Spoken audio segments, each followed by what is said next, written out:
thanks to Commissioner Tsepe, who said she would make sure I'm reminded of that. Two, I've been advised that Ms. Cohen said that because of allergy, she might cough from time to time. Nobody needs to be concerned, she's fine. So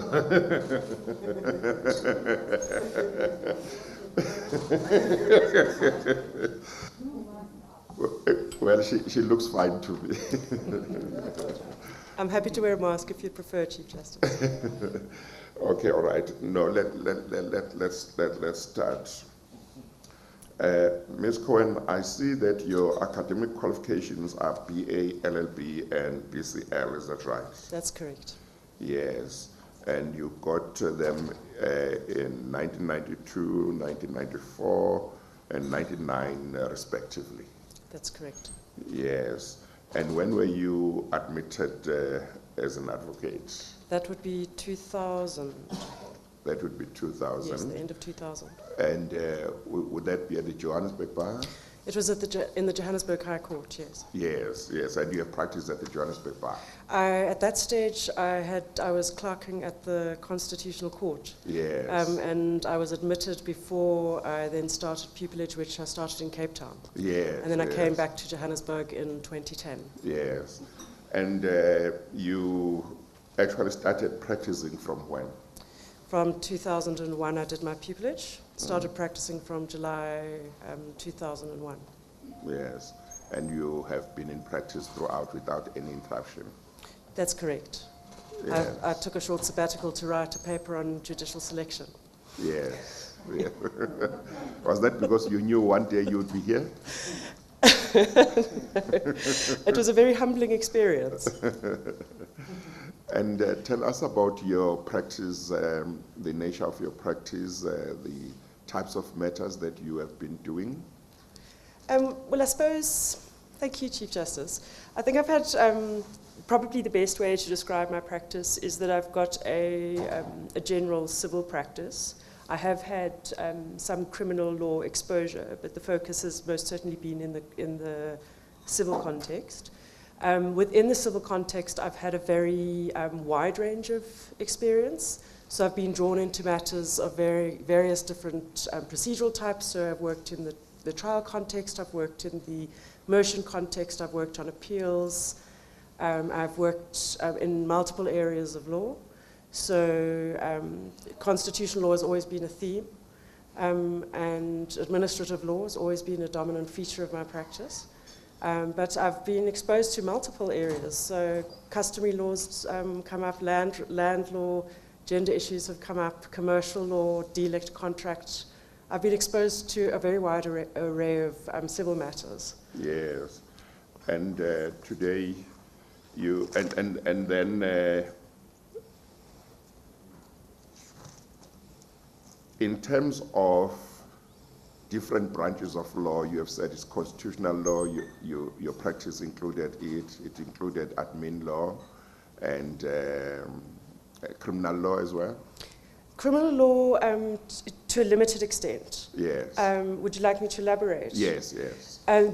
So when I started my practice, well, let me start a little bit before I came into practice. So when I studied, when I did my postgraduate degree, yeah. I chose to pursue coursework in the law of evidence at tertiary level. And my interest there was really to get a good grasp of the procedure of the principles of evidence in both, and that obviously applies in both the criminal and the civil context. So that was a feature of my study. And then obviously when I was at the Constitutional Court, there were issues that came up in criminal law. So I think at that stage, there were still cases around reverse onus. Those were important, and the bail decision had come down not that long ago. And so the Constitutional Court was grappling at that stage with some important features of how the Constitution impacts on criminal law, criminal procedure in particular, and evidence. And then in practice, when I started in the Cape, I did, at that stage, there was a process whereby you would make yourself available to do pro deo work. And I did some of that. which exposed me to criminal matters and took me into the criminal courts. I was asked to be an assessor in a criminal trial quite early in my practice, which I did. That was a murder trial. And then my practice, then the civil work dominated for a period. But I've come back into criminal law in limited ways, but I think they're important ways. So the one would be through the regulatory context. There's always an interplay between the regulatory world and criminal law, because usually there are criminal sanctions to breach of regulatory rules. So one has to be very cautious when advising and litigating in that area to ensure that your client's interests are protected or properly protected in that context, because there's often that a quick jump between breach of a regulatory provision and potential criminal sanction. So I've engaged with that a lot, and I've also had exposure as an acting judge to contempt matters. Contempt matters have come before me, certainly not of the sort that has been confronting our apex court of late, but I have dealt with contempt matters on several occasions at this stage. I've also was involved, I think, in asset forfeiture, done some asset forfeiture work. And you have acted in the High Court a few times? I have. Yes, I have. How many times? Well, the first stint that I did was in the High Court, so I was invited to act in the Johannesburg court. Yes. And I did a 4-week stint that I think was in 2018. And then in 2019... How long was that stint? I think it was 4 weeks. Yeah. It was 4 weeks. And then in 2019, I volunteered a pro bono week, which I think I did oppose motions that week. And then in 2020, since 2020, I've been in the land claims court for 6 months of each year. I think this year, both 2020 and 2021. And that entails secondments, or we get brought back into the High Court for periods in each stint. So during the course of that, those stints, which have been term, each of them is a term at a time, I will go to the High Court and do duty as required of me. I've been to both Pretoria and Johannesburg. So I think in total at this stage I've spent 14 weeks in the High Court. And 35 weeks at the Land Claims Court, and I've just started. I took the oath twice yesterday. Okay, all right. Judge President Mlambo. Thank you, Acting Chief Justice. Advocate Cohen, I just want you to tell the Commission what heavy lifting work you've done when you acted in Gauteng. What is the nature of my allocations? Yeah. Thank you, JP. Morning. Morning. My allocations have been quite varied. I haven't covered the full gamut, but I've done a varied work. So I've quite frequently been allocated to the opposed motion court. So I've done that a lot, which I think accounts for the number of my judgments. I've also been in the civil trials court, both the general civil trials court, and I've run a full civil trial in the general civil trial in the Johannesburg High Court, but also plenty of the RAF matters and the medical negligence matters that come to court on a regular basis. I've done those. And then I've been drawn into, I've done appeals, civil appeals. I've indicated my interest in doing criminal appeals, as you know, Chief JP. And I've done quite a lot of the work that's involved in case management. So there, as you will know, and as many commissioners will know, that there are multiple courts multiple courts that are convened in the High Court, which are designed to ensure the effective management of matters such as RAF and settlement and case management. And I've quite frequently been allocated to that role. So I'm familiar with that. Okay. My last question, Acting Chief Justice, is these work areas, and you can tell the Commission which one ties in a lot with the work you do in the Land Claims Court. If you look at the nature of the work you do there. In the High Court? Yeah. No, in the Land Claims Court. If you look at the allocations in the High Court. Yes. Yes. Which tie together. Yeah. Well, I think they tie together in multiple ways, in fact. what I've seen is, well, the obvious cases, the clear case is eviction work. So their evictions come to both the High Court and the Land Claims Court. So I've dealt with evictions both through the lens of PI and through the lens of Esther and the Labour Tenancy Act. And so that's a key point of overlap. In the High Court, I've engaged with property law matters in multiple ways. So they're not the type of matters that one will think about when one thinks about land justice necessarily, but you do see multiple property disputes. So I have thought about, I'm familiar, both from practice and adjudication, with dealing with property law at a conceptual level. And then obviously the foreclosures, where foreclosures is a I find it a very sad feature of our high courts. There are many foreclosures that come to the courts, and I've dealt with those. We have to deal with them, and that exposes the vulnerability of people within the urban context, typically, to losing their homes, to being unable to pay their mortgages. So I've dealt with that a lot. And that there's overlap. And if I may just add to that, it's also issues like trust law and company law. There's overlaps there, because what you see in the Land Claims Court is that even though we only vested with jurisdiction at this stage, with jurisdiction over 3 statutes, there are also, you need to be able to grapple with other issues like trust law, company law, and procedural law. Obviously, you need to have a good grasp of both the adversarial and the inquisitorial process. So I think I've had a fair exposure on both of those. Okay. I thought you'll mention case management as well, because I thought there's a lot of case management in the Land Claims Court. Yes. Okay. I think it's a terribly important issue. Yes. Okay. Thank you. Thank you, Acting Chief Justice. Indicated my interest in doing Thank you, Judge President. criminal appeals. Judge President. As you know, Chief JP. Good morning, Ms. Khan. Good morning, Oh, JP. let me take off my mask. You have acted for many weeks in the Land Claims Court, and I say commendably. Tell us something about how you became engaged in the area of land reform, land restitution, and why you think that you are well placed to adjudicate and develop the jurisprudence in this area of the law. Thank you, JP. Well, let me start with how I became engaged. So, I suppose firstly I've always understood that land justice is a critical social issue, and it's interested me, and it's engaged me both socially and legally. So that's the background. But I think the first way in which I became directly involved in the work was through the instructions that I received from the Women's Legal Centre. And those were typically in cases that involved the intersection between land, customary law, and gender. So the well-known cases are cases like the Bear case, which abolished the principle of primogeniture. And there have been other related cases around property rights of women who are in polygynous marriages.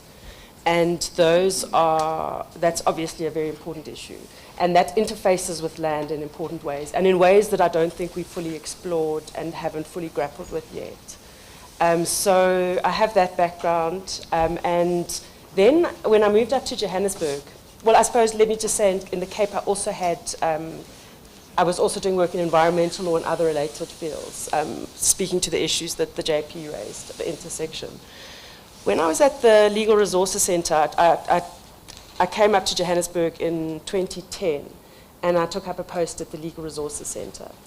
And there, the focus of my work was rural land work, and focusing more specifically on issues relating to restitution and land tenure security, and a whole range of other issues that disputes that affect rural people.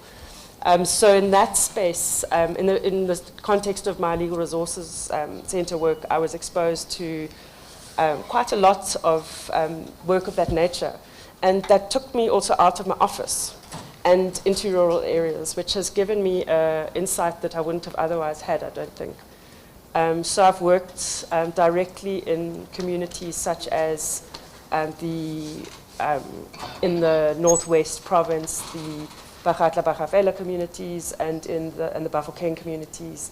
And I've worked in the Eastern Cape, in the Mngundlovu community, which is on the border of KZN and Eastern Cape. And I've had access, I've had clients in other areas as well. So that's been very important for me. So just to then focus on the question you also asked, why do I consider myself to be well placed? Well, I think I consider myself, well, let me first say, I think it's a privilege to serve. I think it's a privilege and a heavy responsibility to serve as a judge. But I do think that I bring the skills that are needed, and I do think I have a unique combination of skills that the Land Claims Court can benefit from. So I would highlight my experience in the various contexts which I've referred to. I'd highlight my understanding of, or my exposure. I wouldn't claim a full understanding, but my exposure directly to rural communities that are affected by land reform. And I would also highlight my practical experience in the Land Claims Court itself and the High Court, where I've spent quite a lot of time trying to give life to the injunctions in the Land Claims Court around procedure. And I'd like to highlight three. The one would be mediation. I think mediation plays a critical role in the land context. The second would be case management, which the JP has raised.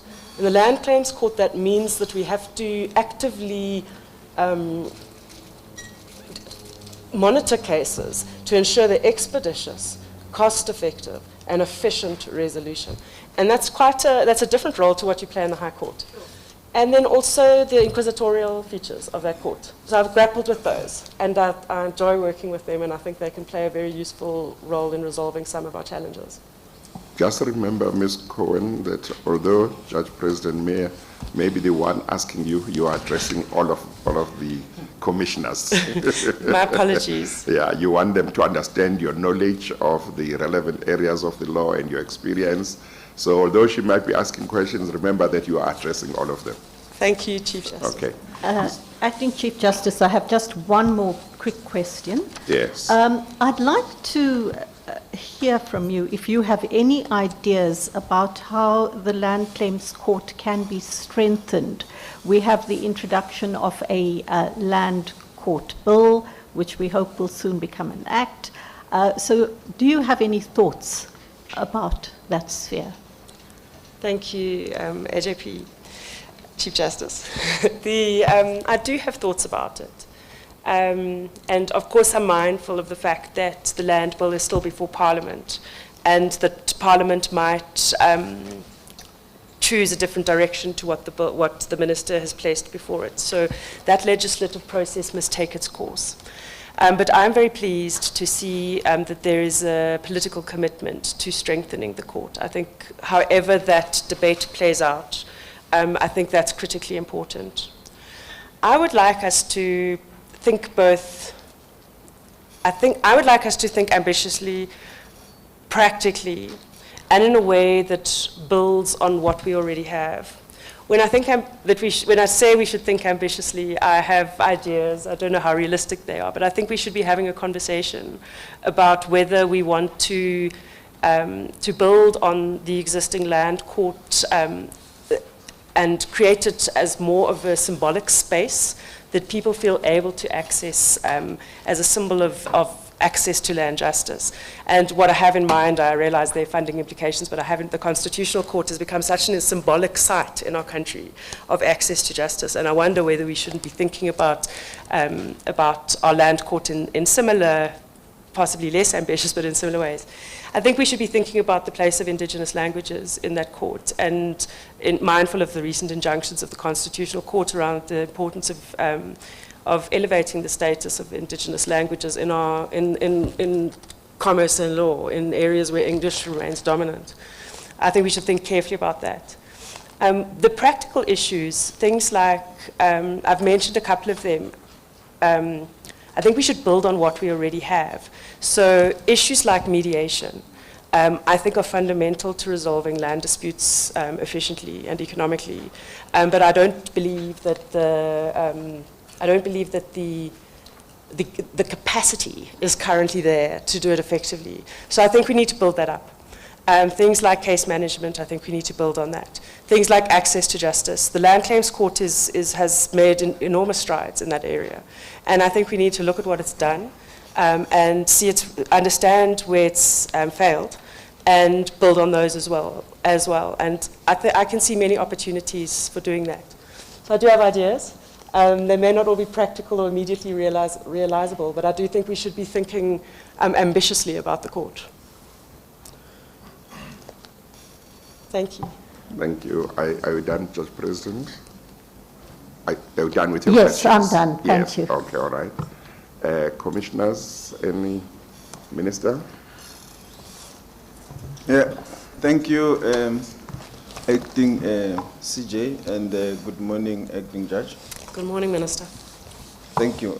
I just want to start where you ended now, about us thinking ambitiously about the court.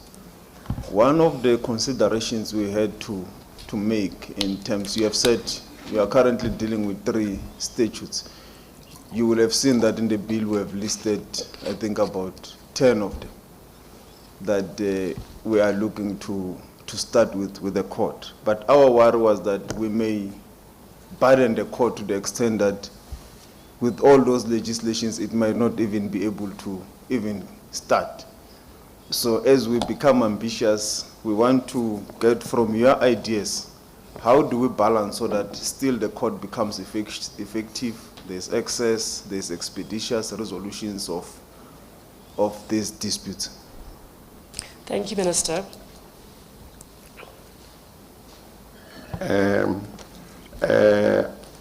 MEC Lesufi. Oh, May. I'm sorry, I'm told he is supposed to be virtual. Oh, yeah. Yes, I'm here. Good morning, MEC. Good morning, everyone. I'm sorry. no, I think the CJ was saying it should be MEC Lusufi after the... No, okay, no, I'm Shall I sorry. answer the minister? I think it's commissioners who try to draw my attention to their hands. Okay, let her answer, and then it will be MEC Lesufi after that. I'm terribly sorry. Thank you, Minister. No, it's okay. Keep looking to see which hands are up. Yes, I mean, I think obviously some of the issues that I've raised are not issues that we're not going to get from here to there immediately. I mean, I think that we need to accept.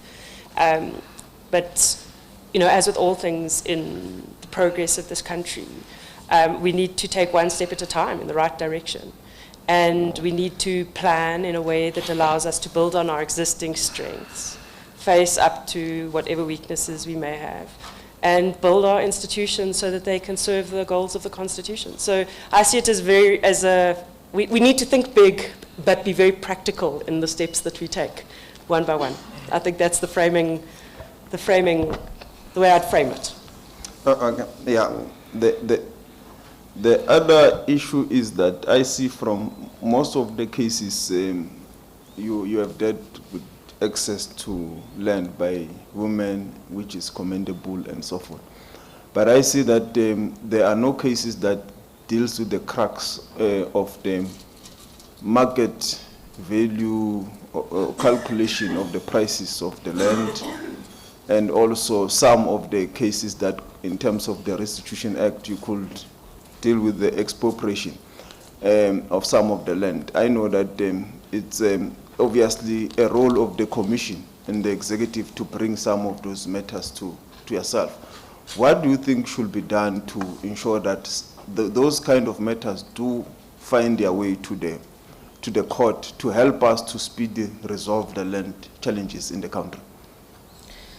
Thank you, Minister. Well, first let me say that I do have cases before me at the moment. So I'm case managing a couple of cases that do deal with those issues, and there is one that I'm currently seized with. There are a couple I'm currently seized with. But what do we do to ensure that those matters get to the court? Well, yes, I mean, the judges have, as a court, you have limited control over that, obviously. But I think there are things that you can do, and I've seen it in the cases that I'm managing, where once the court is vested with some form of jurisdiction, so let's take, for example, a matter that's been brought, sometimes parties are trying to refer a matter to the court, the commission has failed to refer a matter, and then a party will raise the delay. Once the court seized of it in one way, there are ways in which you can use those case management powers to bring the matter more fully and comprehensively before the court, and then assert the duty that you have to ensure expeditious, cost-effective, and efficient resolution of the issue. But obviously it's limited. I'd also say, so I think we need to engage very actively in that case management duty as a judicial officer in that court. The second thing I'd say is that I think that we need to be perhaps less shy about what I would call constructive dialogue between the judiciary and other arms of government. There are challenges that we face, and we're only going to resolve them through constructive dialogue. Obviously, the way that dialogue has to take place has to be acutely mindful of the separation of powers, and the independence of the judiciary needs to be safeguarded. But I don't think that precludes constructive dialogue. So where there are challenges, I think we need to find ways that respect the separation of powers profoundly to have that conversation. So I think the special master case, the Mwelasi case, is an example, and I do understand that there have been challenges around that. And around giving effect to the order. But I think that gives us a model where we can start thinking about, well, are there ways that we can unblock things through constructive dialogue? Thank you. Thank you, Minister. MEC Lesufi, I'm told I should have started with you before the Minister. No, I apologize. No. I'll make sure for the okay. next candidate. But I give you the chance now to ask the candidate. It's okay, Acting Chief Justice. Good morning, and good morning to all the commissioners. Good morning, Advocate Coren. Good morning, Commissioner Lesufi. I hope you don't mind to share with us your expectations of utilizing the land claim court as an enabler to resolve our land-related challenges, especially in a landlocked province like Gauteng. Do you mind to share us your expectations on utilizing that important court as an enabler to resolve long outstanding historic challenges that are related to land? Thank you. Thank you, MEC. Well, first, as you were speaking, I was thinking the word enabler is a very useful word because it is cognizant, again, of the issue of separation of powers. One can do so much as a judge. You're sitting and you have to receive and adjudicate disputes. But it does, I think there are multiple ways in which we can serve that role. First, if I can just respond to the issue of Gauteng. Of course, Gauteng, and if I were to be recommended for appointment, I would be in the Gauteng High Court seconded to the Land Claims Court. The Land Claims Court works nationally, and even though we're based in Randburg, we're also itinerant, and we often leave the court and adjudicate in other spaces. So I think as the Land Claims Court, we need to think both provincially and understand the space, our place in Gauteng, but also think much more broadly and think nationally. But I think the concept of enabling is good. I think there are multiple ways. The one I've mentioned already, this idea of a constructive dialogue with the state, I think matters. I'd also mention, this is something I think about whilst I perform my duties as an acting judge in this court. I think that the way that we frame our jurisprudence, our case law, our reasoning, needs to give a very strong message to people who wish to utilize the court about how to do it, and to it has to be, again, it's, I suppose, the idea of a constructive engagement also with your audience, being the, not only your litigants, but other people who need to access the court. So you need to almost unlock what are quite difficult processes, and use your judgments as a way to engage with the public. So that's a way. I think another important feature would be for us to really think about access to justice within the rural context and in the urban context where land court issues are triggered. I think I've already addressed that in responding to an earlier question. I hope I've answered your question. You did. Thank you so much, Advocate. Truly appreciate that. Thanks, ACJ. I'm covered. Thank you. Thank you, MEC. Commissioner Madonsela. I just want to remind everybody that I'll be maybe stricter today than I was yesterday about the 40 minutes per candidate. And I think what's important is that we should cover the important areas that we need to look at: the candidates' integrity, candidates' knowledge of the relevant areas of the law, industry, and those other criteria.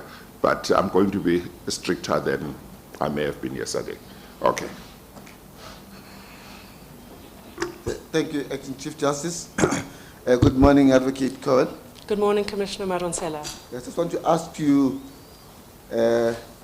whether you have any understanding of any African language or some familiarity with the African cultures. I ask this in the context of the gateway to land restitution claimed by communities, which has been closed for some heart in jurisprudence of the court in the definition of what a community means. And do you have any views about how that concept can be made flexible enough to allow communities to claim? Commissioner Madonsela, I'm afraid I didn't hear the second part of your question properly. Well, I heard the first part of the question. Well, I was sneaking in the second question because we have one. Please focus on the first one. All right. Thank you. As I understood your question, you asked me whether I have any familiarity. And the answer to that is yes. If you'd asked me the question, do I speak an African language, I would have answered the question no. Not in any meaningful way. So, as I sit here, I'm Maybe very the word mindful. familiarity is a bit worse. Do you understand and speak any of the African Not in any meaningful way. That's the answer to that question. And as far as culture is concerned, I think yes, I have more familiarity. Well, obviously, I think culture is such a broad context, but I have had, through my various dealings, through my various work, I've certainly tried to immerse myself in the various issues that I'm dealing with, in whatever context I'm operating. I do want to follow up on this one. It's an important aspect. Okay. Which is linked to the question you didn't understand. The concept of community is largely dependent on the community or a group of people sharing rules which are embedded in their culture. Yes. And the reason why I asked your familiarity with the cultures of any African communities is how will you be able to develop the jurisprudence relating to land claims by communities if we have no better understanding of their cultures. That's what I would guess. Thank you, Commissioner Madonsela, and may I just start my response by saying that I think that the issues that you raise are incredibly important, and I do think about them a fair amount. What I would say is that, well, firstly, I've grappled with the concept of community in multiple ways. And I've given quite a lot of thought, and I've had to deal with multiple instances where we have to understand how it is that a community is constituted and how it is that the rights are being asserted. Perhaps I can give an example or two. The one would be,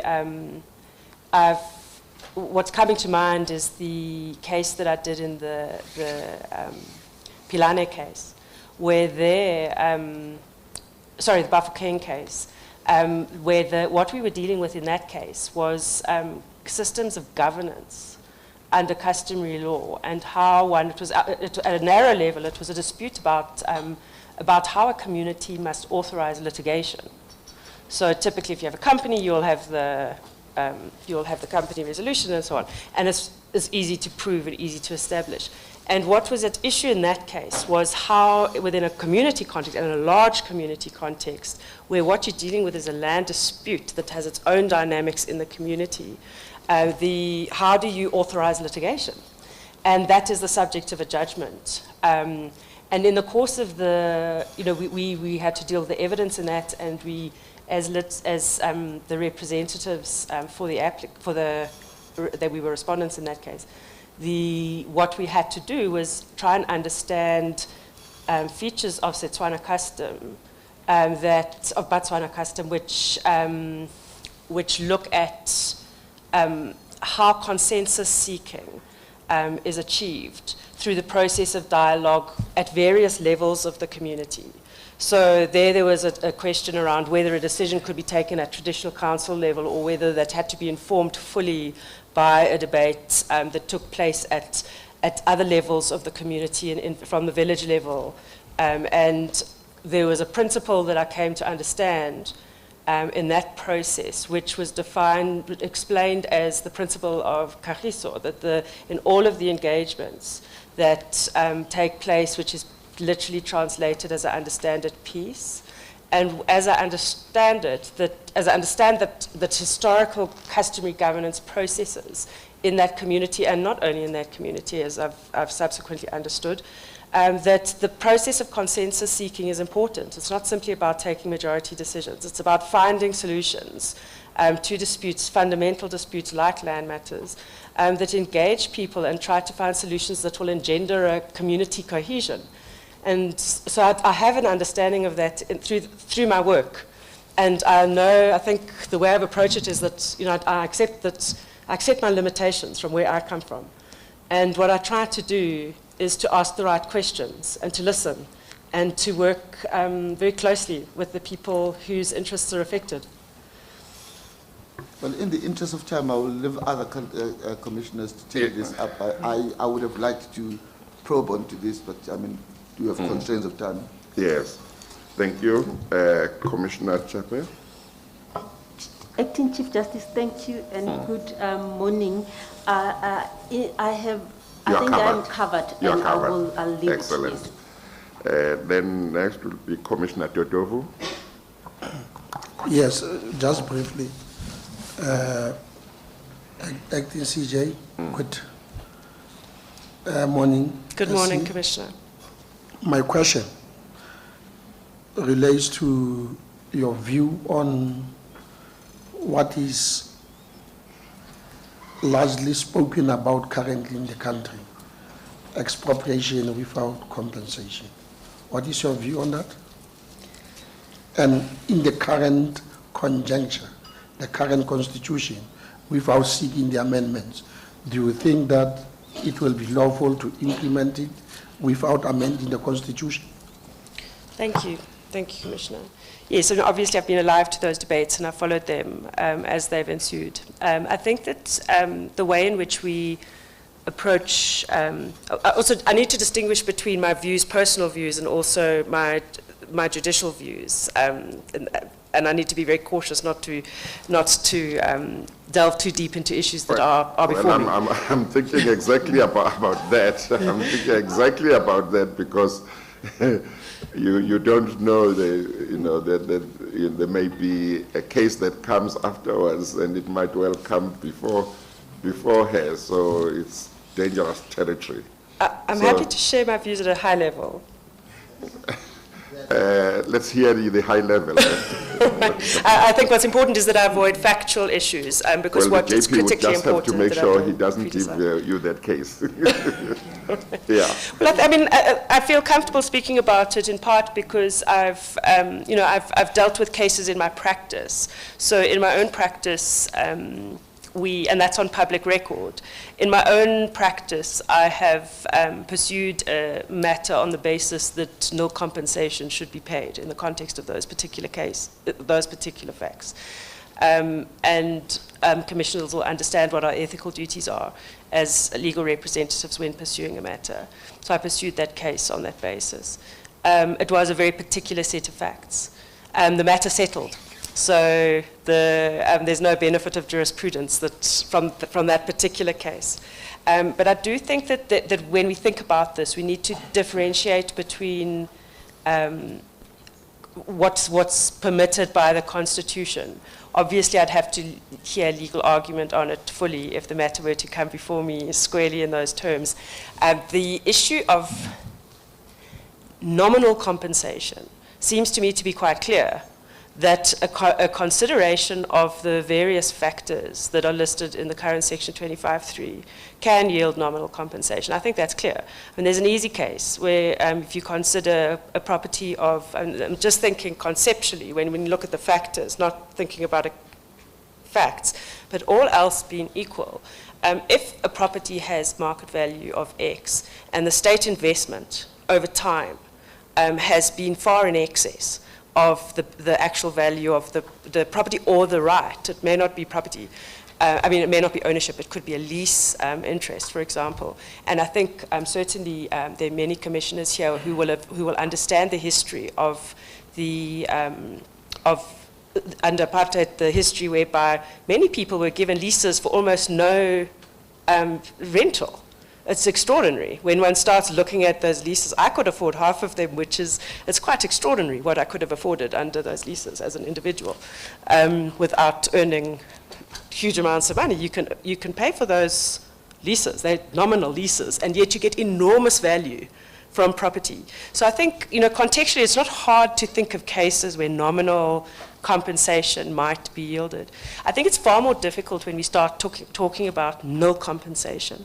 And I understand that the debates there, I've heard them not fully in the context of a legal court case, but I've read different arguments about whether it's permissible, whether it's not permissible. So, that would have to be argued more fully, and I think that's, there are interpretive questions that need to be actively engaged. Thank you very much. Thank you, Acting CJ. And thank you. I have Commissioner Klaba, Commissioner Motolo Tlepu, and Commissioner Lucas, and I think those would be the last ones I had my hands up right. Let me. That is Commissioner Makwaneshi. My hand was up as well. Yes, I'm going to put it. Acting Chief Justice, Yes. Acting Chief Justice. Hang on, please. I did not raise my hand. I was just drawing my attention to. Okay. Acting Chief Justice, please don't forget the people on the virtual platform. Hang on. Is that Commissioner Schlemmer? Breitenbach. My hand was up as well, but Commissioner Breitenbach and others online might also want to ask. And Singh. Yes. Okay. The people I've added are Commissioner Moimang, Commissioner Lucas, Commissioner Breitenbach, Commissioner Singh and Barnard both have their hands up, Acting Chief Justice. Commissioner who? Commissioner Singh and Commissioner Barnard also have their hands up. Oh, okay.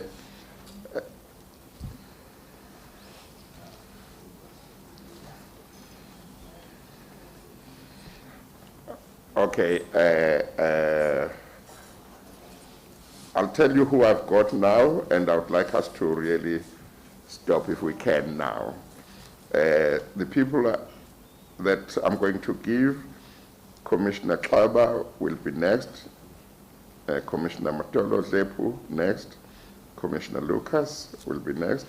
Commissioner Moimang, Commissioner Breitenbach, Commissioner Singh, Commissioner Barnard, Commissioner Schlemmer. But it's all one question, please. Otherwise, if we don't restrict ourselves and discipline ourselves, we are going to have a problem with time. Okay, all right. We still want to make sure that we do a proper job, but let's keep our eyes on the time. Commissioner Klaba. Thank you very much, Acting Chief Justice, and good morning, Advocate. Good morning, Commissioner Klaba. Thank you very much. You have actually touched on Section 25.3. I would want to focus on 25.5 right through to 25.9 of the Constitution.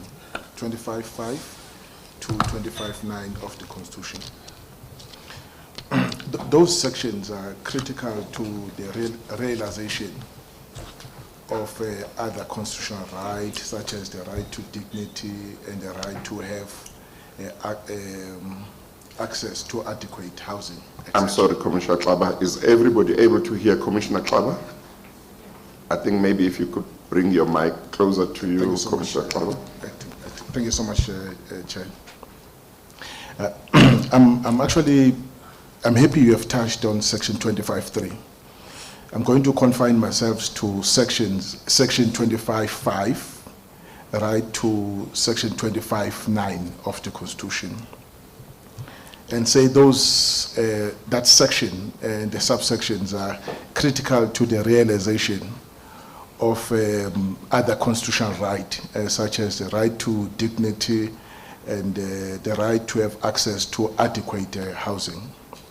Now, my question is, what do you think has been or have been the major stumbling blocks to the acceleration of land reform in South Africa, and how that can be overcome? Thanks. And before you answer, Ms. Cohen, I just say, just bear in mind that while on the one hand, I do want you to address questions adequately, on the other hand, we would like shorter answers if possible. Okay. I'll do my best, Chief Thank Justice. you. Okay. Thank you. Yes, thank you, Commissioner Klaba. The provisions that you referred to, I think, are the provisions that really give the legislature immense power, or immense scope, let's call it scope, to do a lot. We must accept that we haven't done enough. I think we need to accept that the process of achieving land justice was never going to be easy, and it's going to take us time. I think we need to accept that. But we also need to accept that we haven't moved fast enough. But we've got an enormous task on our hands. I think that there's a need for, there's a need for, I think the legislature has quite a heavy duty at the moment to really examine whether there can be some more other steps to be taken. I am aware of the recommendations that were made in the Motlanthe report. And I don't need to speak to those in detail, but there's some interesting and important ideas, especially around, I think, survey and registration, some informal systems of registration. I think they're really important ideas that need to be explored.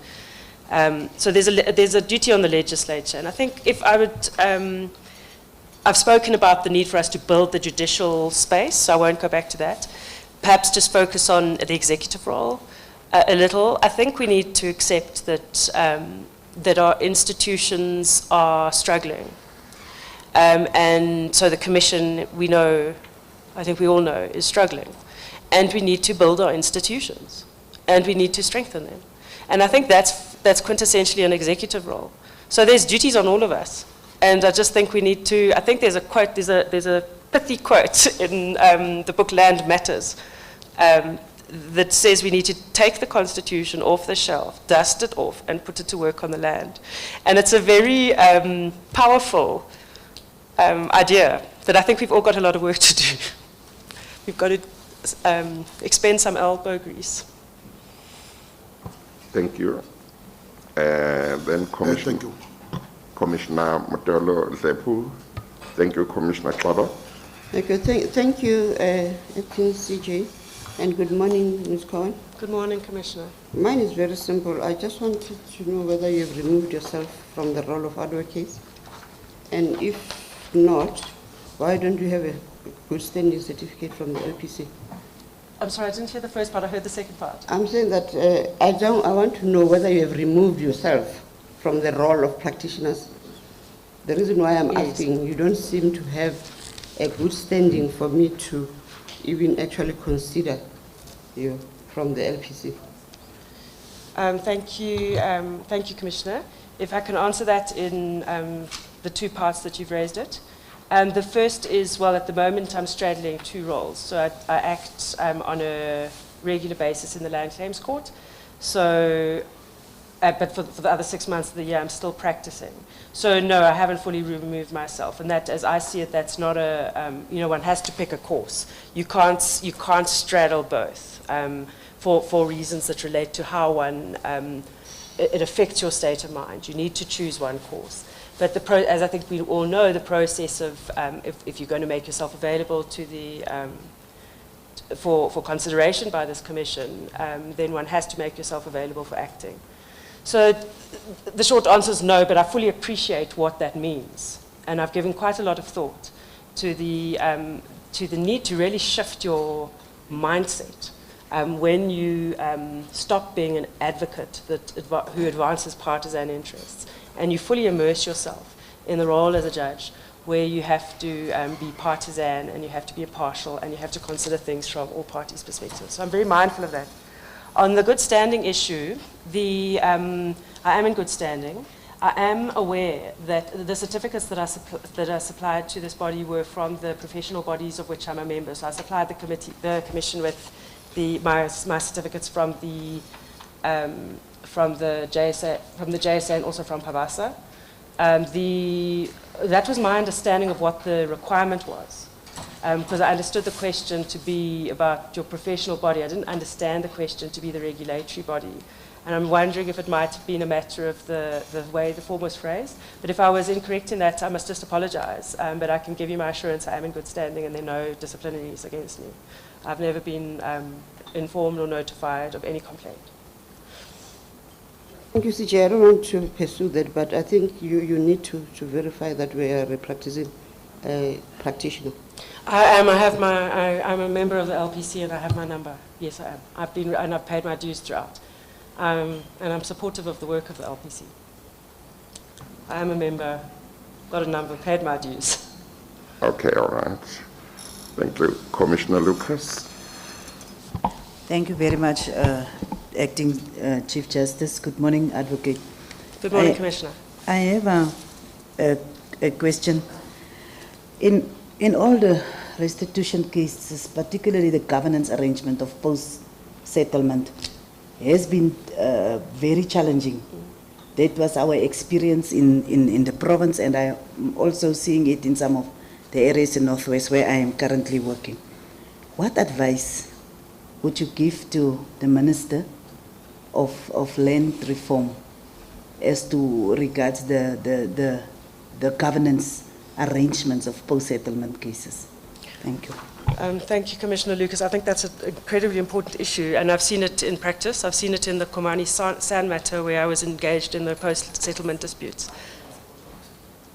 So I've seen what happens. The issues arise. The advice I'd give in short is that, and it would be advice to the Minister, I think that's the correct target of the advice, is that it's not only to the Minister, it's also to the profession, because we need to think about our role as lawyers. The advice I'd give is that we need to think carefully about how the legal instruments that we use, which is typically communal property associations or trusts, what should those instruments look like? How do we draft those instruments in a way that foreshadows and anticipates problems that we know are going to arise and that are inevitable? So in the Komani Sand matter, there were questions around membership. Who is a member, and how does that work with ascendancy, when one thinks about ascendancy and descendancy in connection to the dispossession? What is the community for purposes of that restitution? And it's hard to get it right. One needs to think very carefully and in great detail about what the practical mechanism should be to ensure that if a dispute arises, you can resolve it in a peaceful and non-litigious way. There's also issues around capacity. So sometimes you don't solve the problem by creating a structure to hold ownership for a community. That's not going to solve the problem. You need to spend a lot of time thinking about what that instrument looks like and how it's going to cater for the specific needs of that community. Because every community's got its own dynamics and its own history, its own colonial apartheid history, its own history in multiple ways. So I think we need to, both as practitioners, and I think it's a function that the executive could well pick up, really think about how to strengthen those processes. It's not easy, but it's possible. Thank you. Thank you. CJ. The next one would be Commissioner Moiman. Acting Chief Justice. Good morning, Advocate Cohen. Good morning, Commissioner. The dualism in land ownership in our country remains a challenge between the urban and the rural poor. What is your view on the interest of traditional leaders that hold a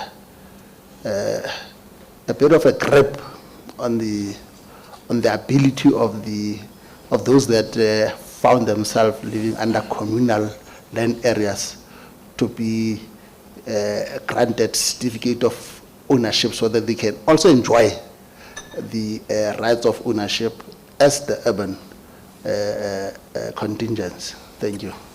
Thank you for the question, Commissioner. This is an issue that I've grappled with on a number of occasions during my practice, and if I can try and put my view simply, it's this.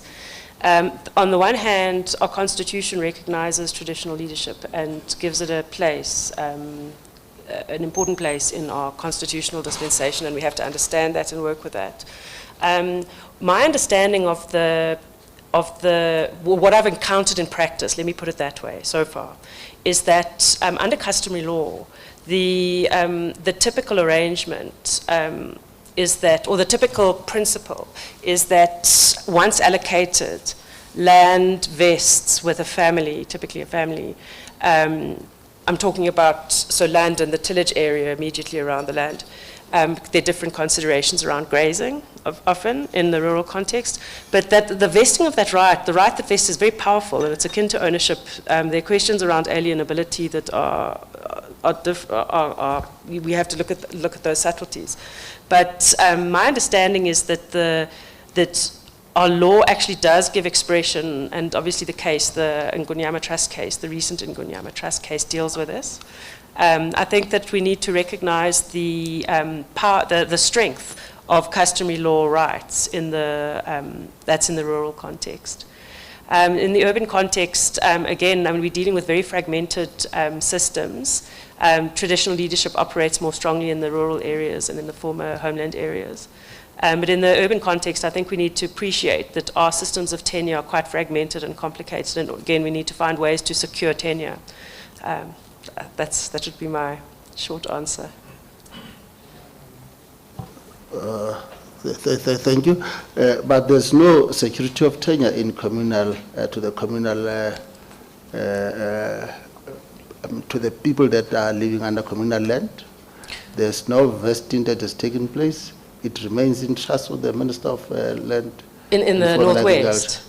Across the country as a whole. In many places, I think that's true, Commissioner, and in the Northwest, it's especially true. I think that there's the tenure systems and the trust systems, as I understand it, are very strongly premised in a situation where there's both the minister holding a trust and the other trust forms as well.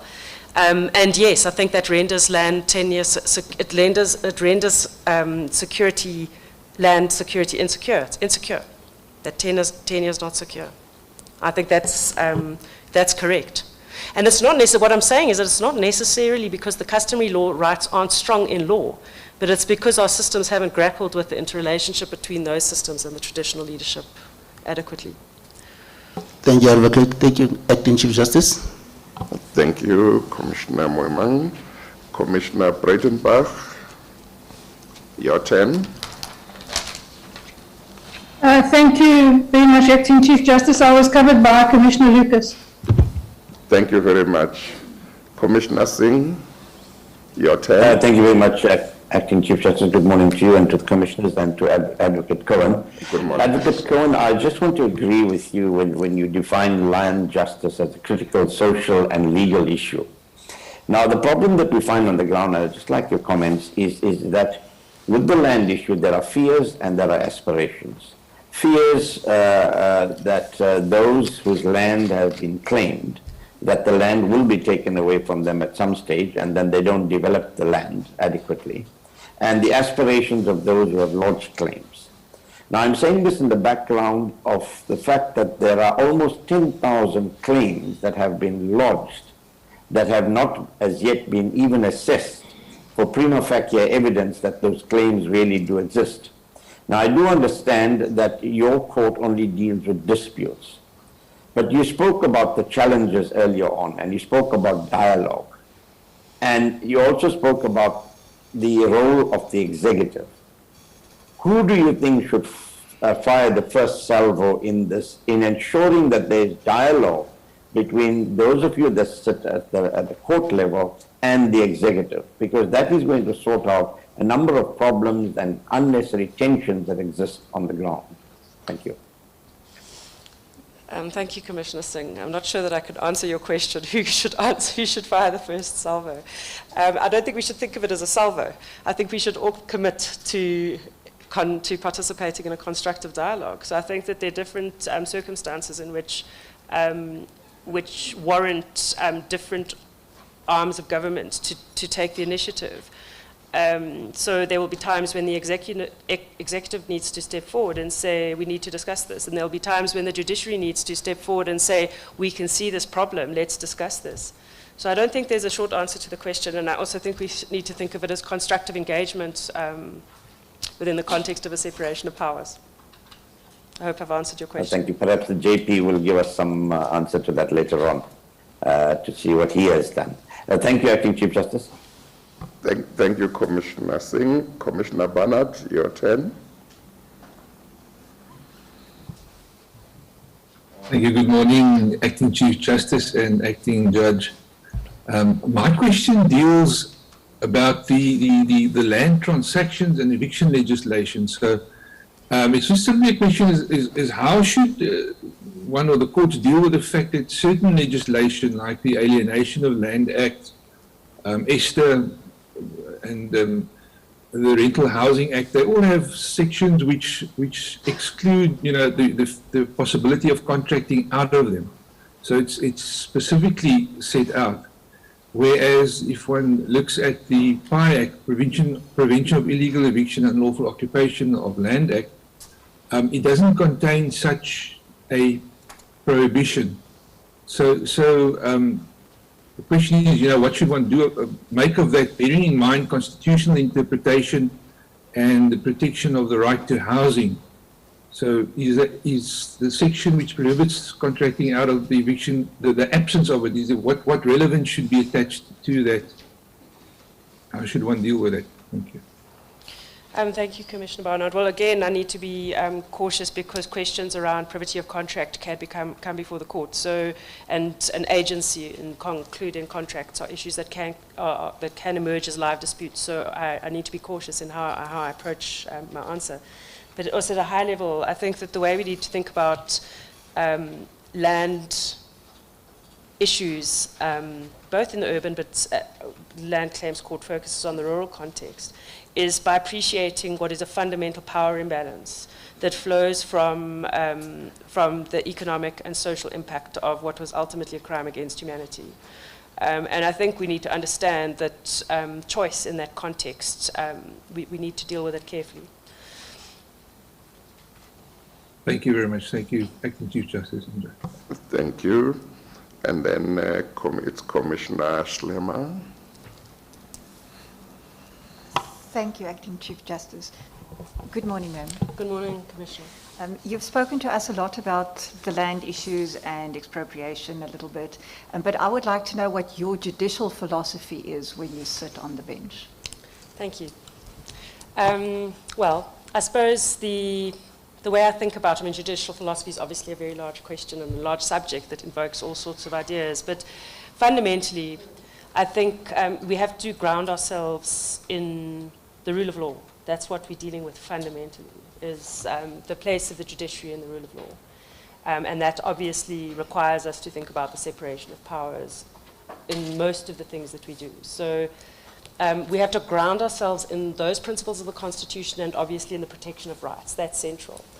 When that comes to the adjudication of disputes, I'm not formalistic in my approach. I think that under the South African Constitution, we enjoined to and obliged to give real meaning to the Constitution. And that's a process that requires a level of, I wouldn't call it activism, but it requires a process of you have to give content to values.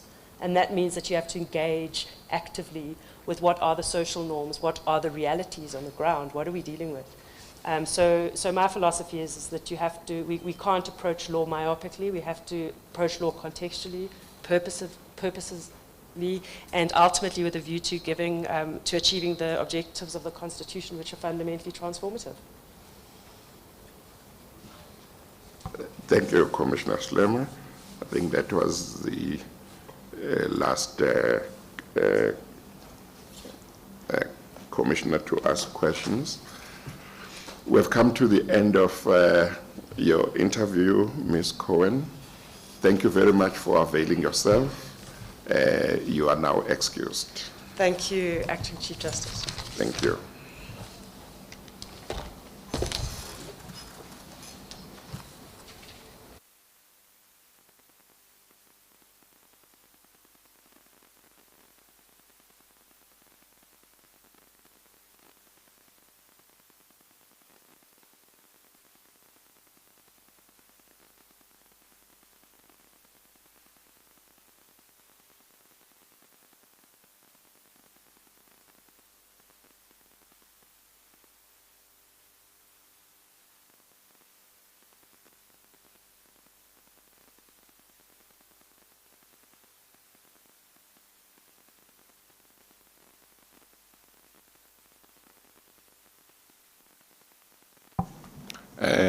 Commissioners, we now have the opportunity to deliberate.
Continue.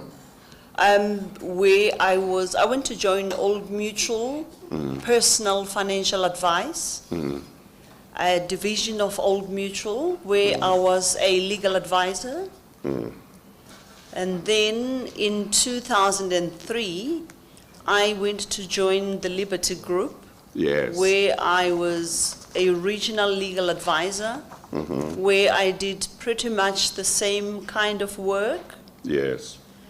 And later on, in 2003, at the end, I went to join an establishment, a brand new entity known as the Ombudsman for Financial Services Providers, Yes. where I was appointed Assistant Ombud. And the Yes. function really was to resolve complaints from members of the public against financial services providers. Yes. Was your practice, private practice, limited to the years 1990, did you say 1998 to 2000? 2001, One. yes, yes. Yes. You never went back to practice after that? I never did, Chair, up until in 2018, where I went to consult with a local practice in Johannesburg. Yes. Did that allow you to... I'm sorry. Did that allow you to appear in courts?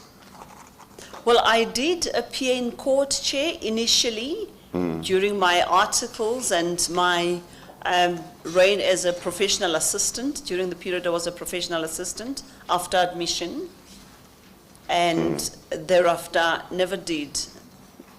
Yes. And then in 2018, when you were a consultant in a law firm, you did not appear in court? No, Chair, I don't. You were simply giving legal opinion within the firm? Yes, Chair. Was that because you didn't like the idea of appearing in court and doing trials and arguing matters, or what?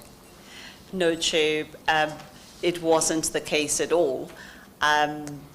I didn't want to start something that I wouldn't finish. At that stage, I had set my mind into pursuing my practice. I had my own individual practice which dealt with financial literacy. So I thought that if I dabble on the side on a part-time basis and concentrate on my practice, it would work. Have you had an opportunity to act in the High Court? Yes, I have, Chair, since 2019, April. Yes. I think I've acted, I don't know whether I'm correct, I've acted for about 54 weeks. I might be wrong. Is 54 weeks about a year? Yeah, that would be about a year. Somewhere there, Chair? Yes. So you were acting for effectively 12 months? Well, it wouldn't be a continuous period, Chair. I would be invited to come in, say for 6 weeks, which is what happened when I started. Yes. And then I was invited to come in for a term in 2019. And then in 2020, I did recess work. In 2020 still, I did just less than 6 weeks. I'm not sure if I'm correct. It was May 2018 to 18 May 2020 to 20th June 2020. And then I came in again at the end of the year and did a couple of weeks there. I came back in 2021 and I did the first and the second terms in full. I went back again towards the third term. I'm going back again. Well, I took oath of office yesterday and I'll be doing some 2 weeks in Pretoria and another 2 weeks in Johannesburg. During your acting stints, did you do motion court? I did, Chair. opposed and unopposed, I did. Yes. How did you find that? Well, I found the opposed one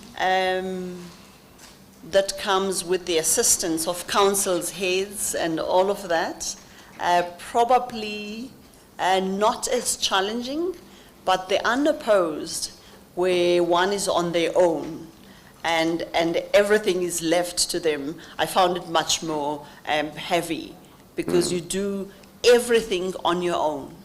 Yes. Yes. Yes. And did you do trials, civil trials as well? I did chair civil, yes, I did quite a bit of that. And criminal trials? I haven't done criminal trials, but I've done criminal appeals as a full bench. Yes. Yes. When you appeared in court before 2001, or from 98 to 2001, I did, Chair. You did appear in and do trials. I did do criminal trials and civil trials, yes, Chair. Yes. You had finished your articles around what, 97? 1998, in September the 4th, I was admitted. Yeah. So I would have completed my articles somewhere there before that time. Yeah. So the practice before you left practice at that time would have been for the balance of 1998 from September, after you were admitted, up to 2001. Before I left to join the insurance environment, yes. And did you leave around mid-2001 or towards the end of 2001 or early 2001? I left in October 2001. 2001, Chair, yes. Yes. You say you found that in regard to motion court, opposed motion, you found it better to handle compared to unopposed because you have the assistance of counsel. Well, Chair, it doesn't mean that I wouldn't be able to handle the unopposed. You know, I accept that, Yes. I accept. But I'm saying, when you look at the two, what you have told us is the opposed, it seems better for you to handle because of the assistance that you get from counsel with their written submissions, heads of argument, whereas with the unopposed, you might not have that assistance. You're on your own, yes, Chair. Yes. And in regard to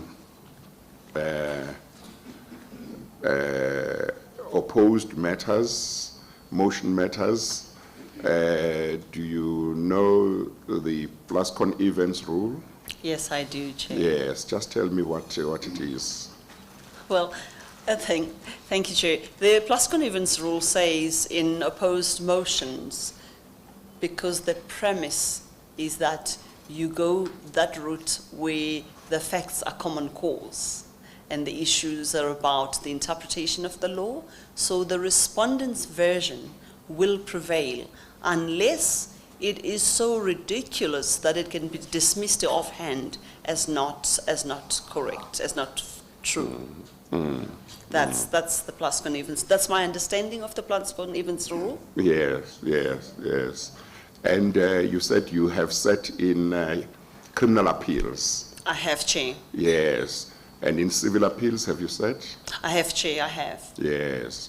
Are you familiar with the approach to be taken when you are asked on appeal to set aside or to reject factual findings that have been made by the court of first instance? When are you able to do that? When are you not able to do that? Are you familiar with that? I am, Chair. Yes. Both where the facts do not support the ultimate decision, as evidenced from the record, do not support the findings that were made by the court of call, and where, in respect of the law, the court of call might have erred. I've handled both scenarios, Chair. And And if you are dealing with an appeal on sentence, do you understand what the approach is? When can you interfere with the sentence imposed by the lower court? Yes, I am, Chair. Yes. So the Court of Appeal... Tell us about it. Thank you, Chair. So the Court of Appeal doesn't interfere with the sentence of the Court of Call because, in its view, it would have wanted to impose a different sentence. There must be certain basis for the Court of Appeal to interfere. One, the sentence is either shockingly inappropriate given the crimes and the circumstances that are prevailing in the case, or the sentence is shockingly lenient, for example, or trying to remember.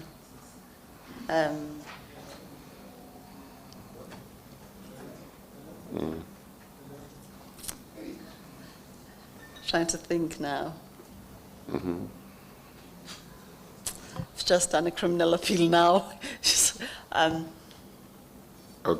Okay. Well, if it comes back, I'll think that's about fine. it. Yes, Yeah. Chair, yes. But they're always in my mind. Yes. But there's a limited there's a limited extent to which the Court of Appeal can interfere with a sentence. Yes, the grounds are limited. The grounds are limited. They would Yes. not just interfere Yes. because they think that the sentence is not the one they would have imposed. Yes. Yes. Thank you. Judge President Lambo. Thank you very much, Chief Justice. Good morning, Ms. Bang. Good morning, JP. Yeah. I'm happy the Acting Chief Justice took you through some of the legal principles, because at first blush, one would think you left practice a long time ago, therefore you've lost touch with legal practice. No. And I think your answers tell me you haven't lost touch. No, I haven't, Chair. Yeah, so just dealing with a few issues. According to my count, you've done 8 weeks in unopposed, and you've done about 17 weeks in the civil trials, as well as 4 weeks in opposed motions. That's what your spreadsheet tells us. I will accept that, JP. Right. Now, what is it that you bring to the bench, in your own words? And please, I don't want a story. Sorry, I didn't get the last I part, said, I don't JP. want a story. I just want you to tell us what you bring to the bench. All right. I thank you, JP. I bring to the bench the sum total of my learnings and reflections as an ombudsman who had resolved complaints for plus minus 15 years. I bring the sum total of what I had learned in terms of dealing with people. I'll give an example of what types of complaints we would deal with at the Vice Ombudsman, which was a statutory entity and also a PFMA entity. I bring my experience in dealing with people. I'm used to producing a body of work, which is what we did. We crafted jurisprudence which received the attention of the High Courts and the Appeals Board, where a person affected by decisions of the Ombud would want to query those. So those determinations that we produced often received the attention of the High Court and the rulings of the Appeals Board, which is headed, by the way, by the retired chair of the retired justice of the Concord, Justice Mohoro.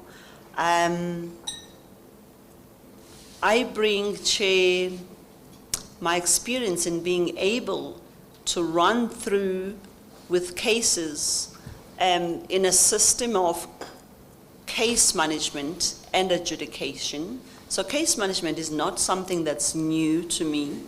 I'm used to setting predetermined objectives for an entity as part of a team, have those predetermined objectives examined by an external body and accounted for publicly. I'm used to producing decisions, which is the formal part of the work we used to do as an ombudsman, and have that publicly scrutinized and analyzed by people, and sometimes being criticized for it, where there's cause for that criticism. I am bringing to the bench all of that, but including what I learned in practice. I'm bringing to the bench the expertise that I possess in the space of financial regulation, financial services, and financial products, which, by the way, affect all of us without some of us being even aware. I don't know whether you would like me to give an example of the types of complaints we handled at the Vice Ombudsman. I would, if time permits. I've got two more questions, Acting Chief Justice, to ask. One is, so you bring financial services adjudicative experience to the bench? Yes, JP. Thank you. And that spans some 15 years, and that's part of the commercial workload of the division, is that correct? Yes, JP. Thank you. My last question deals with your judgment spreadsheet.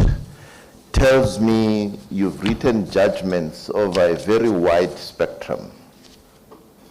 Yes, JP. What I want to know is, have any of those judgments been set aside? I mean, you say you started acting in 2019. Yes, JP. Have any of the judgments been reversed that you are aware of? Thanks, JP. I do not have information about any of the judgments that I've written being set aside. Yes. I am aware of 2 judgments that were taken on appeal.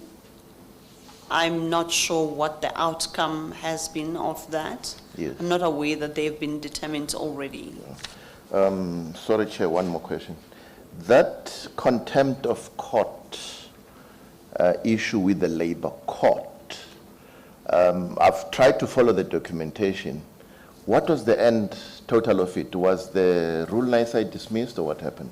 The rule was discharged, JP, because I provided an affidavit to court stating that I had never actually received the initial order, which in terms of the court directives was meant to be delivered to me personally. Yes. So I explained that to the court, and the court was satisfied, so the rule was set aside. Thank you. Thank you, Acting Chief Justice. No further questions. Thank you. Thank you.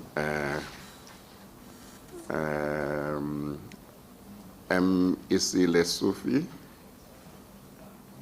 Oh, Thanks, Acting Chief Justice. Okay. I'm covered. I don't have a question. Thank you so much. Thank you. Thank you. And then Commissioner Mpofu. Thank you. Good morning, ma'am. Good morning. Good morning, Commissioner. How are you?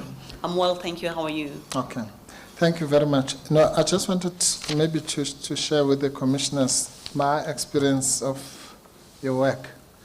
I had the privilege to do a lot, maybe, well, not a lot, maybe 5 or 6 cases for the Vice Ombudsman or person when you were there, without ever having met you.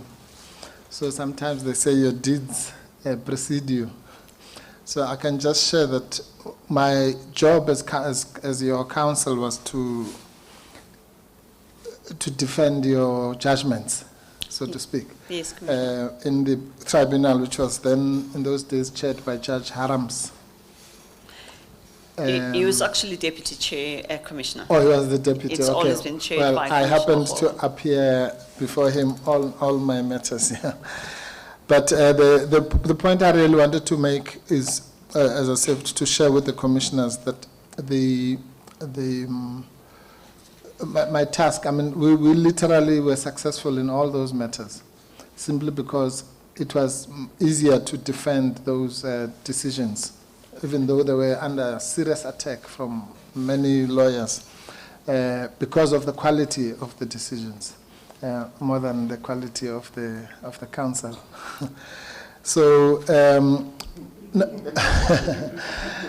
So now, what I really want is maybe to follow up on the JP, because I think that's a very important process, skill that you would be bringing into the bench.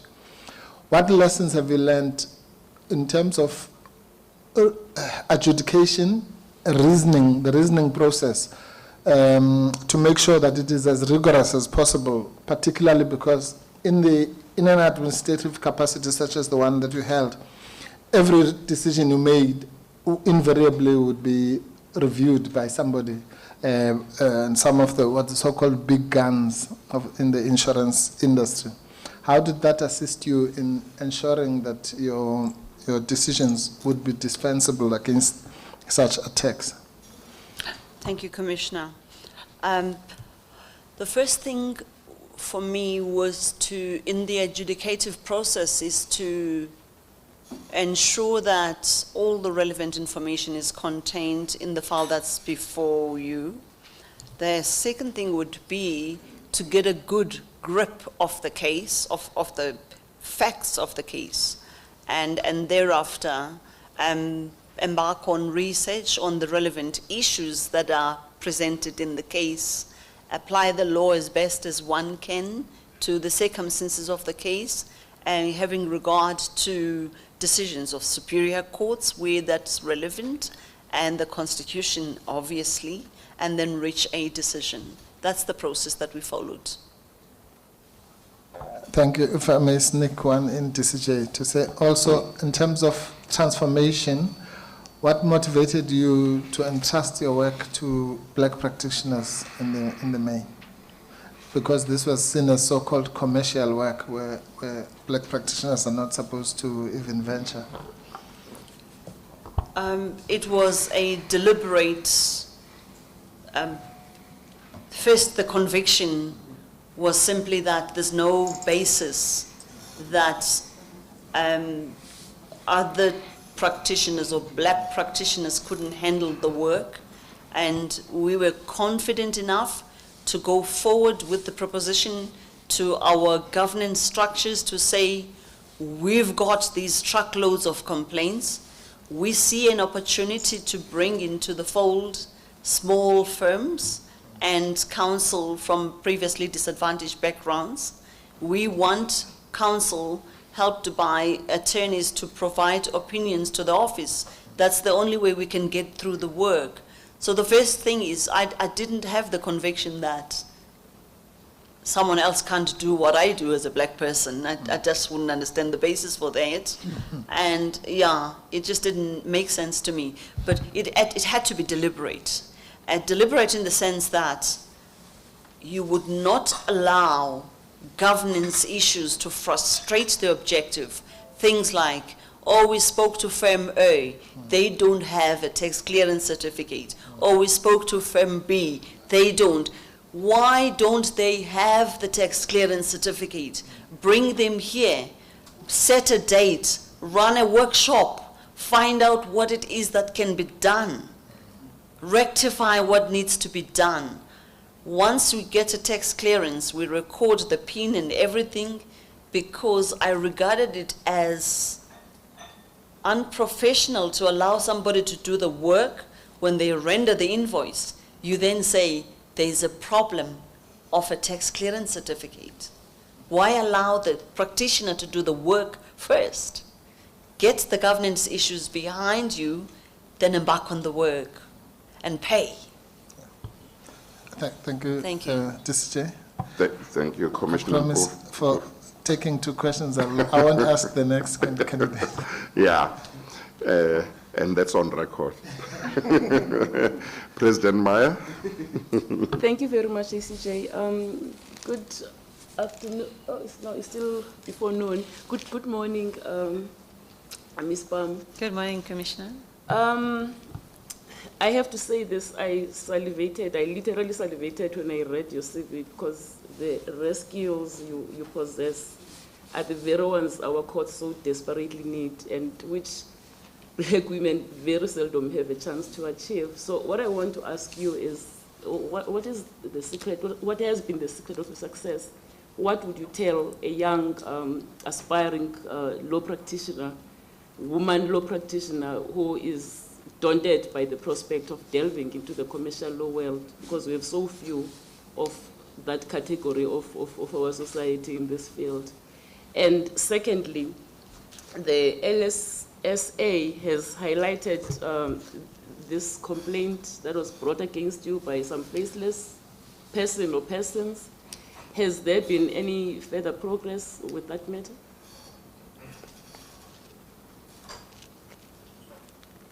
Those are my two questions, ACJ. Thank you. Thank you, Commissioner. I don't know if there is a secret more than hard work, determination, and the refusal to be held back from exploring things that you are interested in. And fortunately, if I might say, I was actually taught by Justice Meyer in my early years of studying the law, and it was rare those days to have women lecturers. I mean, the entire faculty was males, and we salivated, you know, receiving a female lecturer, and we would harangue her and want to ask questions, and she wouldn't have time most of the time. So I think it's the determination, the hard work, and the refusal to be held back, and looking to those that have come before you, as they have set an example that encourages one to follow in these steps. That's the answer to the first question. The second question is, I don't have an answer to this complaint that was filed a couple of weeks before I ended my extended term at the Ombudsman. But I have tried to provide some information that gives a general idea of what would have brought vulnerability to the entity at that time. I tried to write to the public protector. Well, I did 3 times, cognizant that they don't exist to resolve one complaint. So over a period of 3 years, I've written thrice, and I've never received a response. But there's something I would like to say about the complaint. And it really deals with the governance arrangements that were in place at the Vice Ombud at the time. Because the Vice Ombud is a public entity, highly regulated, and with all the necessary governance provisions for somebody who has a complaint against the Ombud. In the first instance, where you have a complaint against the Ombud, the HR policy, which was known to everybody, because one of our goals was to demystify the policies of the organization. So we would have the graduates, and sometimes partnering with full-time staff members, to disseminate information about our policies. So it was known by everybody that if you have a complaint against the Ombud, you send the complaint to the Ombud, and where the Ombud fails to resolve the complaint within a reasonable time, the next level of escalation is the board. And if you are disenchanted with the response to the board, there are various other angles. For example, our internal auditors and external auditors routinely called for information that could potentially derail the Vice Ombud in the pursuit of its goals. We had a fraud hotline where people could remain anonymous but provide critical information that demonstrate that, yes, somebody embarking on conduct that could undermine the entity from achieving its objectives. I include in the external auditors the Auditor General's office. There was always an opportunity for people to submit that complaint because routinely they would be calling for information from staff members, and even anonymously they could do that. There was always the chairperson of the audit committee.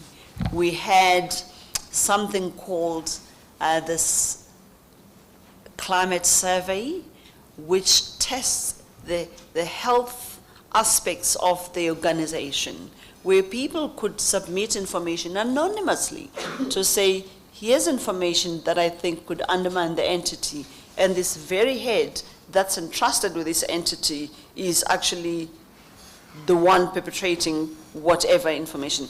They haven't done that. And as soon as we responded to the public protector, the office actually prepared the response, because everything that is in the FISA report is not mine. It belongs to the public entity. So all that information was drawn from various archives and provided to the public protector. Never heard anything, never got to see the actual complaint, never heard who exactly was complaining. So I came to the conclusion that it is a scurrilous complaint. If the person had information about me that is calculated to cause any of the damage I was accused of doing, they would have long come forward. I haven't been the FISA ombudsman for a number of years, and there's no reason why they wouldn't come forward. So the short answer is, I haven't heard anything. Thank you, Thank you, Commissioner. Thank you. Ms. Baum, we want to make sure that you have had a chance to deal with each question put to you properly, but at the same time, we want to avoid long answers where you can avoid it. So I would appeal to you to restrain yourself, but at the same time, you must be able to deal with each question properly. So, but I just leave it to you for the time being to try and not give too long answers where you can avoid that. Thank you, Chair. Okay, all right.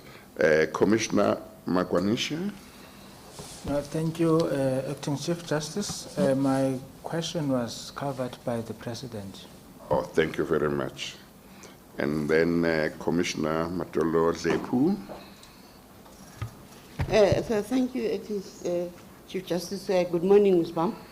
Good morning, Commissioner. And this side. Okay. Oh, yes. All right. I see your CV is very impressive. But one of the things I just wanted to hear from you, you left the practice quite early.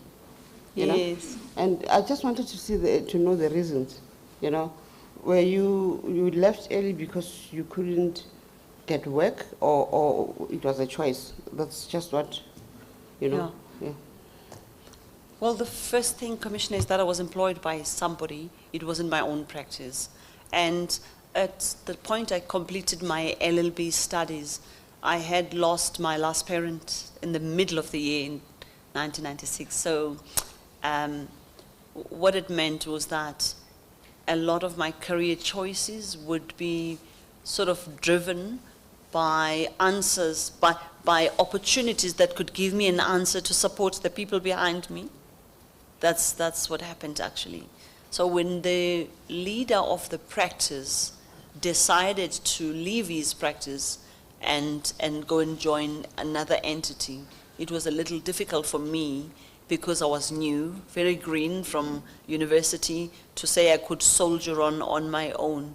Maybe the fear was unfounded, but because I had this pressure behind me. Thank you, Chair. Just a follow-up, Chief Justice. I see you have done Masters in Tax Law. As a consultant, have you done matters on tax? Because it's quite a rare, you know.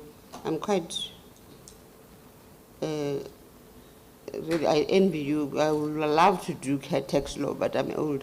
But have you done cases now?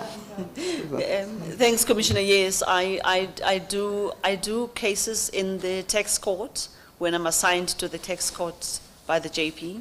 I also do work that's got to do with tax matters with the firm that I consult to. Yes, Well, I forgot earlier on to also say that I'm particularly impressed that you have done a master's in tax law, because tax law is one of those branches of our law where we don't have a lot of black practitioners and women being involved in practice, and we need a lot of black practitioners and women, as well as on the bench, black judges who would do tax matters, just as we need, black judges and women who will deal with patent law and competition law and other branches of law that remain exclusively white or exclusively male or predominantly male. So I'm also quite impressed with that qualification, and I'm happy if the JP has already started, even when you are acting, putting you in tax law. Let's see some tax law judgment, reported judgments from black judges and women judges. Thank you for the affirmation, Yes. Chair. Thank you, Commissioner Tsepe. Thank you, CJ. Good morning, Ms. Baum. Good morning, Commissioner. CJ, I almost said I'm covered, but Which I would have loved. I know, but I'm not going to. I was covered, actually, but I would love to ask this of Ms. Baum. Ms. Baum, in your answer, you spoke about your case management capacity. What I wanted to ask you is, what do you think is the role of the High Court in advancing the right to access to justice? Access to courts? Well, my answer is a very short one. It's a very important role. There's evidence of that already. For one, case lines, which was first introduced, as far as I know, in the Gauteng division, allows litigants unrepresented to log within the privacy of their homes, and all that a presiding judge has to do is to explain the court processes to the unrepresented litigant, and a sound-minded person follows the proceedings, and you get to the end very quickly.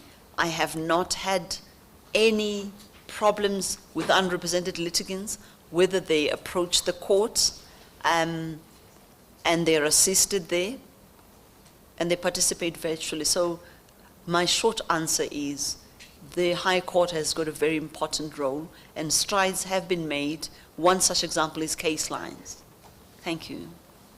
Thank you, Acting CJ. Thank you, Ms. Baum. Thank you. Thank you. Before I go to Commissioner Jesse, may I check with commissioners who are virtual if there's anybody who has a question or question? Yeah, not questions, question.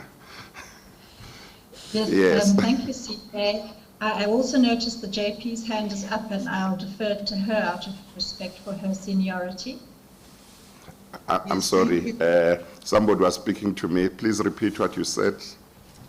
I gave way to the JP who's online, and then if I may ask my question as well. Yes, okay. Liu JP. Thank you, Acting Chief Justice, and good afternoon. Good afternoon. It's in the afternoon, yes, thank you. Advocate Baum, I see on page 22 of CV, that is paragraph 5, or the application form, you stated that you have two reserve judgments. One was on the 7th of June, 2021, and the other one was reserved on the 11th of June, 2021. I hope they have been handed down, but I'm more concerned about this one on 2, where you say the plaintiff, or rather you reserve judgment, but now you did not continue judgment because the plaintiff had not filed heads, and the reason being that counsel was indisposed.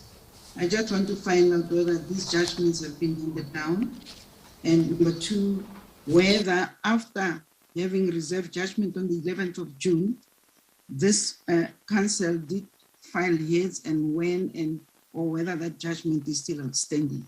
Thank you. Thank you, Commissioner. So the one case that was reserved on the 7th of June has been handed down. The second one, where the legal team of the plaintiff took ill, it wasn't just counsel, thereafter it was the instructing attorney. So the heads were eventually filed on the 30th or 31st of August. So that one is still outstanding because I was already in court and busy with matters in terms of the court role. But I've given an undertaking to... Shall I continue, Chair? Yes. I've given an undertaking to the parties that judgment will be ready by the 15th of October. And Yes. it's an undertaking I intend to meet. Yes. Thank you. Okay. Oh, sorry, the last part is that I don't have judgments reserved other than that judgment. Yes. Yes, thank you. Yes, thank you, JP. The commissioner who spoke earlier on, who is virtual. It was me. Oh, I thought she was virtual. Yes, okay. Thank you. Commissioner Kane. Yes, thank you very much. Yes. Firstly, good morning, and thank you for making yourself available. It is rare indeed to get women with your commercial qualifications and experience applying.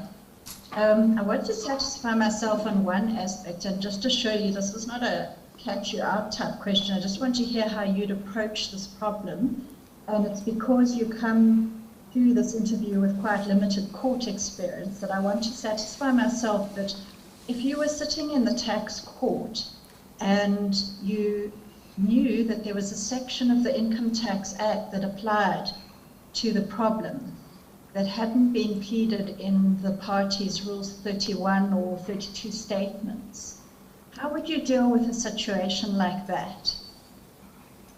Thank you, Commissioner, and thank you for the information, first of all. There's enough decisions of superior courts that suggest that a particular section doesn't have to be pleaded for one to apply in resolving a dispute. So I would certainly consider the overall circumstances of the case and reach a conclusion. Thank you. Thank you, Commissioner Kane. And now I'll go to Commissioner Nochesi. Thank you, Chair. Ms. Bam, I think the TCJ has greeted you on my behalf. I wouldn't like to start it. The greetings by the TCJ extended to me. Don't take me as rude if I don't greet. No, that's good. Yeah. But you remind me, Commissioner Nochesi, that commissioners are reminded that not to have questions is not a bad thing. Yes. Mine is a follow-up question to your conversation with Commissioner Mbofu. Firstly, I must comment, I've been listening to many people. I think in this commission, you are the first person who would say you were troubled by the briefing of small firms. Briefing everybody interpret to mean briefing an advocate. So I must commend you for that. And secondly, I want you to comment on this. How do we ensure that corporate and big institutions such as the one that you are involved take seriously the issue of giving work to black practitioners, in particular those small firms that are literally overlooked, and thirdly, which is something that even the government has now taken over, has just joined the crew, the governance issues that we're talking about. If you are doing work for government, the actual work is a minor, but the big work is when you want payment, you will be asked several documents and all those certificates. How can you just express onto that? Because I'm really interested to what you're saying is a breaker from the norm. Thank you, Commissioner. I just want to check whether I understood the first question. How do we encourage other entities to take seriously black practitioners? Well, I belonged, at the time that I led the Faizumbut, I belonged to a cluster of, or a family of regulatory entities, and my understanding of the spirit in that circle was that the briefs are predominantly handled by black firms mostly. I'm talking specifically about a sister entity to this is the entity that we led. That was a very obvious thing, that most of the work goes to previously disadvantaged firms. Now, in terms of the second question of how does one get past the governance entities, I don't think that there's a one-size-fits-all approach, but our approach was to advertise, first of all, to call upon small and medium firms to come forward to participate in the work that we did, and they would then register their names, and there would come a time where the governance documents have to be inspected, and invariably 90% there would be something missing there. So my team, we had a like-minded approach to this thing. Was we do not remove somebody because something is missing. We then would arrange workshops to ask what exactly is wrong. Why can't you have a tax clearance certificate? And we also had the assistance of SARS, not because of close physical proximity, but because we made use of that line to say, please help us. There is this entity here. There are problems. Can you help us? And they would obviously assist us. So the important thing here is that we paid weekly. Every week there is payment that is going out. And for attorneys to remain as part of the project we did, it was a condition that they must pay counsel within a maximum of 10 days of monies showing in their account. Otherwise, they would be kicked out of the project. Thank you very much. Thank you, CJ. In fact, black people actually have themselves to blame, because in all these institutions, directors are black people. They just stifle, oppress others. You are different. Thank you very much. Thank you, Commissioner. Thank you, Commissioner Nojesi. Commissioner Schlemmer. Thank you, CJ. Good afternoon, ma'am. Good afternoon, Can Commissioner. you share with us your judicial philosophy, please? Well, Commissioner, thank you for the question. I'm not sure that I have a particular one, but I know that in discharging judicial work, I'm guided by the Constitution and the law. I don't think it would be appropriate of me to pigeonhole myself to a particular type of philosophy at this stage. So you think it can change? I didn't get the question. Do you think your philosophy will change over time?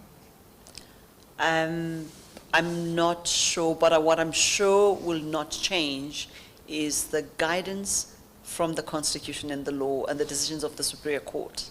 Thank you very Thank much. you. Thank you. Thank you. Commissioner Shabangu Mdawi. Thank you, ACJ. I think I've been covered by notice. I wanted to follow up with Thank you very much. Commissioner Dodovu. CJ, I'm also covered. Yes. But just between the two of us, I'm impressed with what I see. if I may just, just a bit. Is anybody going to change you from that view? Nobody will change me. Nobody. Okay. Just one simple question from my side. Do you subscribe to a principle of expropriation of knowledge without compensation?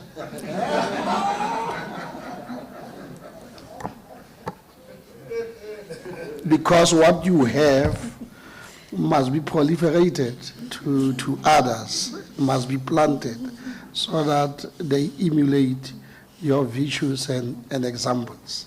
Thank you, Commissioner. May I answer, CJ? Yes. I certainly have to do that because it's been done for me by others who were before me. Thank you, Commissioner. Thank you very much. I think we have come to the end of this interview. Thank you very much, Ms. Bam, once again for availing yourself. You are now excused. Thank you, Chair. Thank you for the opportunity.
And you have done LLM tax law coursework credits. Yes. You have not completed that, or have No, you? I'm hoping to do so still.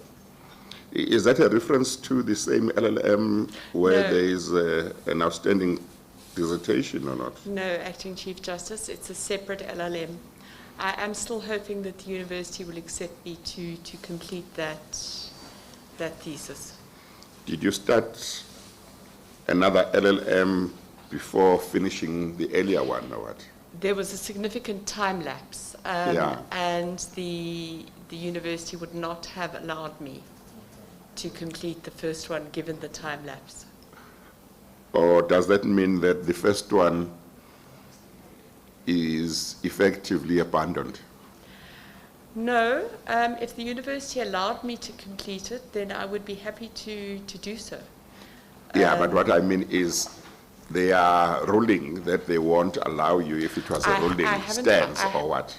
I haven't, Chief ACJ, may I remove my mouse? Yes, you may. Yes, thank you so much. Yes. I must say I haven't asked them. I am in the process of asking them in respect of the second one. Yes. I need to furnish them with special circumstances in respect of why they should accept me or allow me rather to complete the second thesis. Yes. Okay. And when did you get admitted as an advocate? I was admitted during 1990 whilst I was doing my pupillage. During 1990? Yes, whilst I was doing my pupillage. And when did you actually start practicing? In fact, it would have been the previous year. I started practicing the following year.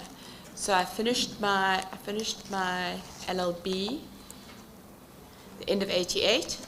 I did pupillage during 89. I was admitted during 1989, and I commenced practice. I think the date was the 1st of December, 1989, effectively 1990.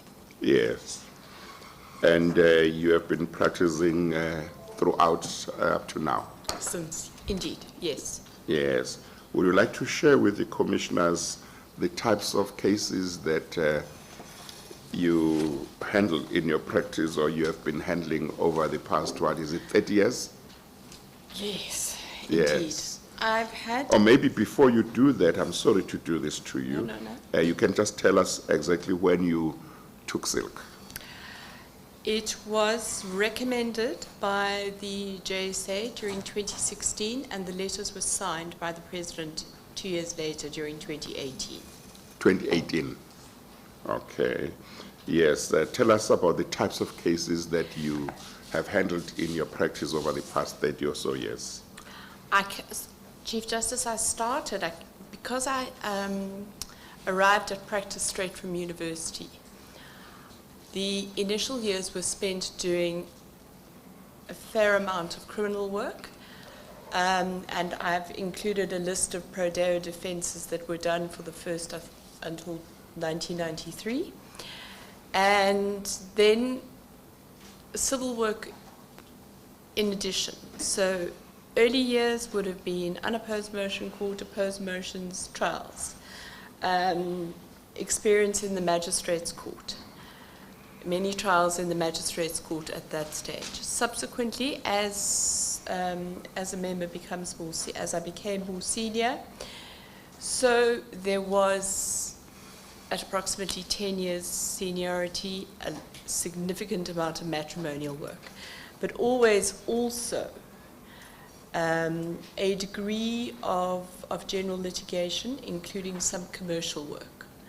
I was lucky in terms of the fact that I was able to maintain, to a certain degree, a limited degree, the matrimonial work, together with some general litigation. And that has continued until in the last more recent years. Less matrimonial work and some nice insurance work. I have an interest in that. I have an interest in tax work, although I haven't practiced directly in that, other than I think the odd matter, I can think of one or two. So that's been my story.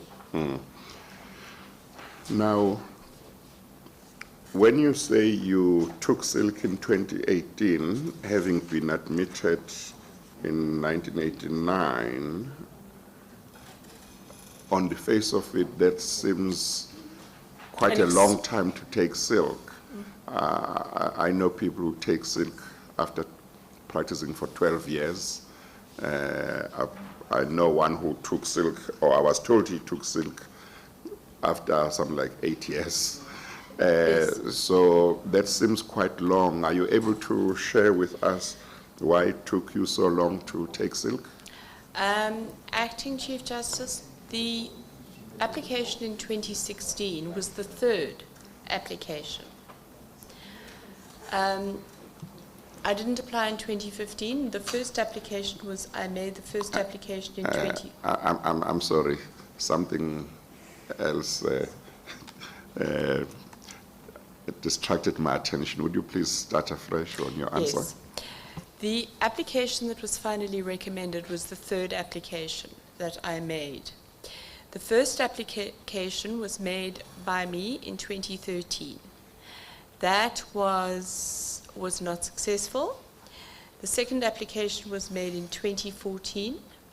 That was also not successful. And I didn't apply in 2015, and I applied again in 2016, and that was successful.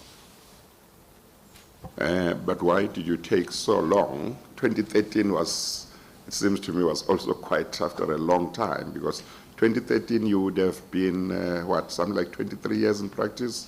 Yes. Yes. But Acting Chief Justice, when I commenced practice at the bar, women being recommended for silk were, you could count them on less than the fingers of one hand. It was only at a later stage, well into the duration of my practice, that the opportunity for women to be recommended emerged. When I started practice, I can think of, I think there were 2 female silk practitioners. And slowly as the years progressed, that opportunity did open up. So for the first approximately 15 years of my practice, that opportunity it was unheard of for women, be they white or African or Indian women, to apply and to be recommended for silk. So that is part of that story. No, but that can't be right, Ms. Crisfield.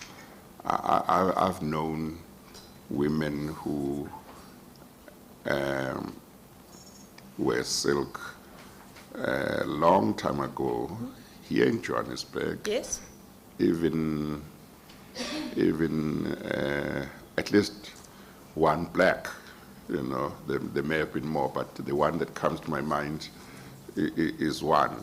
I mean, I wouldn't have difficulty with the proposition that there were not many women who took silk, but you are saying that there wasn't that opportunity. And my question is, if you are a practitioner, you are a woman, you believe that you have reached a stage where you should apply for silk, at least you should apply. If you don't get it because the committee that is supposed to recommend you consists of men who don't recommend you, that's different. But at least you should apply because you believe you should get it. So my concern is that you didn't apply until you had done about 23 years. Didn't you believe You Yes, I did. deserved to be silk much earlier than that. Yes, I did. But why didn't you apply?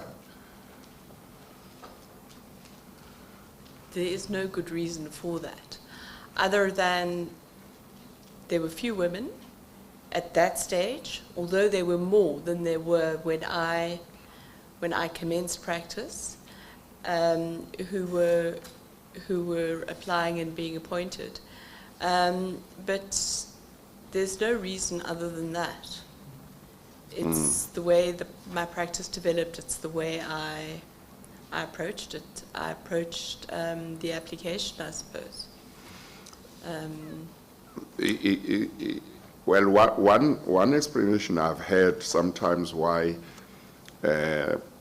advocates might take long to apply for silk is that they are concerned that maybe they are busy as senior juniors, and maybe once they get silk, they are not sure if they'll be sufficiently busy, so they delay that. There is that concern, yes. Was that your reason, or was that not your reason? Certainly it was part of it, Acting Chief Justice, and I also had at that stage a busy practice, and I was very comfortable with it as well. Yes, but then why didn't you tell me earlier? I was comfortable with my practice, and I just continued. Why did you have to say, there were not enough women silk? Well, when I first started practice, I think there were 2 women silk. Yes, but that didn't affect the reason you're not applying, isn't it? Yes, but even then, even when I got to sort of call it 15 years, there were still not that many women making application and being there were certainly more. I mean, we've seen an incremental increase over the years. So that really you could make it those 2 reasons put together. And I had a nice practice, and it was doing well, nicely. I'm not going to stay longer on this point. I was simply trying to understand why you didn't apply for so long, and the initial response that you gave suggested to me that your delay had something to do with the fact that there were not many women around who were silks. But from what you have subsequently said, it seems that you had a certain practice, you were comfortable with that practice, and it probably was your choice not to apply earlier. It's a combination of both. It's a combination of both, ACJ. Yes. There were still then. There were Yes. not many female silks at that point. Judge President Mlambo. Thank you very much, Acting Chief Justice. Advocate Crutchfield, good afternoon. Good afternoon, JP. Yeah. You were here in April this year, is that correct? I was indeed, yes. Yes. So I won't spend a lot of time with you, but just looking at your spreadsheet, you've done a total of 70 weeks acting, is that correct? Indeed, yes. Yes, JP. And the major part of your acting has been in unopposed motions, which is 14 weeks, civil trials, 18 weeks, opposed motions, 9 weeks, and then, I think that's, and then 7 weeks in full court appeals. Yes, Right. JP. I won't take you through that. I want to focus on your judgments. You've delivered a total of 93 judgments, if I'm not mistaken. JP, I thought it was more than that, but it is in that region approximately. Yeah, but what I want to deal with as far as your judgment's concerned is you've listed the number of judgments where it took you more than 6 months to write. Yes. And in some of them, you've explained like it was a 2-week special, 2 weeks special civil trial, or opposed motions combined into a special motion. But I think I raise this with you because that's the area where, as High Courts, we have a problem with judges who can't deliver judgments. But I want to commend you first for disclosing these judgments, right? But what assurance can you give the JSC that you will not add to the perennial list of defaulters in this area? JP, if I can take you, if I may, to the list. If one looks at the last year, for example, the only judgments that have been delayed in terms of more than 6 months are I think it was the 5-day on page 2 at the top. The first matter is the tax matter, and that matter was 6 days on trial. But that 6 days is not, in fact, the reason why that matter was delayed. The reason why that matter was delayed is the matter directly beneath it. The opposed application, the special appeal. And that was the matter in which it dealt with. In fact, I gave the judgment in the application for leave to appeal. It went out this morning. But that matter dealt with restraints of trade. It dealt with unfair competition. It dealt with a very broad range of difficult and complex issues. There were 4 applications. In fact, there was a 5th issue as well. There were elements of urgency, and the judgment runs to 53 pages. I did almost attach it and place it before the Commission, but at 53 pages, it wasn't tenable. But that is the reason for the delay in Maloney.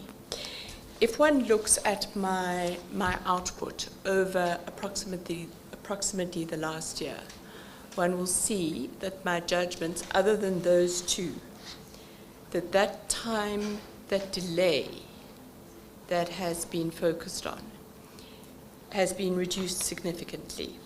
So, for example, over and above those 2 judgments, my last outing in the opposed motion court was the last week of July. Those judgments, there is one that's outstanding, and given the date of the last week of July, all of those judgments will be delivered before the 3-month cut-off period. So, just to cut a long story short, since the last interview, how many judgments have you reserved for longer than 6 months? I just want to know that, because there are others featured in that interview since April. Is it 2 or is it 3? Since April, I don't think there are any, JP. I see. Okay, so all these are historical? Yes, indeed. Okay. The interview was April. Yes. I don't think there's anything there's nothing since April that I've reserved for longer than 6 months. I see. Thank you very much. Thank you, Acting Chief Justice. Thank you, JP. M.E.C. Lesufi.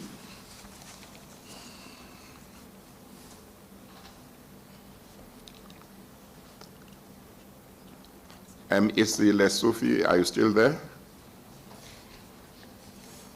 Yes, I'm still here. Thank you so much, Acting Chief Justice. Yes, if you have got questions for the candidate, please go ahead. Now, the candidate is appearing for the 2nd time, if I'm not mistaken. So in the next session, the answers. So I'm fine. Okay, no, thank you. Thank you so much. Commissioners, Commissioner Mpofu. Chief Justice Jenny Kane. Okay. Commissioner Mpofu. Yes, the Commissioner Kane can go first. Oh, Commissioner Kane? Yes, thank you very much, ACJ. Okay. Good afternoon, Ms. Crutchfield. Good afternoon, I would like to just bring to the attention of the Commission the reasons why your silk took some time. As you know, I was personally involved in that process. Would you please speak up a bit, Commissioner Kane? Yes, I am sorry. Is that better? That's better, yes. Thank you.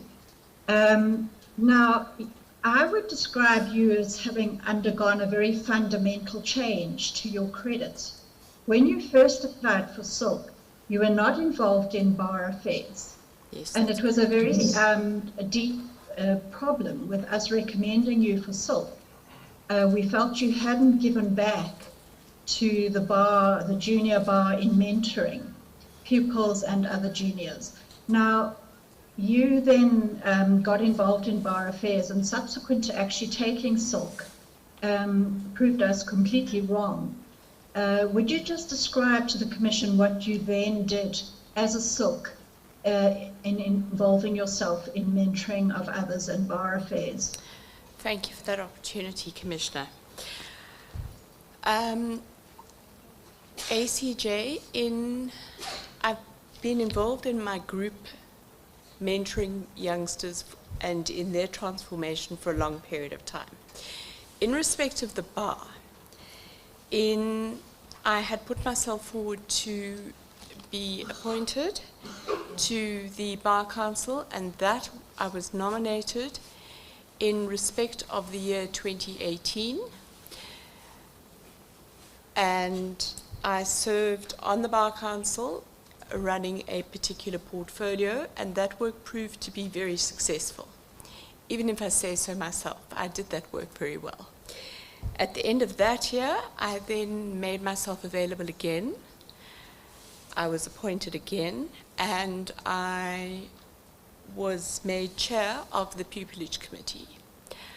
And I ran that pupillage committee through COVID, which was extremely difficult, as you can imagine. We had approximately 70 pupils, and to transition the curriculum of that program to an online format was not easy, but we managed it. We managed it seamlessly because we foresaw what was coming, and I oversaw that, and I continued through the year to oversee that program and to ensure that our pupils, some of whom ACJ come from the most underprivileged backgrounds, but I ensured that they underwent and benefited from, I hope, a successful pupillage. I stood down from the Bar Council at approximately a year ago, primarily because I believe that people shouldn't clog up positions. There are many people who wish for opportunities and who are capable of exercising those opportunities very well. So I didn't make myself available at the end of last year. I also wanted to focus on my application to the bench. But I have continued to be involved. I still participate actively in assisting the society with pupils, with the training of pupils. I'm involved in the advocacy training program. I'm also involved, we've just undergone our application process for pupillage, and I was extensively involved in that. So I have continued to be significantly involved in bar affairs, and that takes up an enormous amount of time and resources. So it is a significant contribution, and I'm grateful to Commissioner Kane for highlighting it. Thank you. Thank you. Thank you, Commissioner Kane. Commissioner Mpofu. Thank you very much. Good morning. Good morning, afternoon. Oh, indeed. Good morning. Good afternoon, Commissioner. Thank you. Yes, no, the reason why I allowed Commissioner Kane to go first was because I knew that she would probably cover some of the ground, because I'm not sure whether it was me or her who was the chair of the Bar Council when you took silk. I think it might have been me. It was her in the year, but you were there. I was the deputy For whichever, then, yeah, yes, because indeed. it was the year after my stint, yes. Right, no, but referring back to her, to that interview, just to confirm what she has said about the feedback that we gave you and the impressive way in which you then took it up. But the issue that I really wanted to clarify is the concern of the DCJ around, if you can just explain, what it is like to have a practice in a place like the Johannesburg Bar, where you belong to a category of people who don't get all the nice flowery work, and you end up spending years and years, maybe even 10 years, just going to the divorce court and unopposed motions before you can be taken seriously. What that does even to your self-confidence to apply for silk. And then when you do eventually do, then you are told, no, you're not ready, so which is the exact opposite of what one would expect, yeah.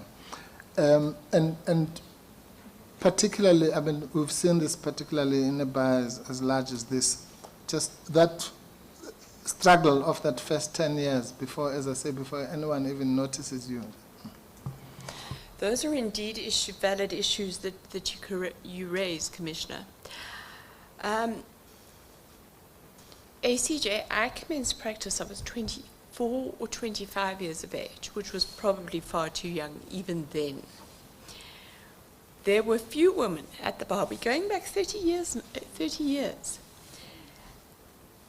I did initially unopposed motion court work, unopposed divorce court work, the odd opposed motion.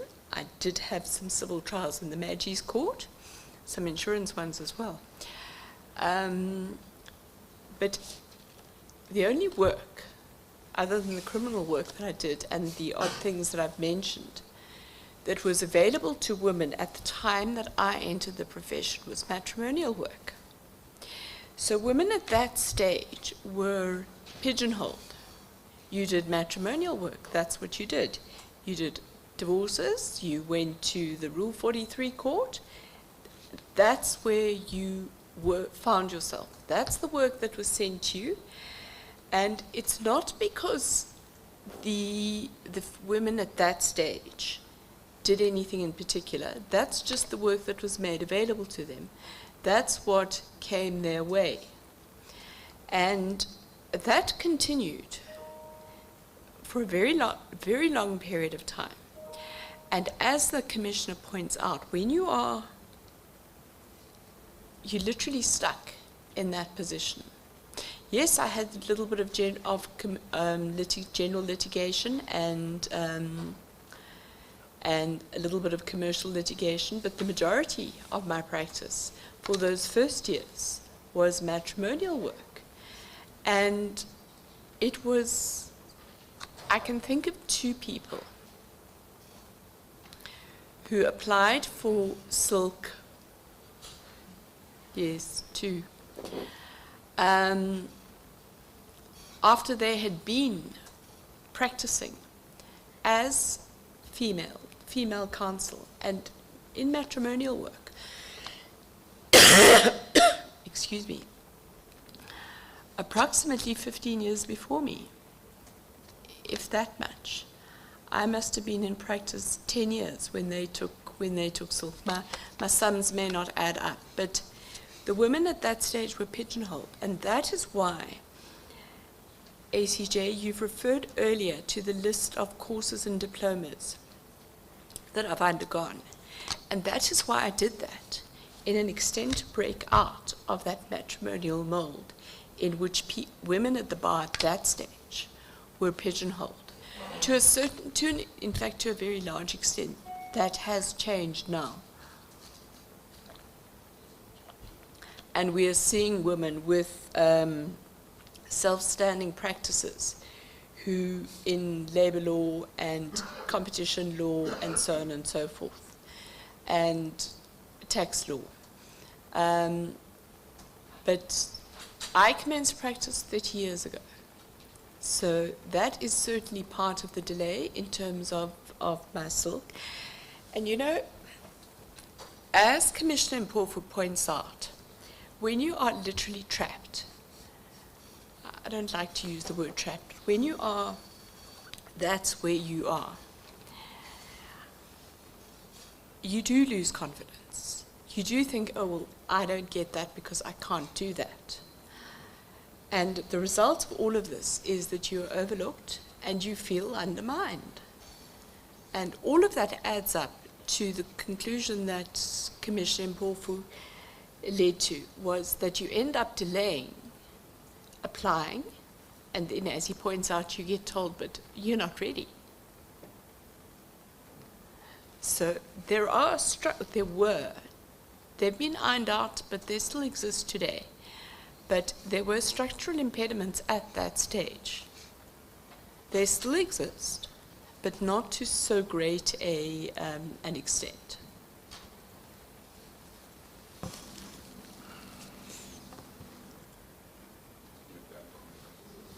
Yes, thank you, Teacher. Thank you, Alison. I wish you had said in response to my question the type of work that we as women at the bar were doing over the years and continue to do was not the type of work that would be recognized by the leaders of the bar as qualifying you to take silk. That is why I took long to get silk. I wish that is what you had told me, because that I would understand completely. You understand? Yes. Yes. Thank you, ACJ. Okay, it's all the right. same with criminal law. People who were engaging in criminal law at that stage also was unheard of for them to be conferred with silk. Thank you, Commissioner Mtolo Lepu. DJ, can I just follow up on? Yes, okay. Good afternoon. Good afternoon, Yes. Commissioner. Yeah, after having experienced all this hardship being a woman advocate, and which most of other women are still experiencing same, is there anything that you have done for other women not to experience what you experienced? I have tried to bring opportunities to them, not only in terms of accessing work opportunities, but also in respect of issues such as at the pupillage interviews that we held the beginning of September. I had a hand in the composition of the panels that dealt with those interviews. We had 3 panels, and I ensured that included in those interview panels were as many young black females as we could accommodate within those panels. So not only have I attempted to find work briefing opportunities for them, I've also attempted to expose them, to give them, I want to say give them standing, to allow them to be seen, to be taking up opportunities that will in the future result in leadership experience and leadership positions for them.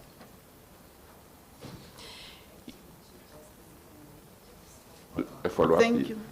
Okay, let her finish. That you are done with your yes. Follow up, please. No, I just really want to Commissioner attest to the fact that one young black lady from the mother is from Uppington. After the April interviews, attest to the fact that Alison put a lot in for her development. Yes. I just want to attest to that. Okay, thank you. Commissioner Moiman. Thank you, Acting Chief Justice. Good morning, Advocate Crutchfield. Good. Thanks. This side. Good morning. Thank you very much. Thank you, Commissioner. Good morning, Commissioner. Thank you. Just one issue that I want you to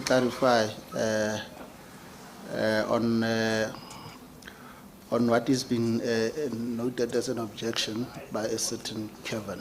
Oh, yes, yes. On the Bushiri matter.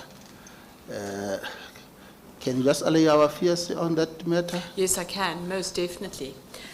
I sent to the Commission yesterday,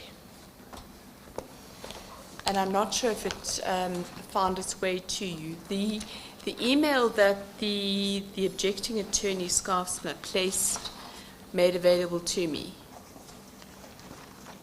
I don't know if you received that. I can send it again, but in effect, his complaint was based on what we call a one-liner. He said to me, not under oath, but in terms of an email, and I can hand it to you once I've referred to this. He says, the applicants are well-known fugitives from justice. There is clear concord authority from the court. Cannot assist the fugitives without this being brought to the court's attention. But all that he states in respect of the applicants themselves was the single phrase, they are well-known fugitives from justice. Now, yes, I do read the Sunday newspapers and so on and so forth, but I don't grant orders based on, or grant judgments based on, allegations that are made in emails and that are not substantiated in any manner. The gentleman did not see fit to put an affidavit before the court. There were no facts before the court upon which I could properly exercise a discretion that these people were allegedly well-known fugitives from justice. And so yes, I can more than adequately set your fears at rest in respect of this issue.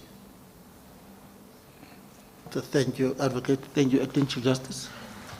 Thank you, Commissioner Jolo Lepu.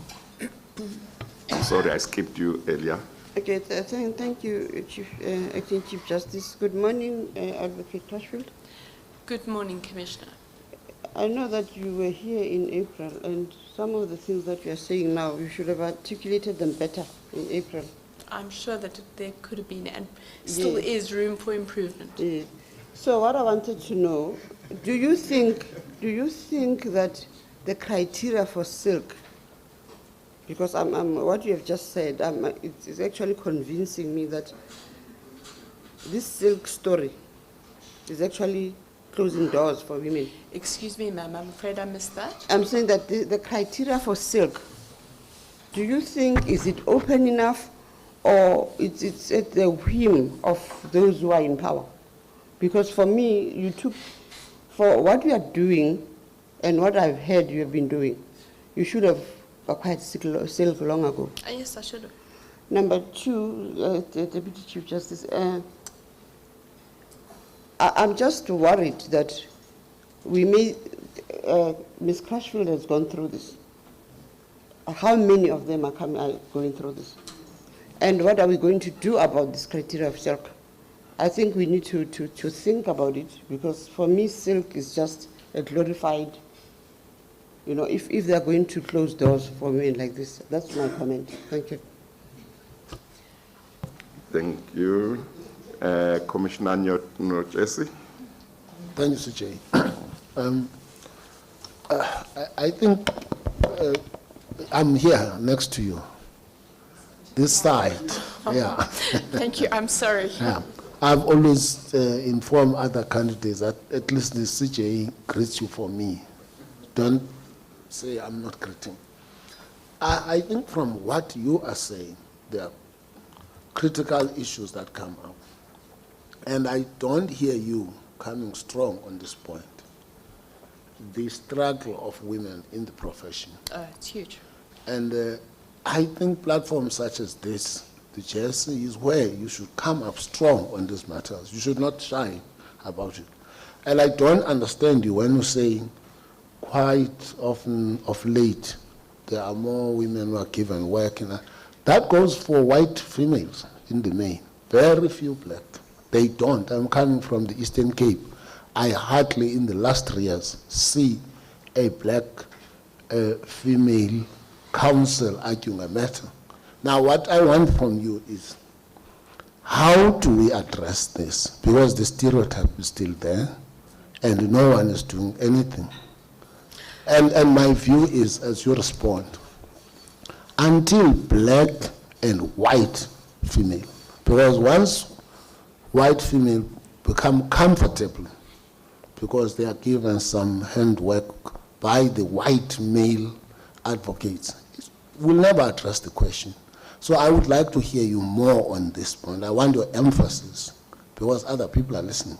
Thank you. Yes. Commissioner, I raised this issue and I thought that I addressed it strongly during my interview in April. My view is that this body is one of the most important when it comes to assisting with enabling females, black, white, African, across the board, to enter the profession, but also to stay in the profession.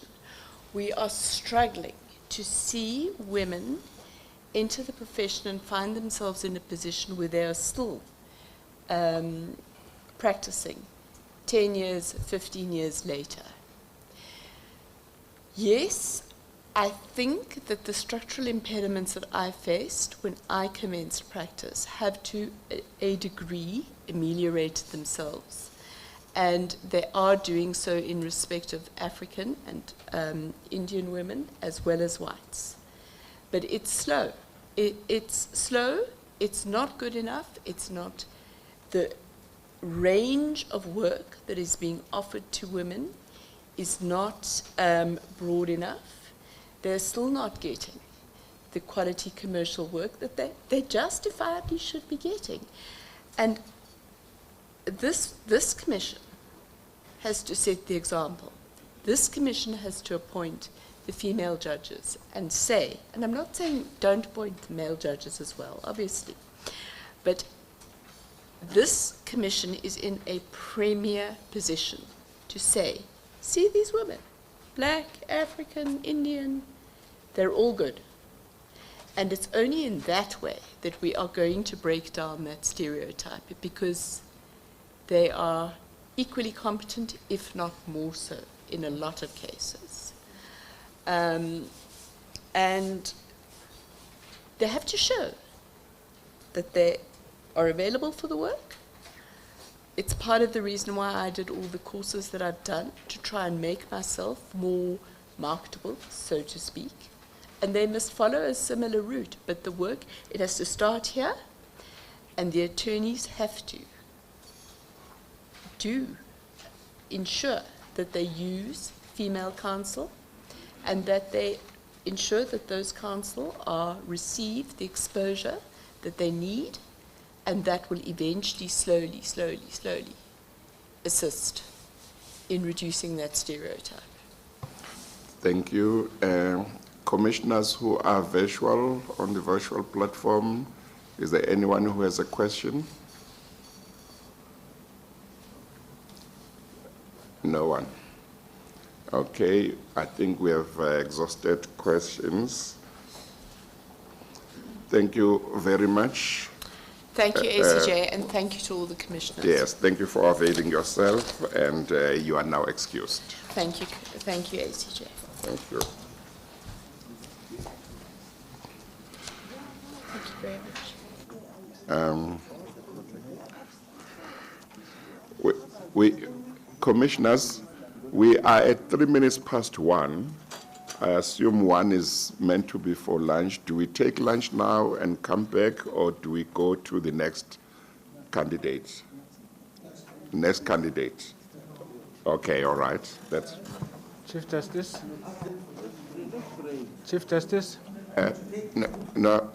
Commissioner Nochesi, you want to say something? I want to say we can even take 30 minutes now instead of 40.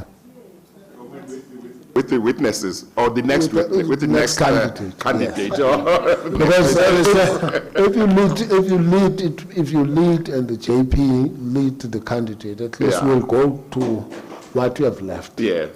Okay. Thank you, DCJ. Yeah, on that same light, I just wanted to say, I don't know what was discussed at the induction on Saturday. Yeah. But one of the ways to deal with this is when a candidate is clearly suitable, we don't all have to, even if we were on the list, I mean, we don't have to spend 1.5 hours for a candidate like that. Yes. And again, if the person is clearly unsuitable, obviously you must give them a chance. Yes. But I'm not saying that to preempt any deliberations, but I'm just saying that, okay. Because we are now, we have done 2 out of I don't know how many. So we are doing very badly. We've done, if you count all those that we have done since morning, we have done 3. 3? No, I'm saying just 2 of Gauteng. 2 of Gauteng, which means we still have another 10. We'll be here until after midnight. Commissioner Nyambi? Thanks. I'm supporting Commissioner Mpofu, but I want to add that it's us who are creating the problem for the acting CJ. Because once we see that is happening, it was part of the training. Once 3 or 4 have done it, there's no need for others to get in. So there's no need for acting CJ to get in and say, no, the time is like this. Let's assess the process. And the last thing is the preambles. Yes. The preambles are taking much more time. Yes. Just a small addition as well. Yes, Commissioner Totovo. It's quite important that all of us must consider taking a commercial break. Don't ask questions to all the candidates. You must take break. Maybe ask this one and take break and jump and don't know. Okay, we know that. I think Commissioner Mpofu just skip to this one. Oh no, I'll skip the next 2. Yeah. We encourage that. Can I object, Chief Justice? Okay. Yes, Commissioner. No, I think it's important to respect science. Yesterday we ate at 11 o'clock. And today we want to jump meals again. We can even agree to maybe have a 30 minutes lunch. But it's not good, it's not sustainable. So I would suggest that maybe we break for 30 minutes, we have lunch, then we can come back. But just not eating is not, some of us have got comorbidities.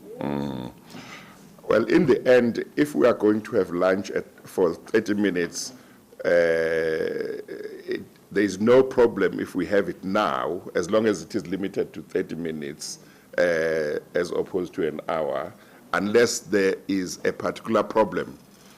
Or the candidate is already there. Okay. No, I think since the candidate is here, let's do this. Yes.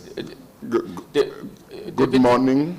Good morning, Deputy Chief Justice. Good morning. Good morning. You are welcome. Thank you for availing yourself. May I say, if the commissioners, I know that you sat until late last night and so forth. If you have to eat, I would rather not want you hungry and angry. So I don't mind waiting if that is from my perspective. Yes. No. Now that you are here, we'll rather interview you, and then we can eat afterwards.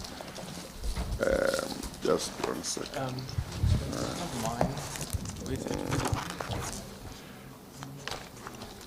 Well, just so that Commissioner Nochese doesn't have to remind everybody, I've greeted the candidate on behalf of everybody.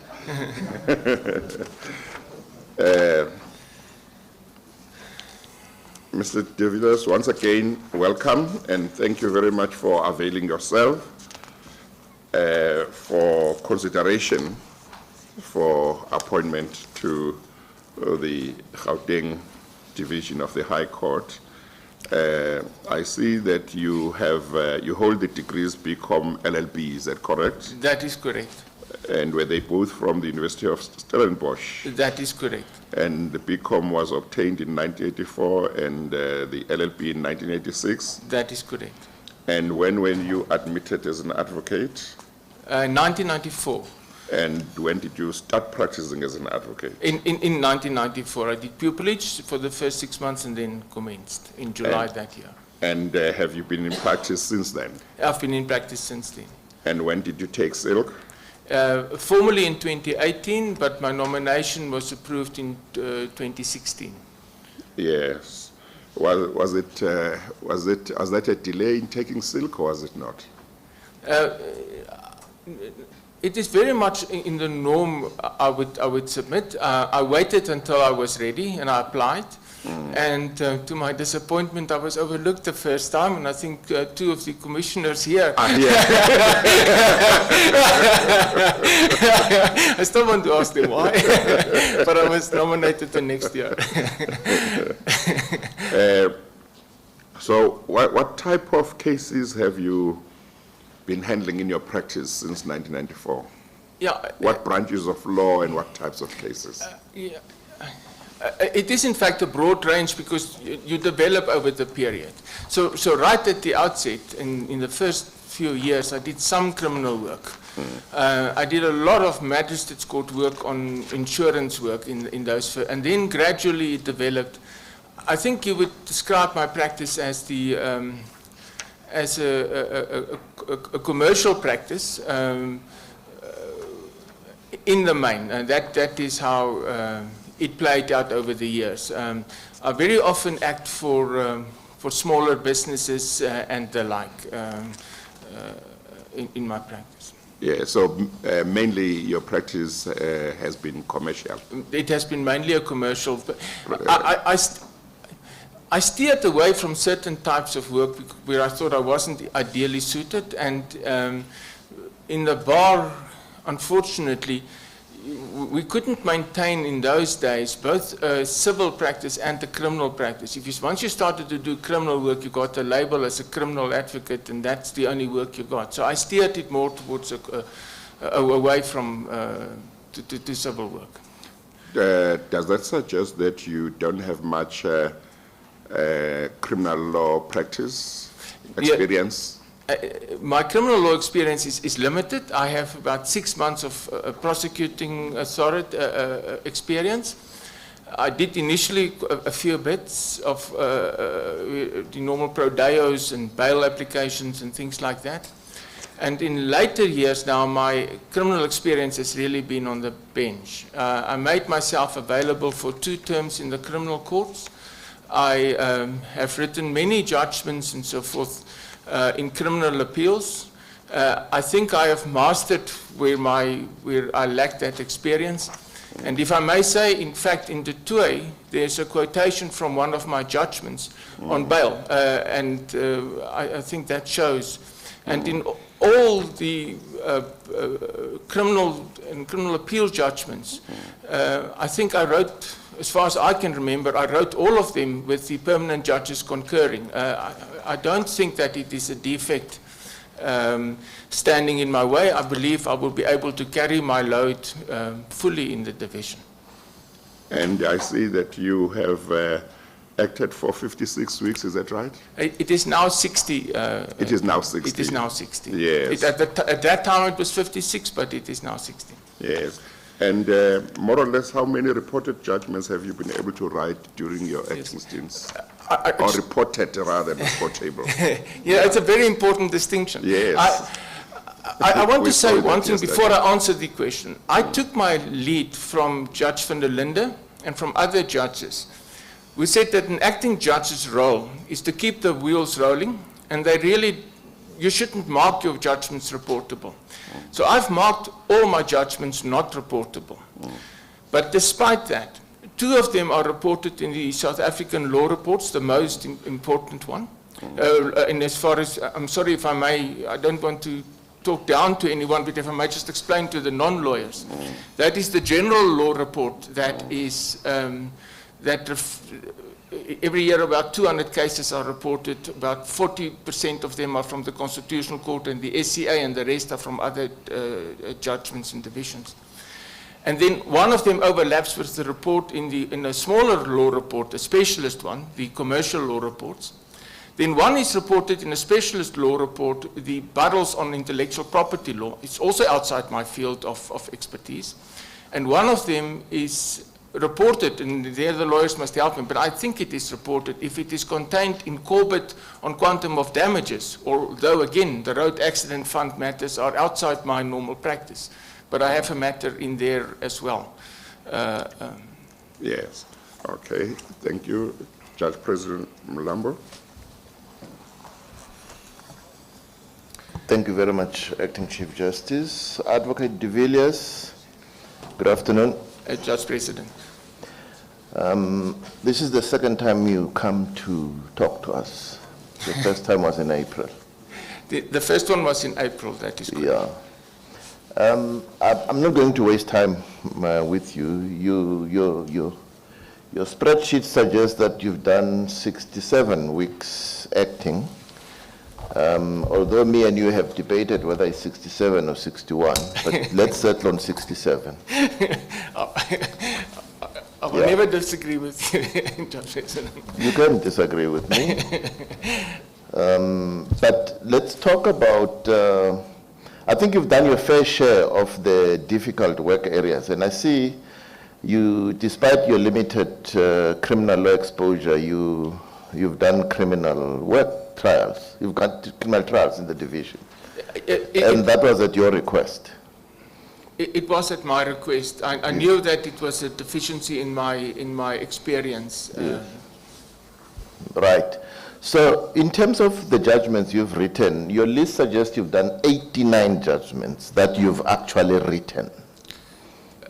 For that list, I never want to disagree with you, but that list contains 4 extempore judgments. Okay, because I wanted to check that, when you're in the agent court, you won't survive with reserve judgments if you reserve everything that you hear. No. So you do have to deliver extempores at some stage.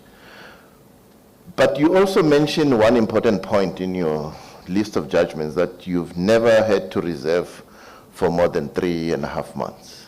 Yeah, Am I correct? All my judgments have been delivered within 3 months and 2 days. Yes. The actual statistics is that 96% of them are within 2 months, 75% within a month, more than 50% in 2 weeks. Yeah. I think the Acting Chief Justice has taken you through your resume. You are a silk. You've appeared in the Superior Court. Have you appeared in the Constitutional Court? Unfortunately, not. I couldn't get leave to in the matters that I wanted to take. But you've appeared in the SCA. I have appeared in the SCA. I see. And your list of judgments actually provides a very good bird's eye view of the matters you've set in, because it's a wide range. Contractual civil law, company law, property law, personal injury law, refugee and administrative law. It's quite a wide range. And do you feel that that has prepared you for permanent judicial appointment? With respect, it has. I mean, yes. I have grown enormously as a result of the opportunities that you gave me as a lawyer.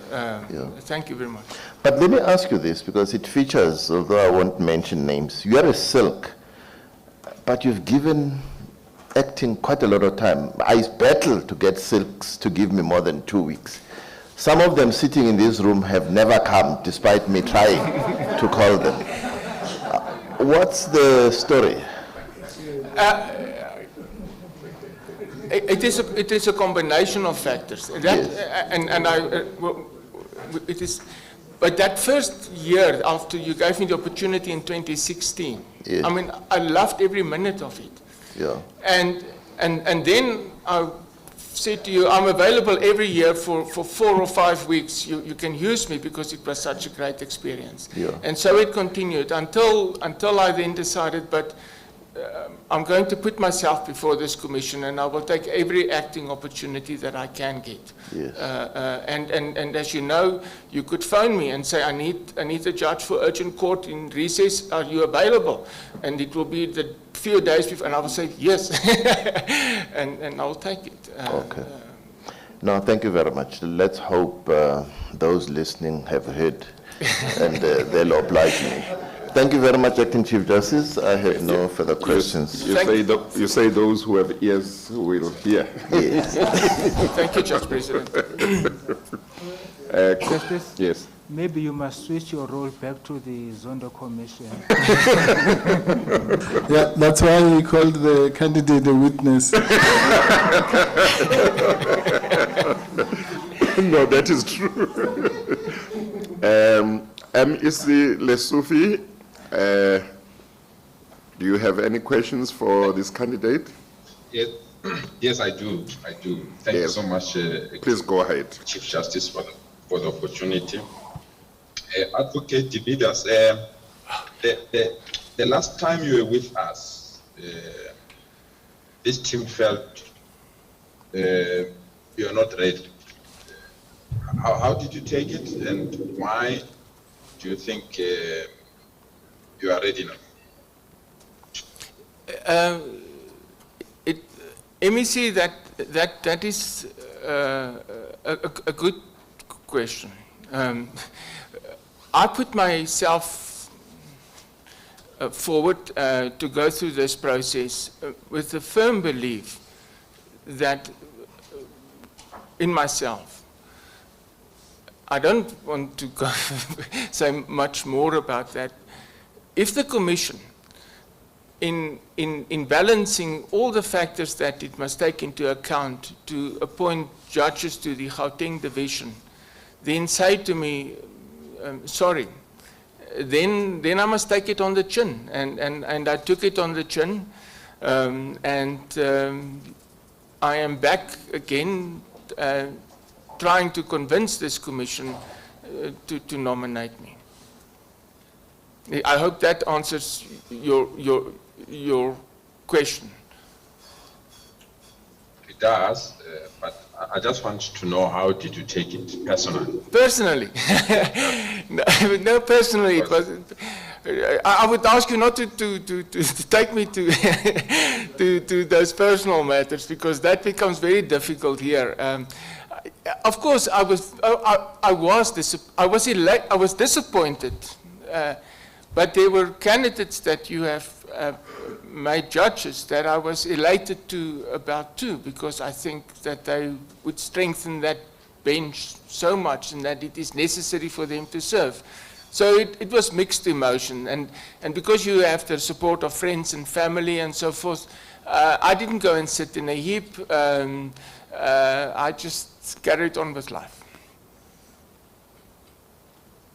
How about no further question from my side, Chief Justice? Thank you so much, Advocate. Thank you, MEC.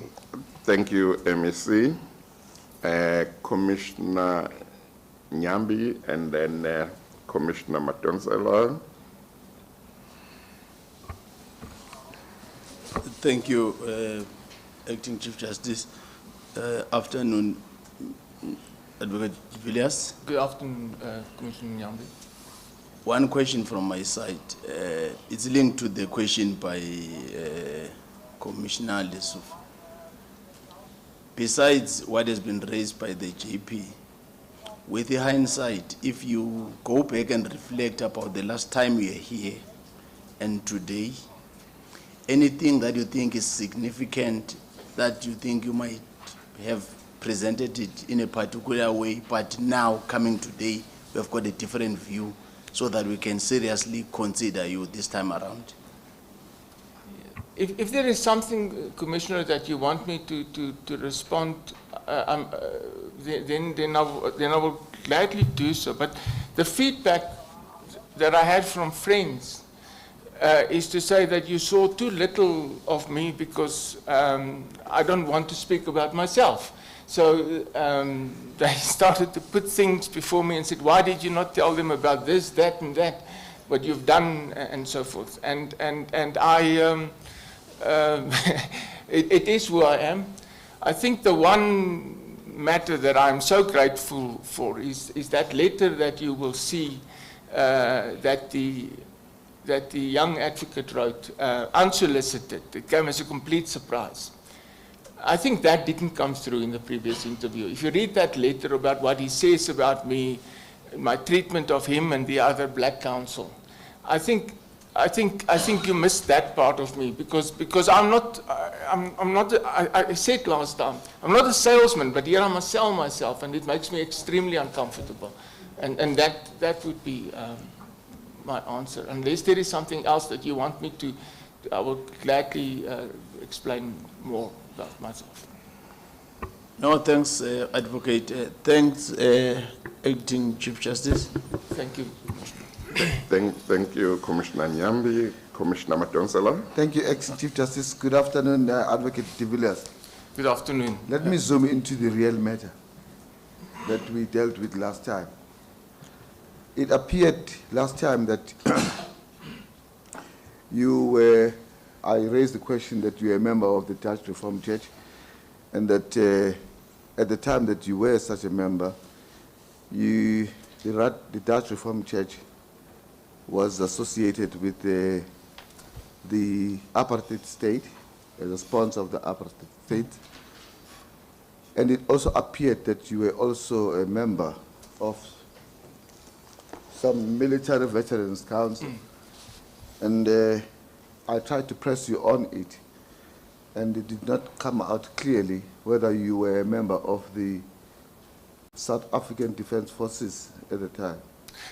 And I want you to respond to that, because it wasn't too clear to me at that time whether you acknowledged or confessed to having been a member of the South African Defence Force at the time, in the height of apartheid in the 1980s.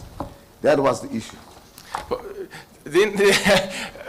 Sorry, Commissioner Mandensela, but yes, if that is the issue, that at the heart of apartheid, whether I served in the military, because on the church thing, I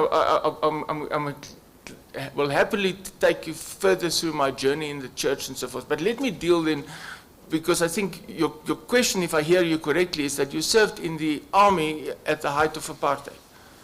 Yes, that is, it is combined with the fact that you were a member of the Dutch Reformed Church at the time in 1984 and 1985, right at the height of apartheid, and at the time when the military was harassing the black people in the townships at the time. That's the issue.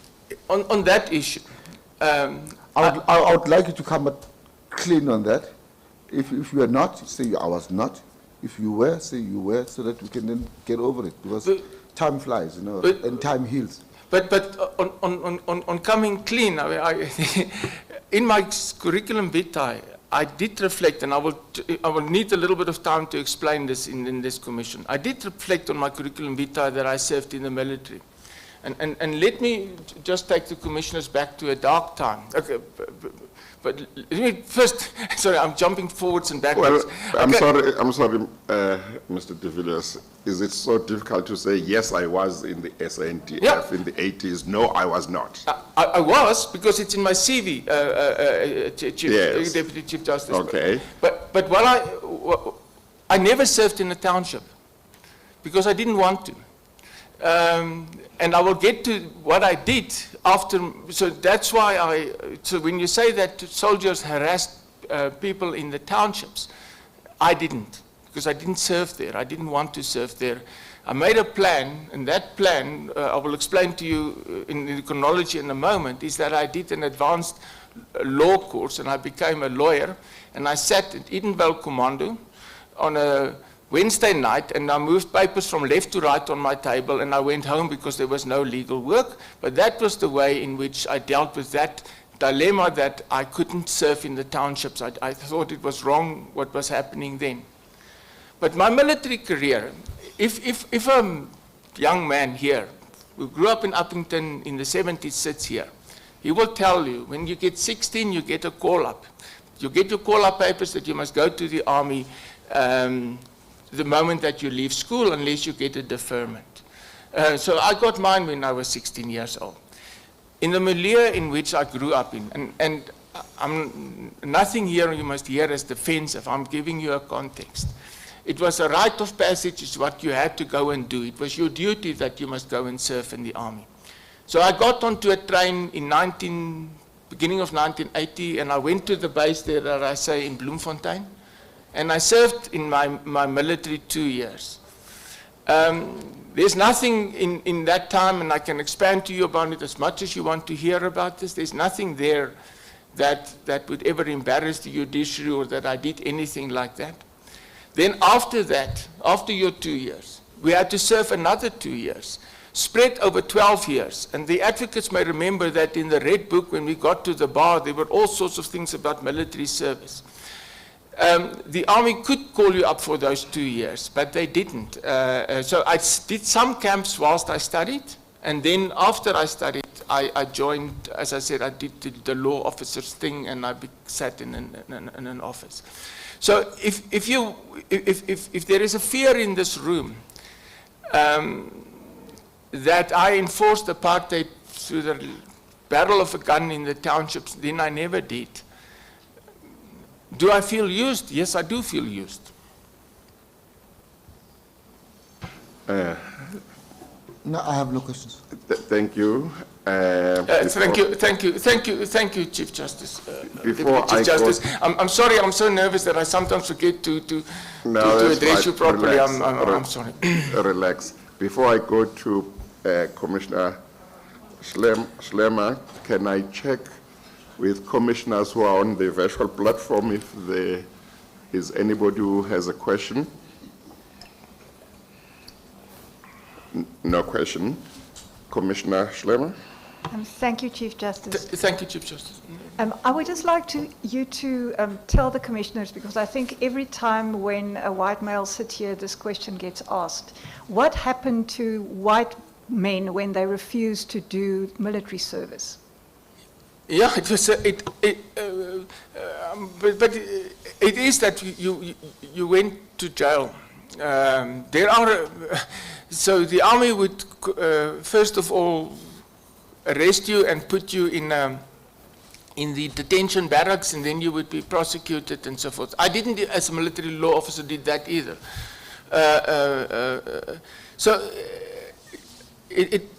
But in truth, in 1979 in Uppington, I mean, I knew of no one who would do that. I met those people only later in my life when you reflected on what you did. But I didn't think about that when I got into that train that night.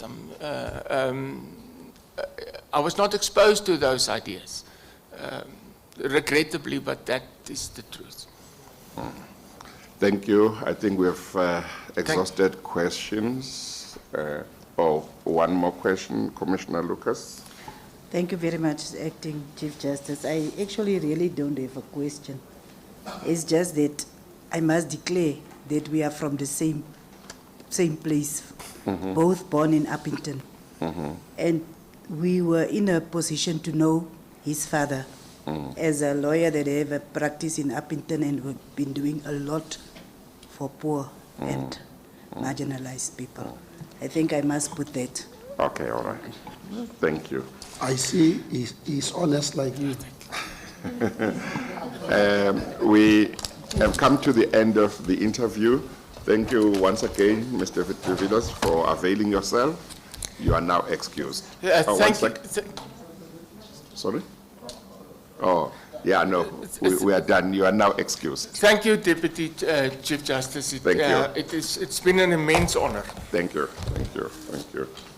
ACJ, there was just one issue I wanted to just raise, which, yes. Me too. No, Is it so important? Yes, it's just in relation. Oh, Mr. De Villiers, please come back. No, it's not about Not him? No, oh, no. Okay. Thank All right, you, please leave, yeah. It's just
your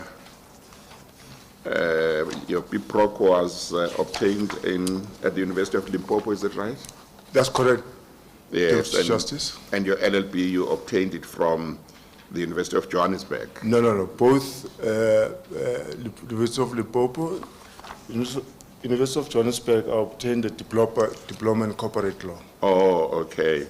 So you then did a diploma in corporate law at the University of Johannesburg. Yes. Yes. It was called RAU at that time. At the time. Yes, thank you. Yes. It was not done in Afrikaans, was it?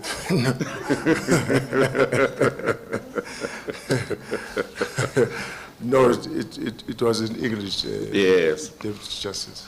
And you practice as an attorney, is that right? That's correct. And you have your own law firm? Indeed Yes. so. And you have been practicing as an attorney from when? From 1993. That makes it about, what, 31 years? I'm going to go for 30 years in 2023, I think. It's about 27, 28, yeah. Around there, yes. Yeah, okay.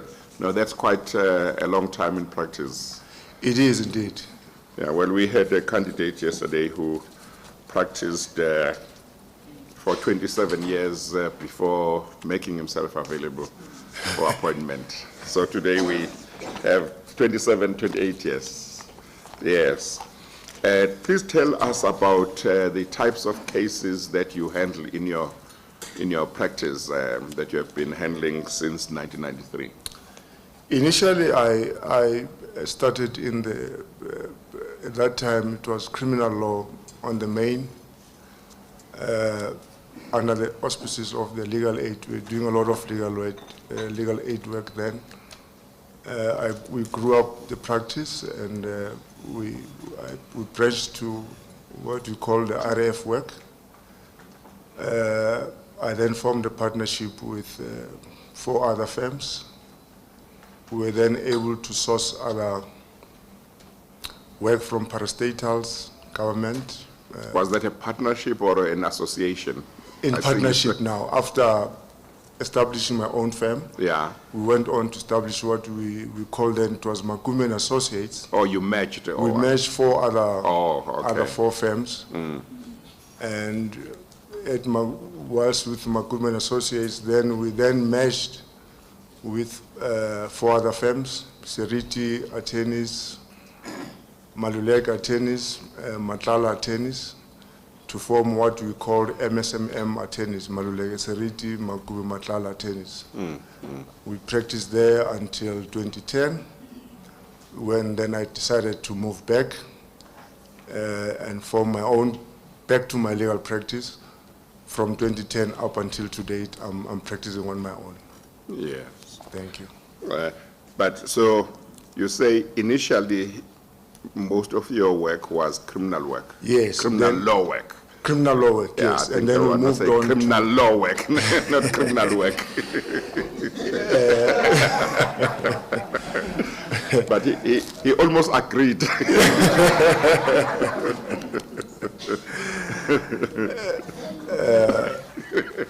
And then at MSMM, we were able to attract other, like I said, parastatals, local government, Ekurhuleni,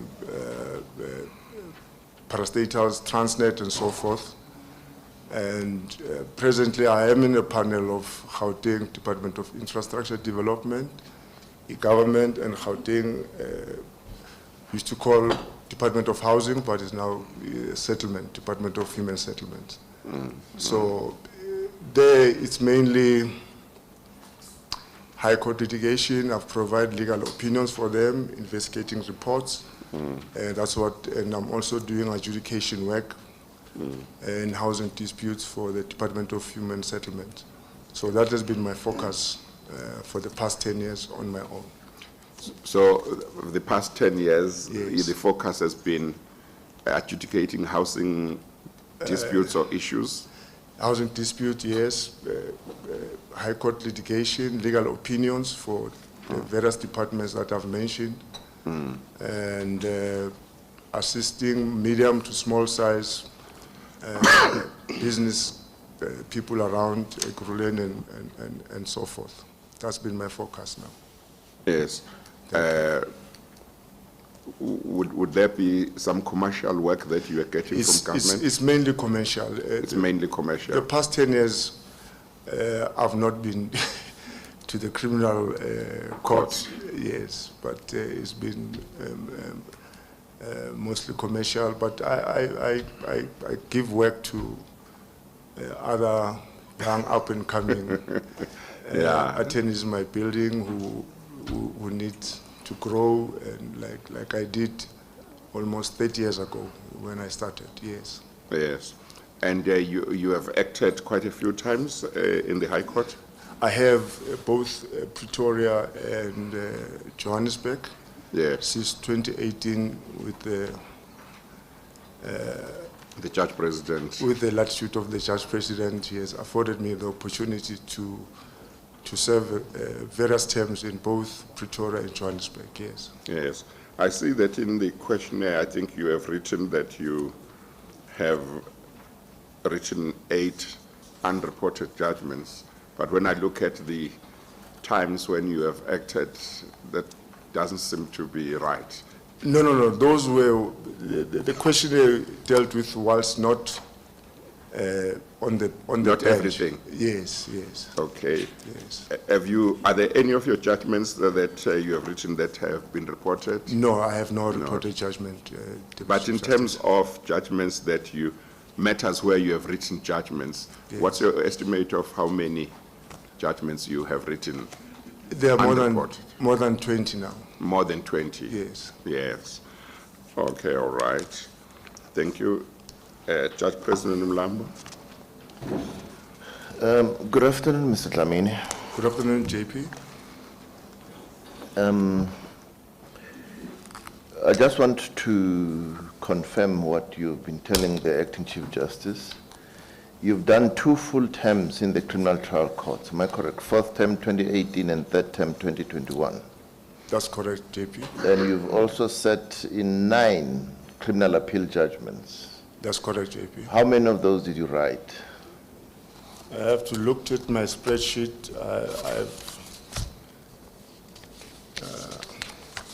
Well, I think you've given us your list of judgments. Yeah, there's in the criminal appeals, I think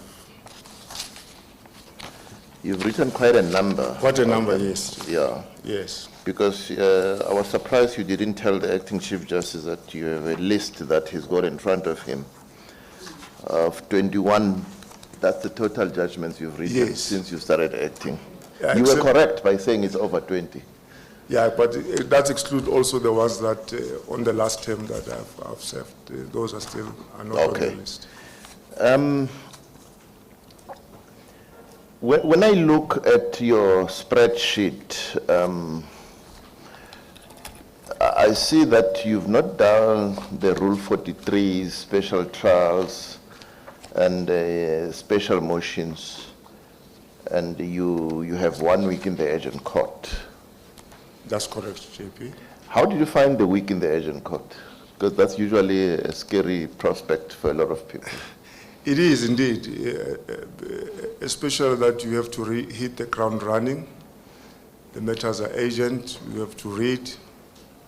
There's no a reading week where you have time to read. So the matters are there, they are urgent. People want to bury loved ones, people want to stop others from accessing bank accounts. So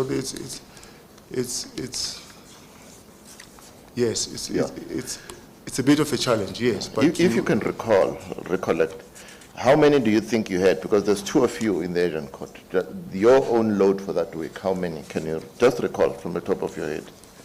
There were about 5 for the week. Because you were lucky. Did your senior do most of them? No. We spread them because what happened on that week, the roll collapsed, I think. Oh, I see. Then the DJP then put everybody on the agent roll to come and assist. And assist, and assist, yes. I see. So the senior judge then spread the workload to all of us there to assist. That's why the number was not as hectic as it should have been. Okay. You told the acting Chief Justice you've done commercial work in the last 10 years. Yes. I wish I had known that earlier, because you know we've got a commercial role in Gauteng. Chief Justice, yes, but I'm sorry, JP. But remember, the JP is the one that put the manpower where the JP believes it should be allocated. Yeah. Because, I mean, the point I'm making is that your stints in the criminal trial courts were actually wasted capacity, because you could have done more work in the commercial roles. Not at all, JP. They were actually very enlightening. There is work there, JP. It's heavy work. You have to read the record. You have to consult with your senior. It's quite challenging. Obviously, with my criminal law background, it wasn't as heavy as it should be, but it is. In fact, all the fields that are there in court, as you know, the role is quite heavy. You know, whether it's a criminal role, it's a civil role, opposed, unopposed. The role in both divisions, in both Gauteng and Johannesburg, is quite challenging. There's heavy work. Yeah. So, do you feel, therefore, that whatever work you've done, if we look at your spreadsheets, it's 59 weeks in total, you feel that has, in addition to your practice experience, that has sufficiently prepared you for a permanent appointment? I do, JP. Yes. I'm almost 30 years now in practice, and that experience is I consider it valuable. Yeah. But more importantly, the terms that I've acted, they've actually enhanced my experience to such an extent that I believe, fairly so, that I am in a position to assume, subject to the commission, of course, I can assume a permanent position. But the acting terms themselves, they were the ones that I believe have put me in a position that I can avail myself. Yeah. No, thank you very much, Acting Chief Justice. I've got no further questions. Thank you, Judge President. MEC Lesufi, do you have any questions for the candidate? If so, please go ahead. Thank you so much, Acting Chief Justice. I have no further questions to add. Thank you. Thank you very much. Commissioner Tsepe. Thank you, Acting Chief Justice. Good afternoon. Good afternoon, Commissioner Tsepe. I just wanted to check with you. The GCB, in their comments about your application, raised quite a number of issues, but I guess the important one for me that I just wanted you to engage with is that your knowledge of constitutional law and its impact have not been demonstrated in your judgments. I just wanted to hear your comments on that. And on the list that you provided of your judgments, I see that there are some judgments which were provided beyond the 3-month period, and I just wanted to hear your views on that. Thank you so much, Mr. Lamin. Thank you, Commissioner. On the constitutional issues, I think the JCB also comments further that the matters that were allocated to me at the time, they did not have any constitutional applicability on it. But having said that, it's my submission that the Constitution per se, constitutional matters, they appear on every matter that basically that you deal with. You know, if it's in criminal matters, we have to deal with doctrine of common purpose, the right of an accused to remain silent. There are constitutional issues, not per se that you have to declare certain legislation invalid or such matters. But running through, the Constitution is our guiding document. So, in my view, barring to say that indeed there were no matters that I specifically allocated that is constitutional questions on them. But overall, the Constitution rides through, and one is mindful wherever you do. The eviction matter I dealt with, the right to housing, the right to, it's a constitutional matter that you deal with, whether you order parties to declare property, whether the property is a primary resident or not, whether you can order an eviction or sale an eviction and so forth. On the outstanding judgments, the two, the JP has requested us actually to mention them. I've mentioned them. The first one, I was sitting with the senior, although he's an AJ, but because of the non-availability of judges then, because of COVID, after we discussed with him, we discovered that he's got more terms than I have, and then he was a senior on the day. So we had the matter. Within the 3 months period, I forwarded my judgment to him. I emailed it, well, he had emailed mine, the one that he was ascribed, timelessly.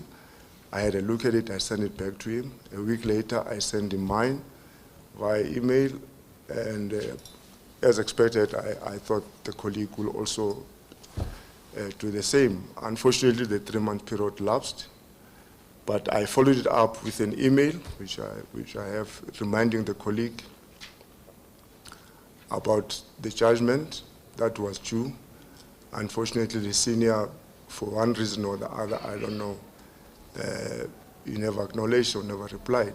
It was December, and then January, I saw an email from him delivering the judgment that is in order, and then we had it delivered.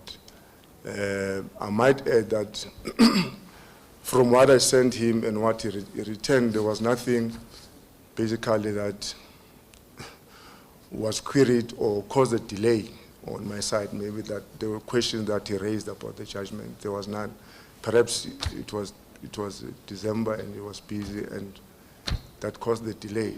But I can assure the commissioner that my email trail will show that the judgment was sent to him timelessly, and I followed up with a reminder, and the senior, unfortunately, only sent the judgment back to me in January after, I think it was December and so forth, January, and that's the reason, Commissioner.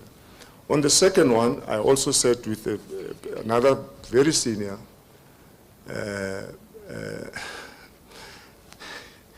the JP knows, I'm sure that's why. And the name is there. I don't want to use this commission as a form of this. There's no complaint. I just want to place the facts before the commission of how the judgment were delivered in that manner. Again, I sat with the senior. He asked me to do a scribe on this particular judgment. Within the 3 months period, I sent the senior the judgment. He did nothing, maybe he was busy. In December, similarly, I think it was on the same day that I sent the judgment, the email to the other colleague. I also reminded him on the email that, hey, please note that the judgment is still outstanding. I think that one he did reply and said, no, don't worry, I'll let it in December. That was his reply. Now, we're now running to 4 or 5 months. In January, we're at 6 months now. It was a red zone. I sent him a very collegial email as well. I say, good afternoon, senior. Compliments of the new season. I hope you and family are well. Yeah. Good afternoon, senior. I hope this finds you well. Compliments and best wishes for the new year. Can you please assist to have this judgment delivered? That was now in January. Unfortunately, this was met with no acknowledgement, no nothing. The 6 months period was done. The train has left the station. I had a valid ticket.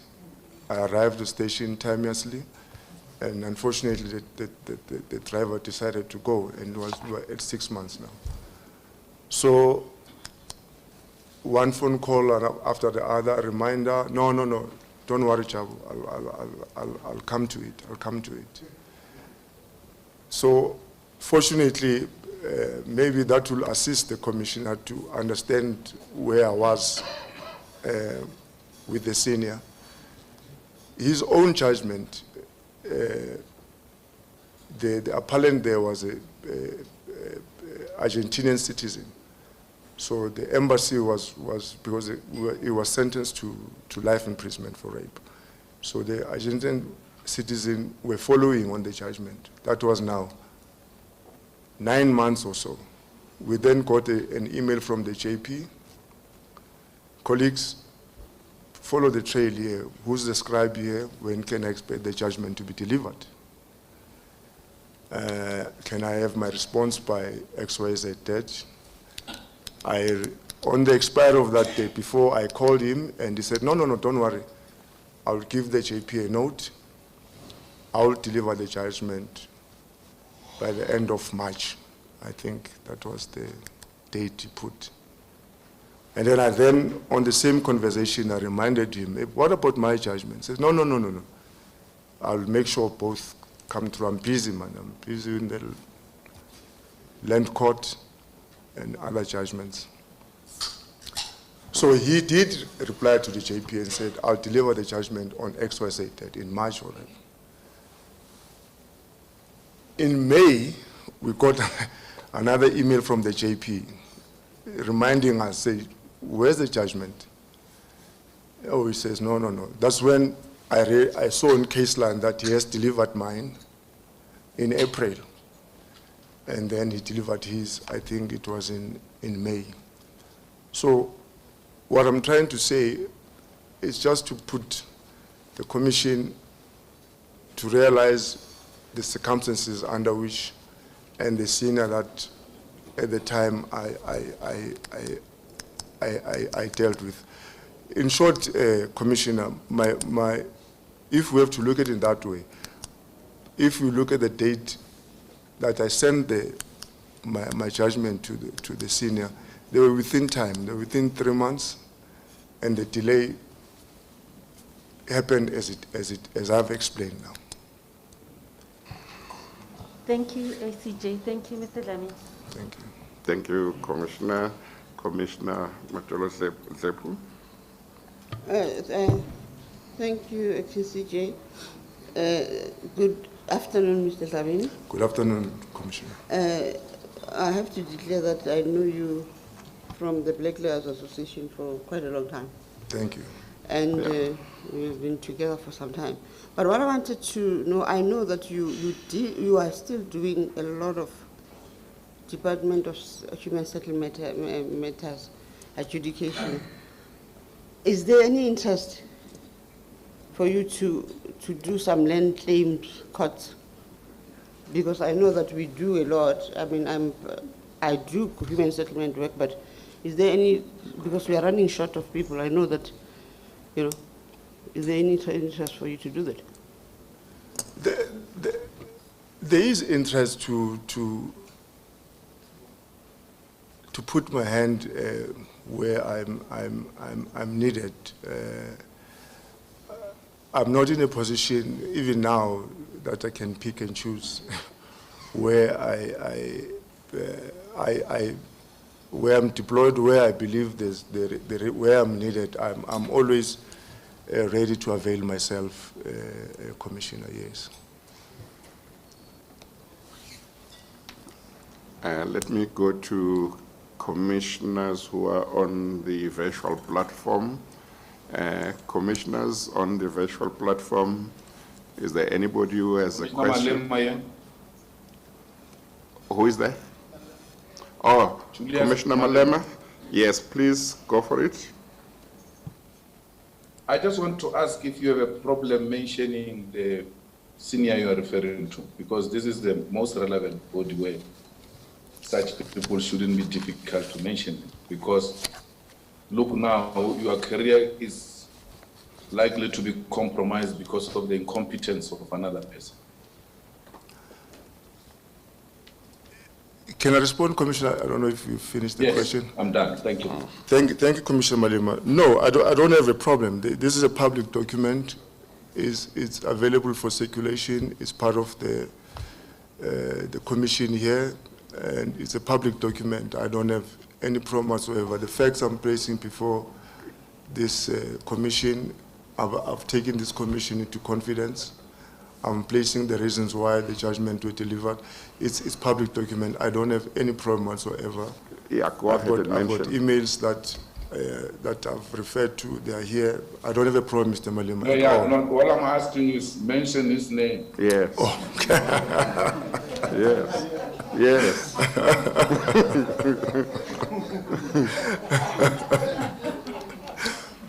It's Judge Spilch, Commissioner Malema. Judge Spilch. Brian Spilch. Oh, thank you. Thank you, DCJ. Thank you, Commissioner Malema. Minister? Thank you, Acting Judge. Thank you, Minister. Mine is regard to the comment by the GCP. You will have seen it, but it goes to the fact that most of the judgments that you have mentioned was not on the most complex matters of the law. Yes. The subject matters included criminal law matters for the most part, about which candidate has a vast experience, including an eviction matter. So, having been now a minister for 2 years myself, receiving extradition requests to various countries and some of the reports from the NPA with regards to complex commercial criminal matters that I have seen also goes to forensic. They cut across some of the fields of the law, of the most complex fields of the law. Do you still think that in 2021, criminal law is still just purely criminal law? It's not, some of the matters are not complex field of the law, that a candidate who has only been a criminal lawyer may not be able to handle it. I know there's different rules and regulations and so forth for civil matters and so forth, but what I've seen is that some of them cut across civil, very complex fields of the law. Yes. So I want to get your view. Do you think criminal law has not evolved to that level that some of those matters could be seen as complex? Thank you, Minister. It's true what we're saying. Remember, we've now moved into international. South Africa, where there's commercial transaction international across the border. I would quote it with trepidation, but from what I've read in the media, for example, the matter involving the minister in Mozambique, extradition matter either to the U.S. or to Mozambique want him to go to the U.S. He wants to go back to be extradited to Mozambique. It's true. They are complex, especially when we grow international. There's a matter of Bushiri that you want to be transferred back to South Africa. Yes, criminal law is, on the face of it, people might think it involves petty theft and stabbings or whatever. But there's a high level of criminal work that is there. Now that we are in the international arena, we're part of the whole international world. There's trade and so forth. Extraditions from other countries, they are complex. They need time. They need to be looked at. We have to study the papers, look at the various laws in other jurisdictions. They are complex. I agree with you. It's no longer an ordinary criminal matter. It's quite complex indeed. No, thank you. Commissioner Moimang. Thank you, Acting Chief Justice. Good afternoon, Dr. Dlamini. Good afternoon, Commissioner. Do you think that the judiciary must be a bit stricter with the mainly political parties who regularly bring actions and applications before the court, where probably another platform could have been used to settle those political dynamics. And not only that, do you think the judiciary also needs to be a bit much more stricter also to the legislature and the executive? Because there's a perception that the judiciary is beginning to take center stage. And in other cases, is lapses on the part of the executive and the legislature to do their good governance. Thank you. Thank you. Thanks, Commissioner. Maybe I would mix both answers because they are intertwined. The doctrine of separation of power is fundamental, it's part of our law. It will be difficult for the judiciary to dictate not only to political parties, to the general public, to say when and how actions to be brought, when and how people should litigate. They will now be interfering on another sphere where they don't have jurisdiction per se. Political parties have a right to deal with their own matters inter se. But for the judiciary to say to them, please don't bring certain matters to us or bring certain matters to us, it will be interference. Similarly, for example, parties generally, they will decide whether they want to come to court or they want to take the matter to arbitration or mediation. That's their constitutional choice and right. So in my view, for the judiciary to issue out instructions or to say to any party, for a matter, party in the sense that is whether it's an individual or it's a political parties, to say only bring certain matters to us and not certain matters, that will be, I think, an overreach and it will be unconstitutional. The judiciary is simply sitting here waiting for the parties to come, bring the matters to them, adjudicate the matters freely, without fear or favor, and then pass the judgment. But, Commissioner, my view is that interference from the judiciary or direction to say to the parties which forum should they opt for, it's my respectful view that it will be an overreach on the part of the judiciary. Thank you, Dr. Dlamini. Thank you, Acting Chief Justice. Thank you. I have Commissioner Klaba, and I have no further hand after that. Commissioner Klaba. No, thanks, Acting Chief Justice. Good afternoon, Acting Judge. Commissioner Klaba, good afternoon. My question is,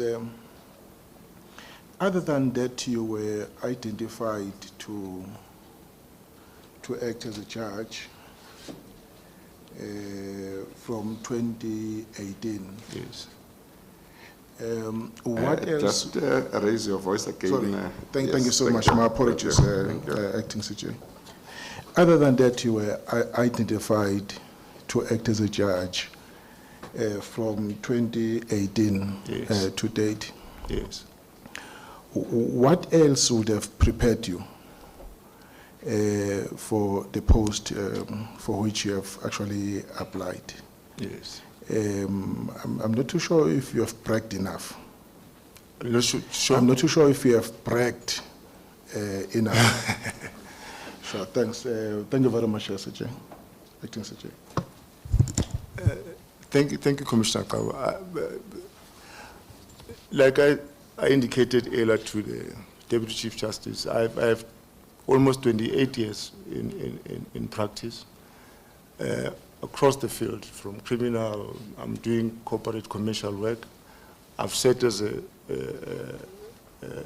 chairperson of the Home Truth Commission. I deal with adjudication, and those are very important because they deal with the right to housing, which is contained in the Bill of Rights. To adjudicate. That's right to access. Yes, to housing. Yes. Sorry, right to have access. Access to housing. Yes. So, in that score, I've also served as chairperson of disciplinary hearings from Ekurhuleni.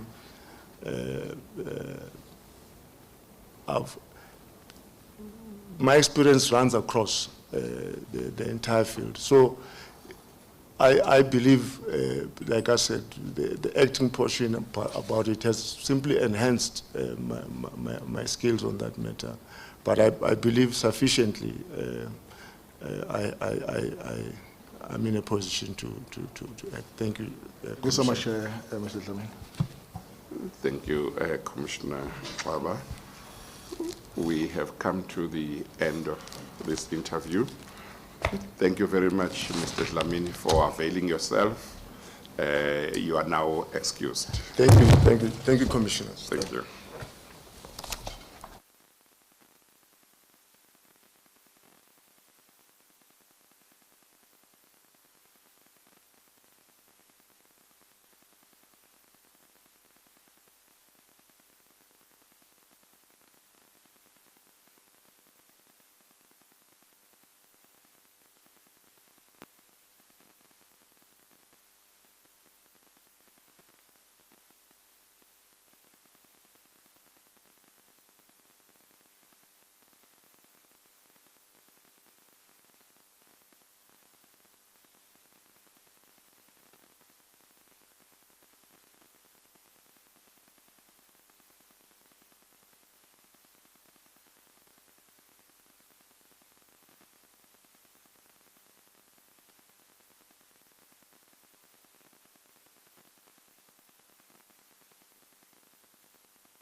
We are just waiting for the next candidate. Oh, yeah, where's Silo and where's Zonaga? Zonaga has not been here for a long time.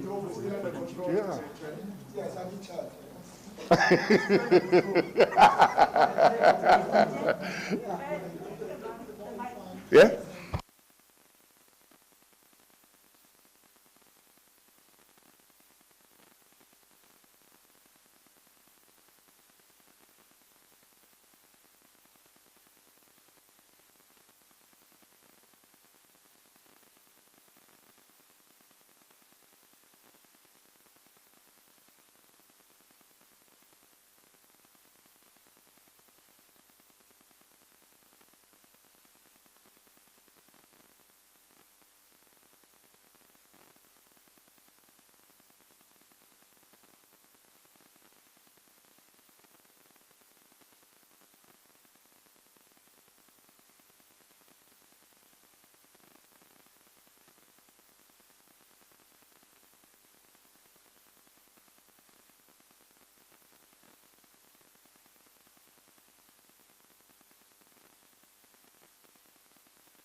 Good afternoon, Mr. Dossier.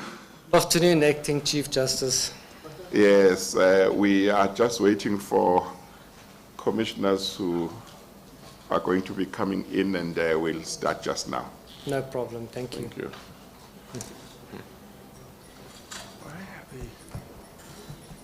And there are so many. I think, I think commissioners, we must have a rule that those who come late or who leave and they delay us must not ask questions. Yes, yeah. Must be dogged Yeah. for 2 interviews. Yeah. Yeah. I second the proposal.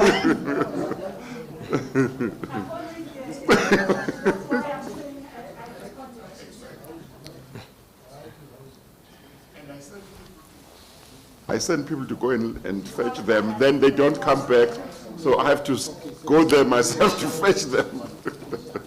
Hi. Yeah?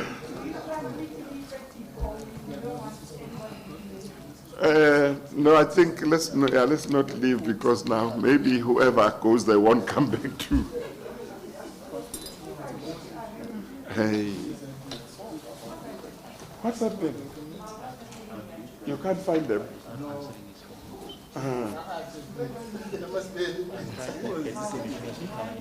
Yes. I think we'll have to lock the doors. Yeah, look at the chairs that are empty. But kuvuliwe nje kodwa.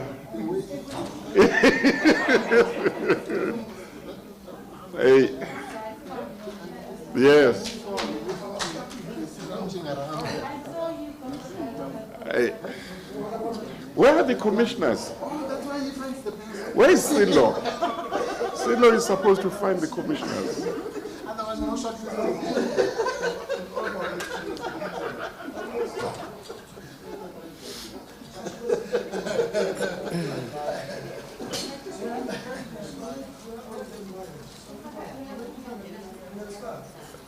Yeah, is it only her now?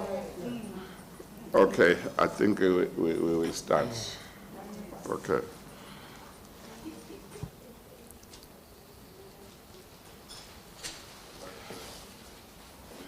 Consider locking the doors.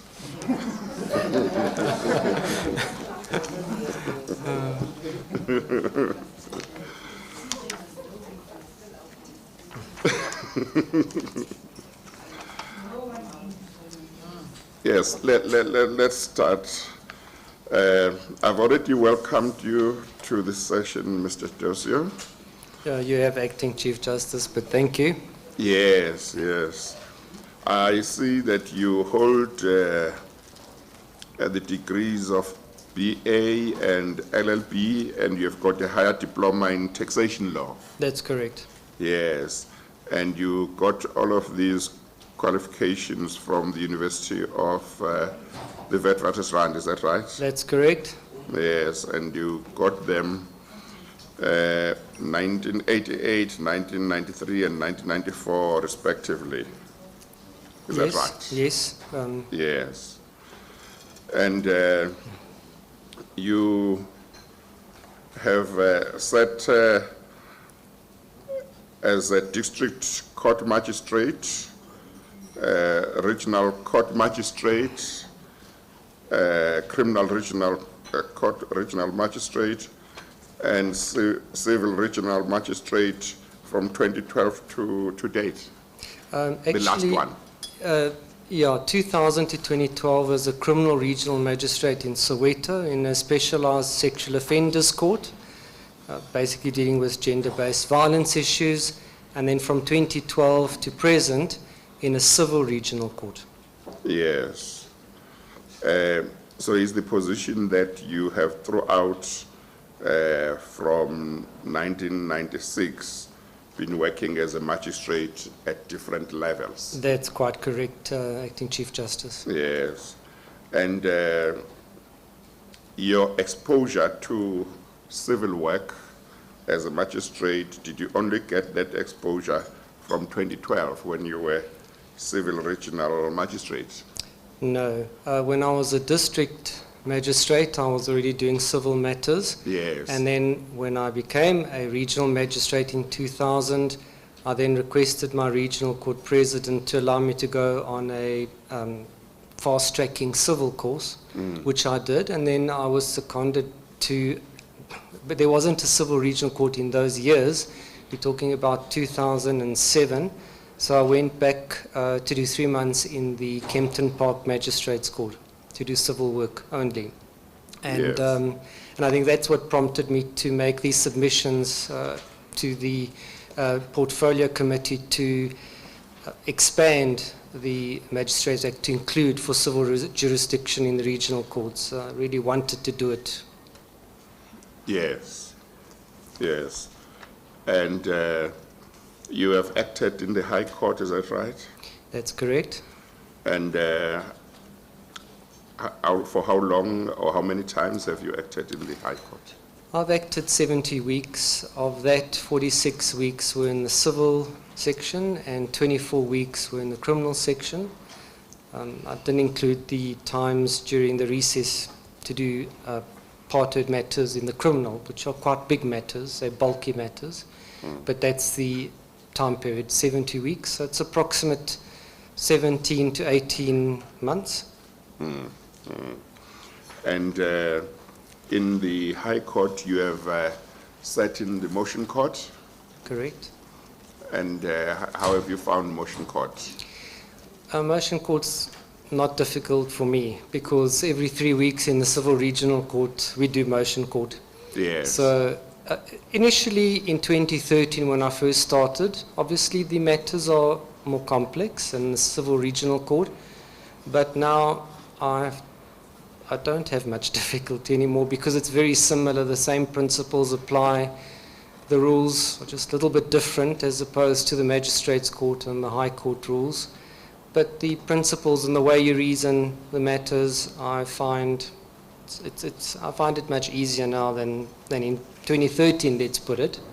I've had the experience to have this continual exposure to opposed motions where I am in the civil regional court. So that's both opposed and unopposed motion? Correct. Yes.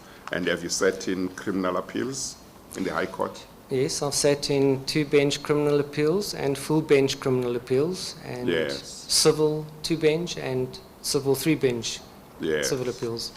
And how have you found the work in the High Court?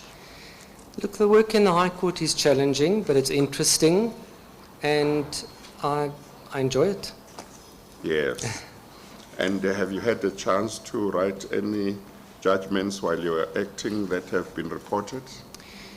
Well, yes, I have 5 judgments that were reported in the South African criminal law reports, and I just had a look at the General Counsel of the Bar submissions, and I see there's 30 judgments there that have got citations, be it from LexisNexis or JUTA. I don't know if all those are reported, but they're citations. Yes. So do you have an estimate of how many judgments under civil work that you have done in the High Court, and I'm including trials and motion court judgments? Well, I've done about 19 opposed motions, I think, about 17 civil trials, two full civil bench appeals, 2 special opposed motions. In the criminal, it's about 18 criminal trials, probably around about the region of about 17 criminal appeals, and about 2 bail applications. I think that's about in totality. There's 129 judgments, but I think 86 of those which were written, the breakdown is probably more in the civil than in the criminal. Yes. Judge President Mlambo. Thank you, Acting Chief Justice. Mr. Dossio, I think the DCJ has taken you through the work allocations that you've done. I think it's what you've told the Commission is in line, roughly, with what we have in your allocations. And you have extended civil law exposure based on you being a district court magistrate, regional magistrate, and acting judge. Am I correct? That's correct. Right. That's correct, JP. And the first time, or the most times when you've had to deal with work that you don't deal with, that you didn't deal with in the magistrates' courts, is in which areas of the work in the High Court? It would probably be in the opposed motions. I see. District court. Regional court, we do a lot of opposed motions. Yes. Right. And I think the DCJ asked you about how many judgments have been reported. It's difficult to distill that, but how long, what's the average length of the time that you took to deliver your judgments? Well, JP, some of those very complex, very lengthy criminal trials that lasted for weeks and weeks. You know, I'd hand down judgment the next day and it would be a written judgment of quite a few pages. So those were done very quickly. The opposed motions varied. It would vary from a week to 2 weeks to 3 months. And I've stipulated I had 6 that just went over the 3 months period. They were 3 months and a few days. And then I had the 1 special opposed motion, which... Okay. This is the 3rd time you come for an interview, am I correct? That's correct. Right. What is it that you think this time should impel us to recommend you for permanent appointment? I think, JP, I'm bringing a wealth of knowledge from the regional court, especially in the sexual-based cases. I think we have a pandemic in this country with gender-based violence. I think the 12 years that I've spent in the courts actually listening and trying to understand child witnesses, adult witnesses, trying to put them at ease, trying not to put them through a secondary trauma of rape when they appear in the court, trying to present papers on the international front and locally how to expedite these matters. You know, you can't wish that away. We have a lot of these matters and serial rapists in the High Court. But in addition to that, I also have a lot of wealth that comes from my experience in the Civil Regional Court, which comes from the pre-trials that we have, where we do try and mediate to try and reach speedy resolutions in civil trials, because we have a little bit of a different approach in the Civil Regional Court as opposed to the High Court, where we are allocated civil trials to actually manage and finish. So the pressure's on us, and we know how to case flow, because if you don't finish those matters, they're still on your roll. They're not part herds, but you finish it, you take it on, and you finish it as quickly as possible. So I think we're trained to work with case flow management and try and finish matters. We don't need someone to come behind us and check. Yeah. Okay, 2 more questions, Acting Chief Justice, very short. Your list of judgments suggests you've written 129 judgments. Correct. All right. Now, I just wanted that confirmation. But in all your interviews, please correct me if I'm wrong. Yes. This being the 3rd one. Yes. Have you had any issues that stood in your way? JP, not really. The only issue is probably balancing my work in the Civil Regional Court when I leave the High Court to go back, which is a full caseload, which I can't wish away, and basically dealing with the remaining matters if I have any. That's the only challenge I have, but I'm disciplined enough to deal with that and finalize it. I don't think you understood my question. I'm talking about this being your 3rd time. Have you had any issues that you would regard as having been the impediment to your being recommended for permanent appointment in the last 2 interviews? That I'm aware of? Yes. And I don't know what deliberations take place. It's difficult for me to say. Now I'm talking about the interview like we're sitting here, looking at your work performance and stuff. Can you think of anything? If not, tell us. Well, I can't think of any reason. I think I'm ready. I think I've got a wealth of experience with 31 years working in these matters. So I can't think of a reason, but if there's one, maybe You can enlighten me and I can deal with it, but I'm not aware of any. Right. The last question, Acting Chief Justice. You are also one of those magistrates who are not scared to explore. During the height of the pandemic, you sought my permission to use case lines in the magistracy. Correct. It was quite difficult because they didn't, the attorneys felt they were only to be doing case lines in the High Court. Yeah. And I couldn't understand this, so as a result I had to bring it to your attention. This was going to facilitate and expedite the finalization of my matters. Yes. And I had quite a lot of matters where some witnesses had left and have gone overseas, and there's no other way to do it but to do it virtually. So I had to approach you. Did you succeed? Yes, I've succeeded, and basically a lot of my matters have been dealt with virtually. Yeah. So I have no problem. They do it. Thank you. Thank you, Acting Chief Justice. No further questions. Thank you. MEC Lesofi, if you have any questions, please go ahead. Thanks, Acting CJ. Mr. Dosios appeared before us before, so I'm fine. I'm okay. Thanks. Thank you. Acting CJ. Advocate Dalipoff indicated how to manage this, so I support. Thanks. Okay, thank you. Commissioner Dodovu, I think you had your hand up. Yes, thank you very much, Acting CJ. Good afternoon, Mr. Dosio. Good afternoon, Commissioner Dodovu. I want to follow on the question that was asked by the JP regarding the fact that you come here for the third time. I've not understood you clearly about the improvements that you can record and register and say, since the last interview I was here, I have certain improvements that I want to share, or certain work that I want to share with the Commission to demonstrate that now this time around you are ready and you have the high possibility to be appointed. If you can share that with us, please. Sure.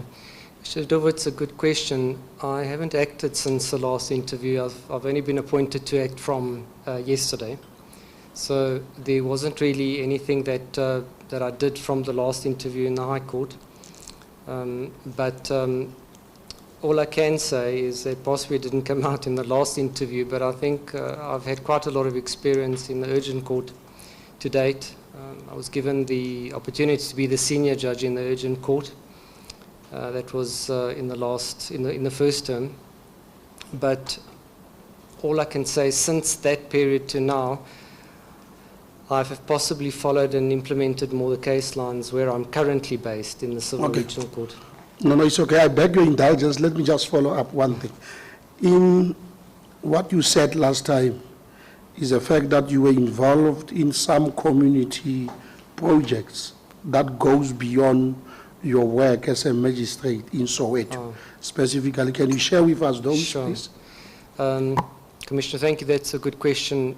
Since the last time that we actually met and spoke, I have actually the MEC Panyazo Lesufi is also aware of this because he was brought into this in 2018 with the South African chapter of the International Association of Women Judges, which I'm the Gauteng Provincial Coordinator, together with Judge Nomsa Kumalo. At the last interview, we had some difficulties to get this project underway, but I can boast now that it's actually happening. We're having our gala performance, which the MEC will be notified, where we're working very closely with the Department of Education to bring about a nationwide exposure of gender-based violence initiatives and how to deal with this so that school children in the secondary schools primarily are going to be made aware of gender-based violence issues and how to deal with this. I think it's going to be a virtual recording done at the Market Theatre, which for 3 years I've really been holding on tight that it actually materializes, and it is materializing. We have all that in place. But I've always been committed in public service from my days in Soweto, with the schools in Soweto, with the Jabulani police station. I did a lot of initiatives on the 16th of June, the 24th of September, to highlight a lot of issues to the youth about dealing with drugs and dealing with crime, and that has always continued, and also in the impoverished areas in Duduza. It's okay. If you are considered positively, will you continue now as a judge doing similar work? Yes or no? Most definitely. It's All right, part thank of you. my makeup. Thank you. Thank you very much. Thank you, Commissioner Dodovu. Commissioner Shabangu Mdaro. Thank you, SCJ.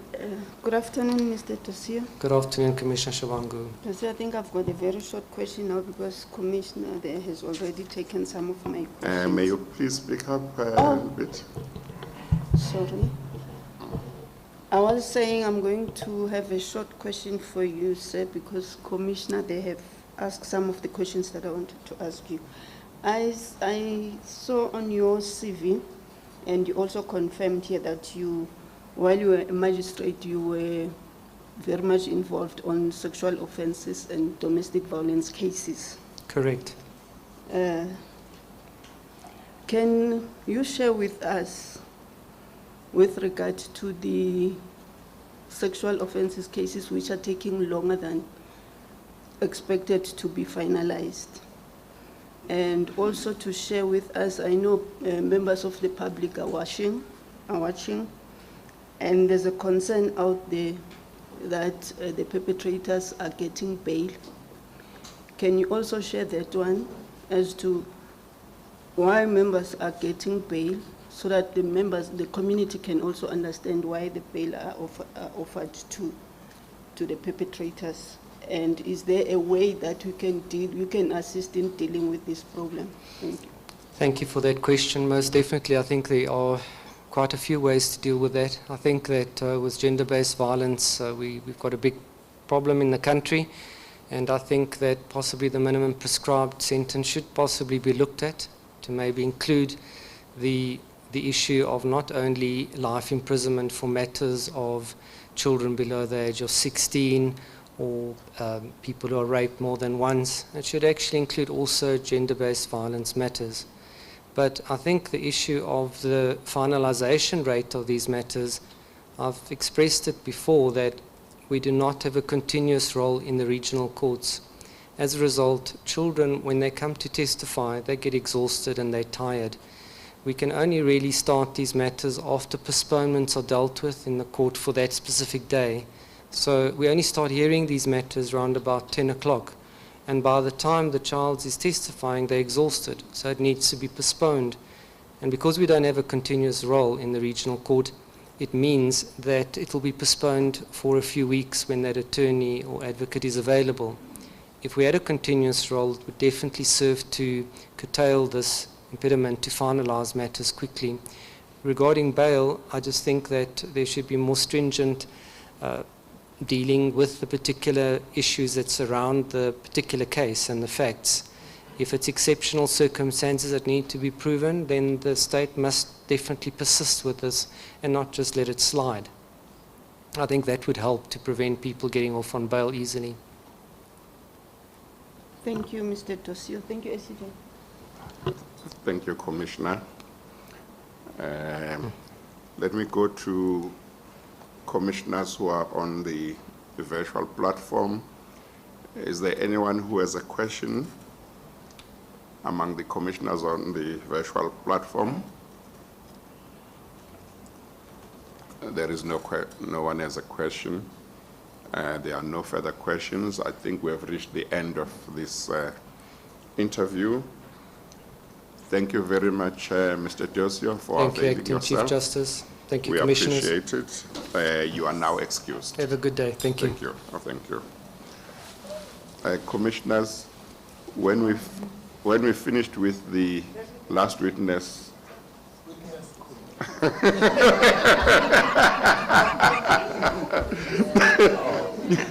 and of all of everyone, he is the one who notices it. When we finished with the last candidate, too many commissioners left the room and we were delayed. Can we please try and stay inside without me having to ask anybody to lock the doors.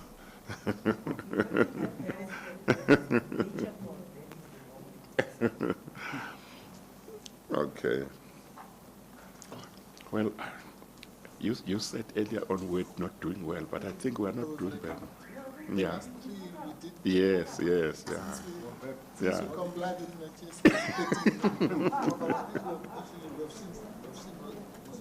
Yes, okay, okay, that helps. Yeah. Yes. Yeah. Yeah, yeah.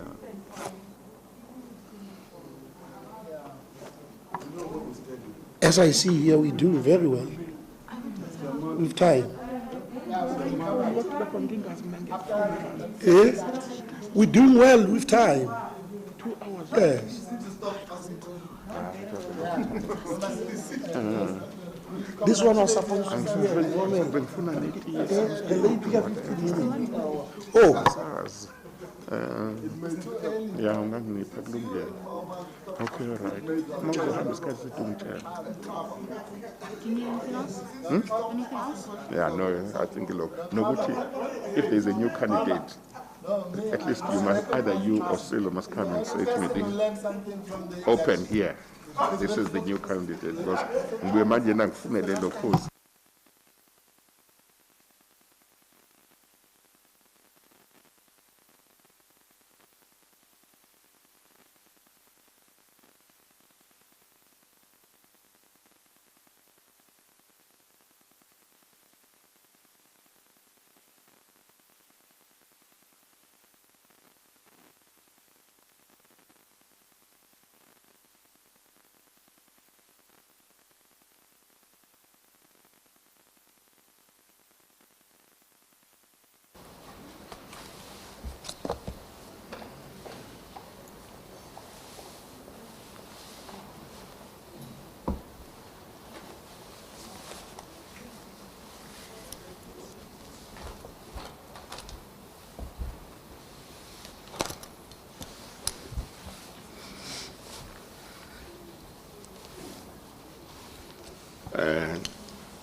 Let's start. Good afternoon, Ms. Kuverti. You must just tell me whether I'm pronouncing your surname correctly. You are. Good afternoon, Acting Chief Justice. Good afternoon, Commissioners. Thank you. Welcome, and thank you for availing yourself for this interview. Thank you. Yes.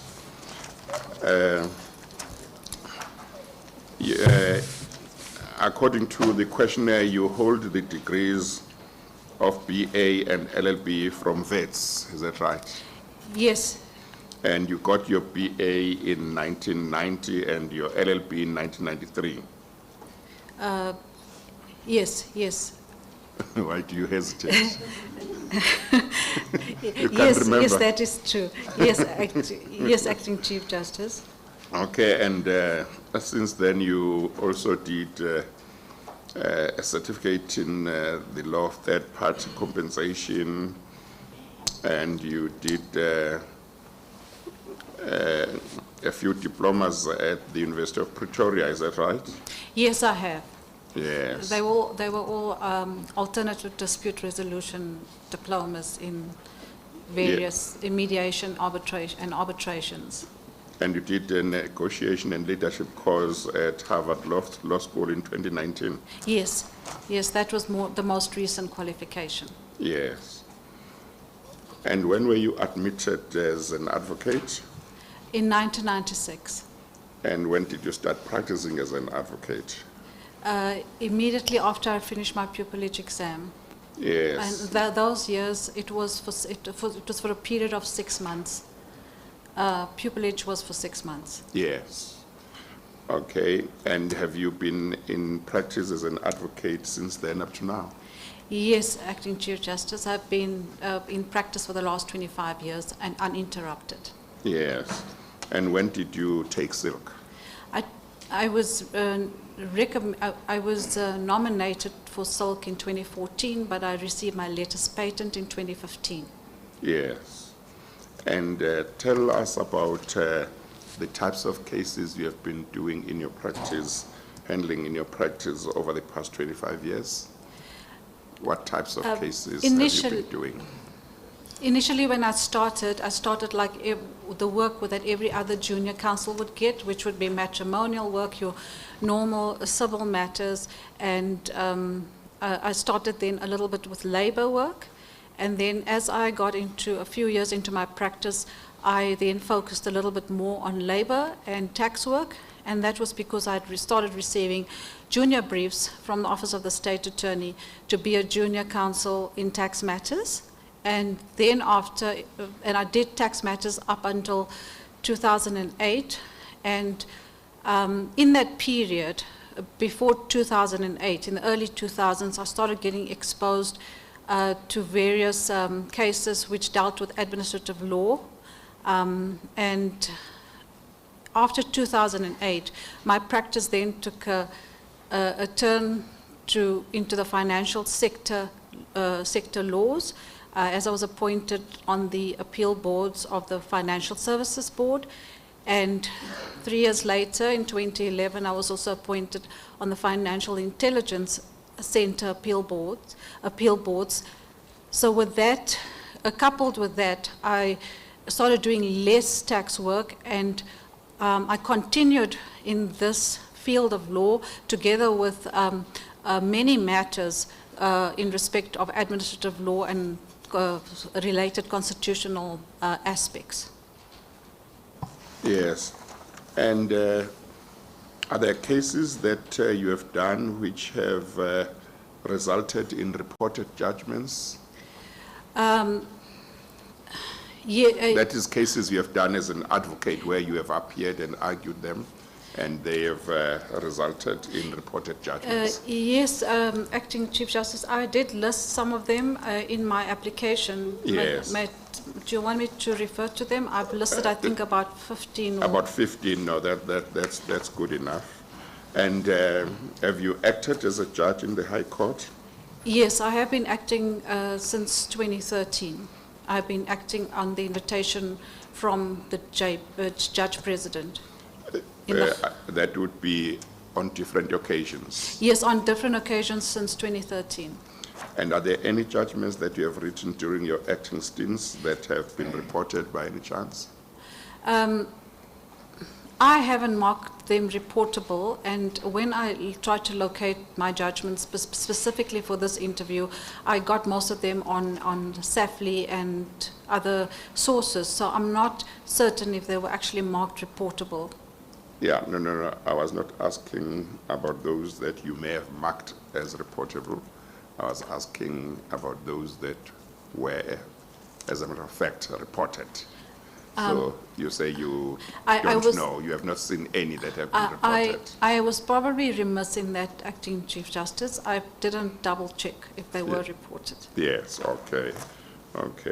And in the High Court, you have, when acting, you have done civil trials, criminal trials, motion court, opposed and unopposed, is that right?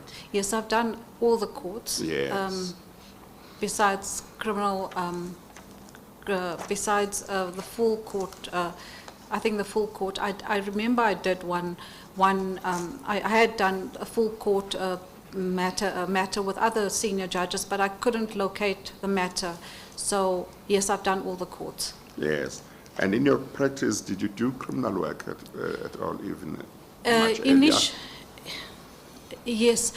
Initially, Acting Chief Justice, what I did was, as a junior, we were recipients of pro deo briefs. So in my junior years, for at least the first 5 years, I would march to the criminal courts to, on the legal aid briefs and represent and appear on their behalf. I then didn't do purely criminal trials, but I was involved in various tax matters, particularly the one where there was search and seizure warrants that was executed in respect of various accused, and in those matters I dealt in detail with the search and seizure warrants in terms of the Criminal Procedure Act.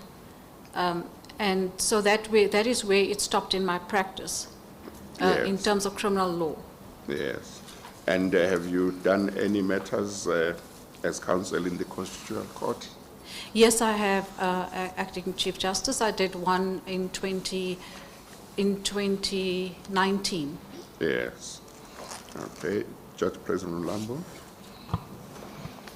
Thank you, Acting Chief Justice. Advocate Kuveki, I hope I'm pronouncing it correctly. It's, yes, JP, it's Kuverji. Oh, Kuverji, okay, thank you very much. I think one of the questions that the Acting Chief Justice asked you relates to your alternative dispute resolution qualifications. Is it correct that you've been involved on the Pabasa platform of introducing an international mediation training program that ended last week? Yes, JP, it's correct. I had brought this course to South Africa, and I've asked the international trainers to please do it for our South African audience, specifically our lawyers or our legal practitioners, and they agreed to do it, and they did it at no cost. And you invited judges, and judges were part of the training as well? Yes, there were a few judges that were part of the training. There were also employees from the Legal Practice Council, and there were various other independent advocates, attorneys, as well as people out that were not part of the legal fraternity. Yes.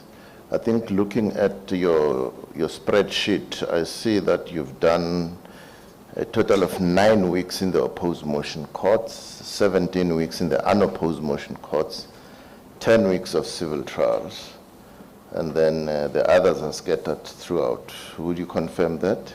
Yes, I do, JP. Thank you. Any particular work area that gave you a problem?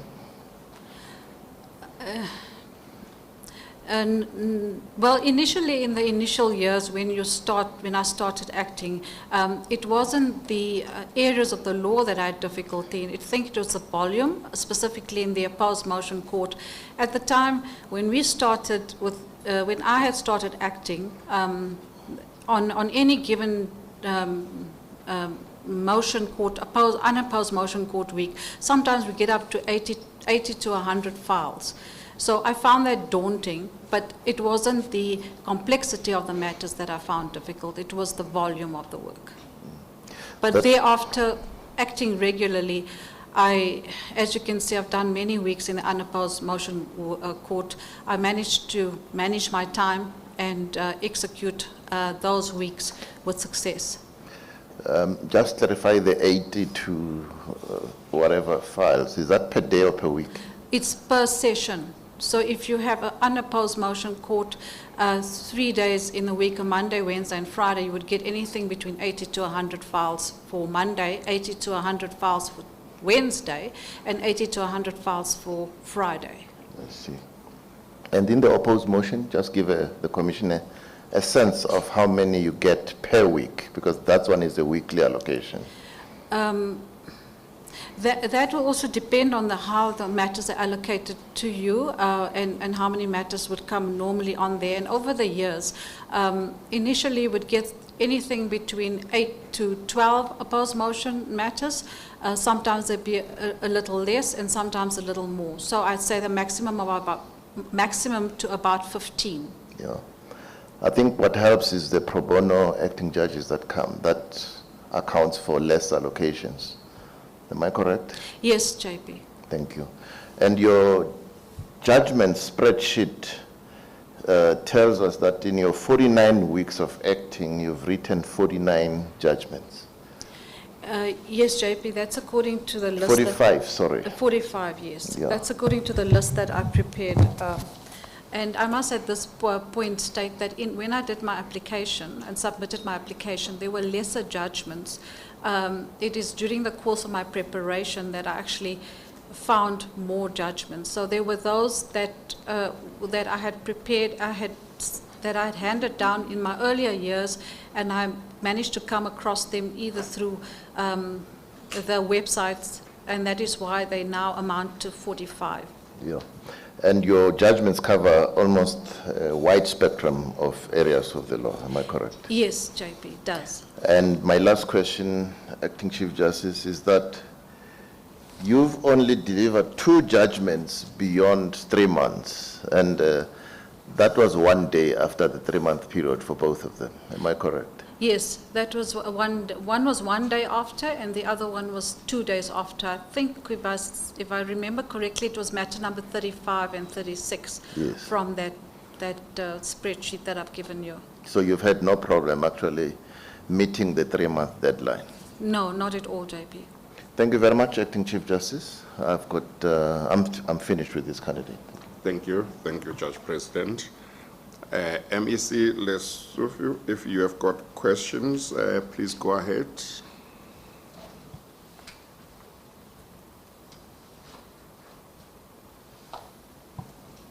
MEC, are you there? Is not there. I'll go to the commissioners and I'll try again later. Commissioner Mtolo Lepu. Thank you, Acting Chief Justice. Good afternoon, Advocate Kovici. Good afternoon, Commissioner. I have to, that's why I raised my hand first. I needed to declare she's one of my LPC councillors, so before we go forward. But what I guess that must mean you must ask her very difficult questions. Yeah, I have to. So what I wanted to, I wanted you to tell the Commission that you are one of the advocates who really support the legal practice, the legal sector code, and what are we envisaging with the legal sector code, because we are part and parcel of that committee. Thank you, Commissioner. I believe that it is only with the promulgation and with the of the Legal Services Sector Code, which is a code in terms of the BBEE Act, in terms of Section 9 of that Act, which the Legal Practice Council was tasked and mandated to provide some code in order to ensure that there is transformation in the legal profession, that there is access for legal practitioners to practice in the sector. And the Legal Services Sector Code was one of the major projects that we undertook as the Transformation Committee. And it took us many hours, many months, and after much deliberation and collaboration, we managed to finalize the code. And what I believe that we will be able to achieve from this code, from the Legal Services Sector Code, is that we will at least force individuals, public sector, as well as state organs to contribute to transformation, to comply with the prescripts of transformation. Transformation is very slow insofar as the legal practice, insofar as the legal profession is concerned. And by legalizing, if I use the word very loosely, it will eventually force everyone to participate. And we will then have a watchdog, which will be the Legal Services Council. And that watchdog will be able to monitor whether transformation is taking place. And there has to be then, there would be a commitment to transformation. Thank you, Acting CJ. I just wanted to brag. Yeah, okay. I'm told the MEC is back. He was disconnected. MEC Lesotho, if you are back, I give you a chance to ask questions if you have questions for the candidate. Thanks, Acting CJ. System keeps kicking me out, but I'm back, but I'm okay. I'm fine, Chair. I have no questions. Thank you so much. Okay, thank you, MEC. MEC Nojesi. Yes, MEC. I am the MEC. Look, I just follow up. I just follow up on this question. I'm sorry, Minister. Okay. Thank you.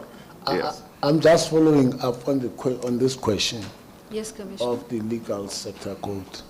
I understand that there were members of that council, of the LPC, who were opposing the the process leading to the legal sector code. What is do you know what's the basis, or what is your comment on that? To those who are opposing an instrument meant to transform the... Well, Commissioner, from my understanding, in our deliberations at council meetings, there wasn't that inherent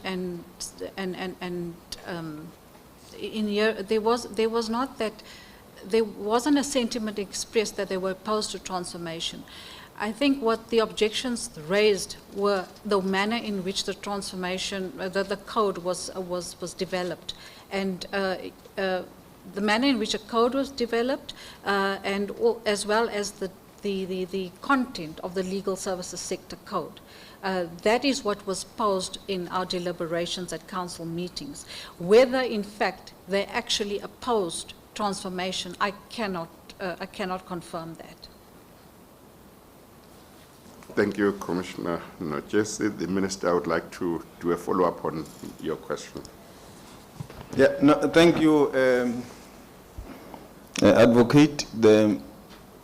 I can state that we can't wait for the DTI to gazette the code.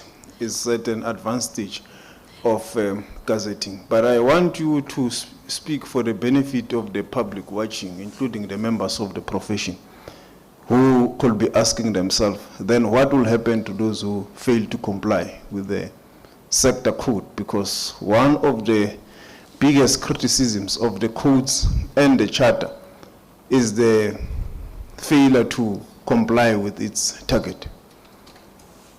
Thank you, Minister. Good afternoon to you. The Legal Practice Council and the Legal Services Sector Code is aimed at various fora of legal practitioners. It includes state organs, it includes the private sector, it includes the corporates, in all of those environments. And if there's non-compliance with the legal services sector code, those entities will be disadvantaged. And I say so because we know that the state is the biggest procurement of legal work. And most of these corporates and private entities and other bodies are actually subscribed to state work in any form, whether it's an investigation or whether it's actually representing the state organs. And those are and if they do not comply with the legal services sector code, then they would not be able to get that type of work. Now, when I say what these big corporates or private sector entities are supposed to comply with, is that they should actually they should meet all of the generic code requirements, which means that they need to show how many black directors they have, what is the capacity of their briefing patterns, whether they use black counsel, and the like. I'm not sure if I answered. Yeah, no, thank you. Thank you, Acting CJ. Thank you. I wonder whether it would not be convenient for you to ask your own question that you covered. Oh, that's good news. Commissioner Schlemmer. Thank you, Acting Chief Justice. Good afternoon, ma'am. Good afternoon, Commissioner. I've noticed from your questionnaire and your not your publications, your qualifications, that you're quite interested and involved in alternative dispute resolution. And I also note that one of the support letters indicate that you introduced what the gentleman calls a confidential clerk system at the Officer Arbitrations. Can you tell us to what extent do you see alternative dispute resolution and the courts, the functions, and specifically the aspect that with arbitration, normally you don't have published awards, and how that influences the development of the law in the country, and the fact that you are introducing younger colleagues to that. How do you see the two balancing out? Can I just ask you to rephrase that question? I understood most of what you were asking, and I just want to know exactly the last bit that I missed. Okay, so there are two yes. aspects. The one is that alternative dispute resolution is important in your view, I suppose. Yes. And that is why you want to expose junior people to it, and therefore the introduction of the confidential clerks. Linked to alternative dispute resolution is the lack of legal development because the awards are not published. How do you see that the judiciary and alternative dispute resolution then assists in the legal process in the country? Maybe insofar as alternative dispute resolution is concerned, it's a wide concept. So it includes mediation, arbitration, and even negotiations. Where it can benefit the judiciary or the courts is that we need to perhaps encourage mediation. We need to encourage mediation so that litigants don't come into court cold-faced. They are actually placed in a position where they are able to try to resolve. They are in a position where they can resolve their own disputes. And what we should actually do is maybe put in practical.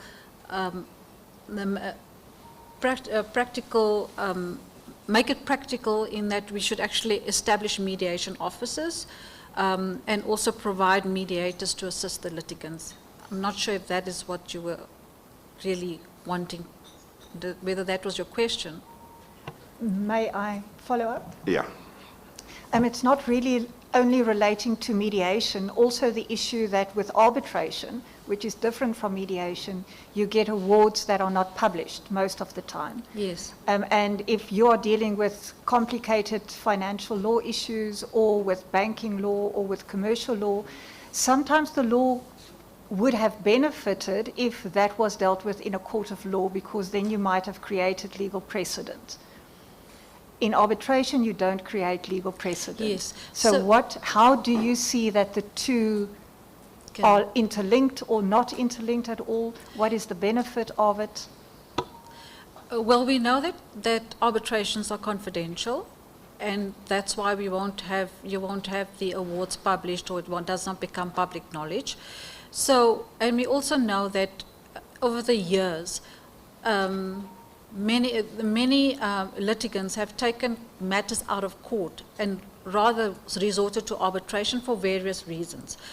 And maybe what we need to do is get those matters back so that they can be adjudicated in court, and then you can have a judgment, and would then be for the public benefit.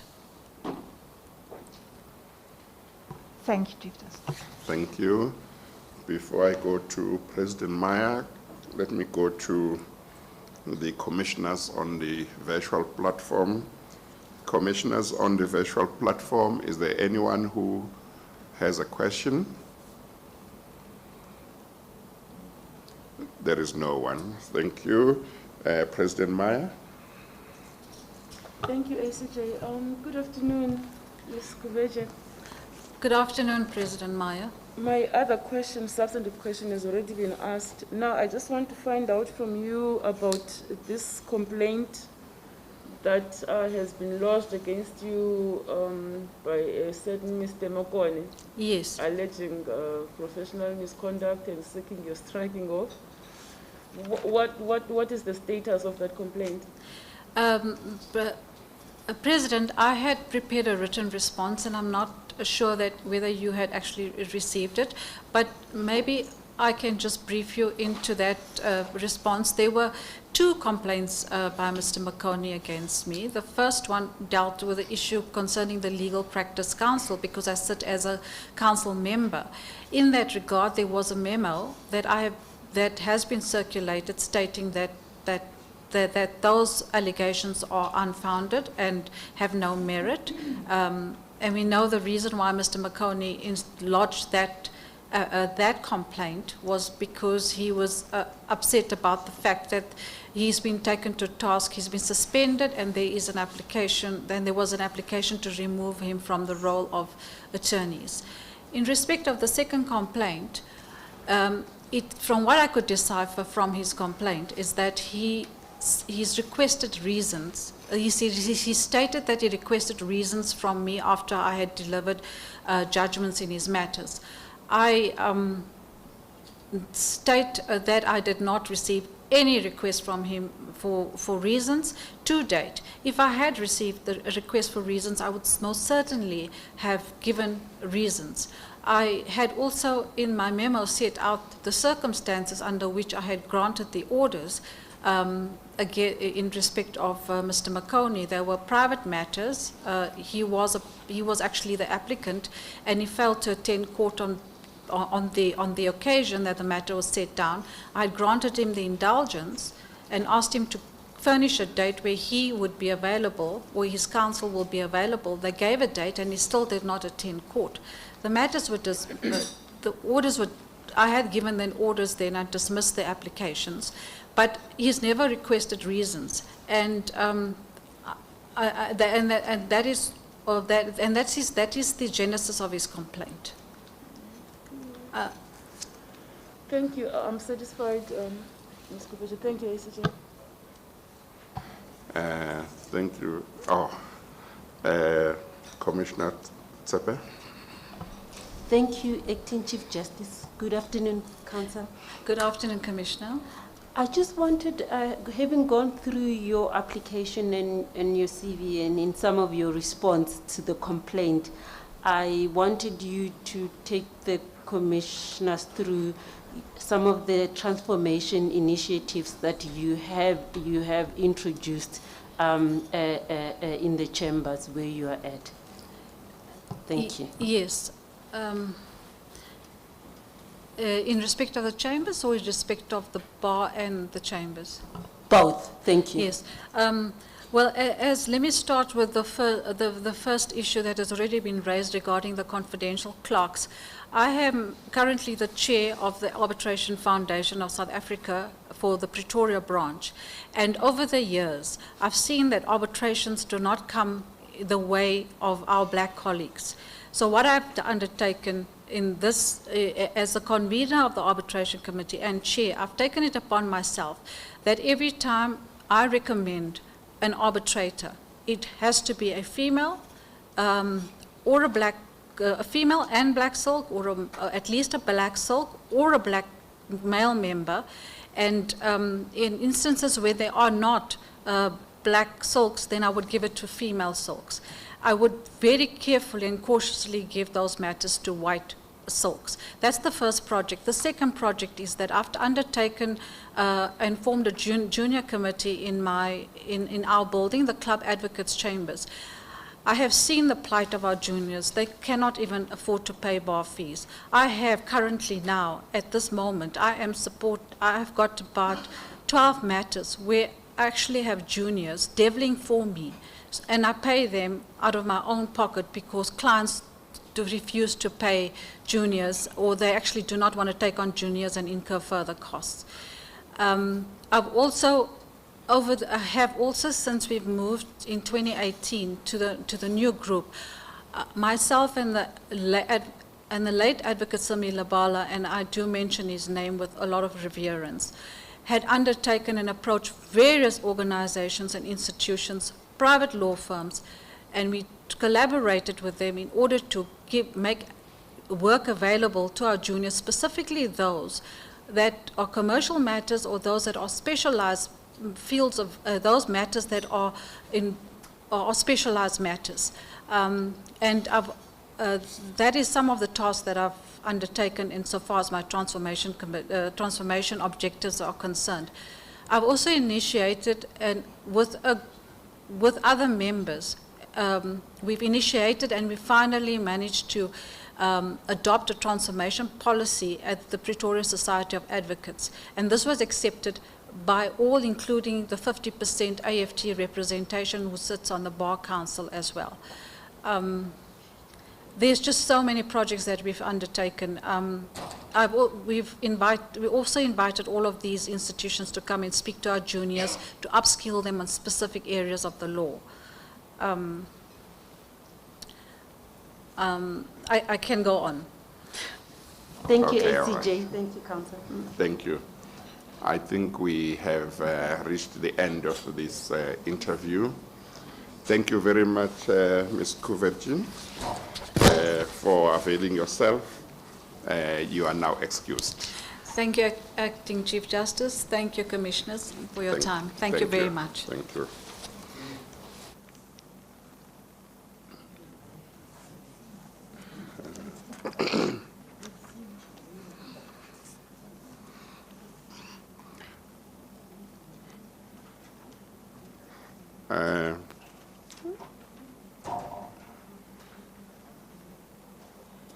Should we take some break at some stage, or should we just shoot until we finish? Eh? Eh? Let's take a break. Eh? No, well, I'm getting play. So I just want to check, shall we shoot straight up to the end, or do... Eh? 5 minutes break? Yes, please. Okay.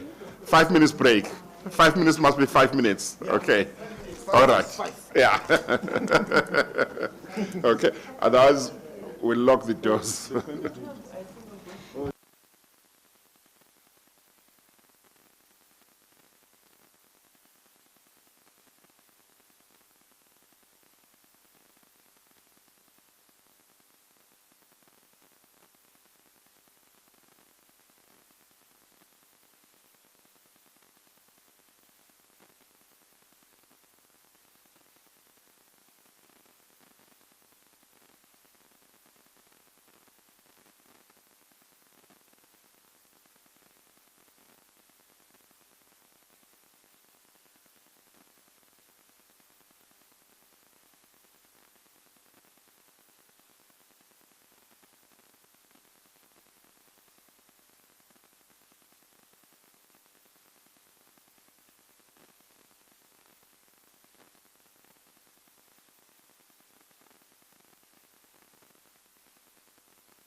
Let us start, commissioners.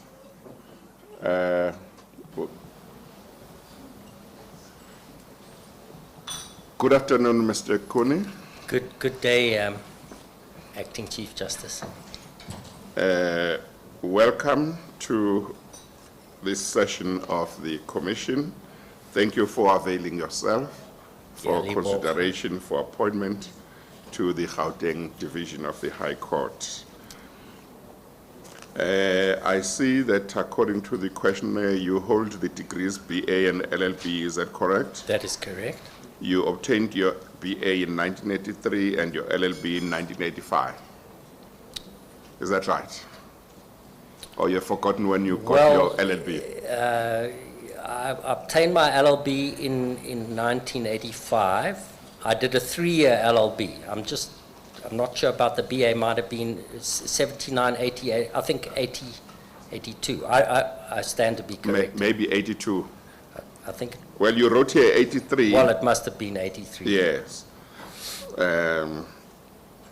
Yes, and then were you admitted as an advocate in 1993?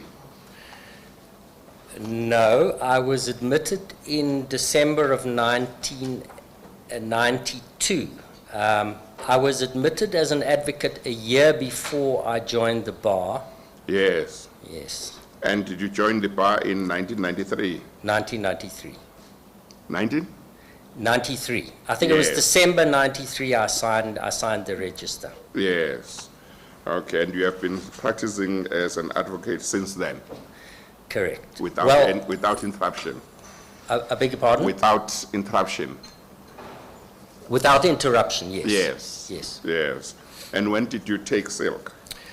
I was recommended in 2017, and my letters patent were signed in July of 2018. Yes. So you have been in practice for how many years? Well, I started my articles in 1988. I qualified as an attorney. I was admitted as an attorney.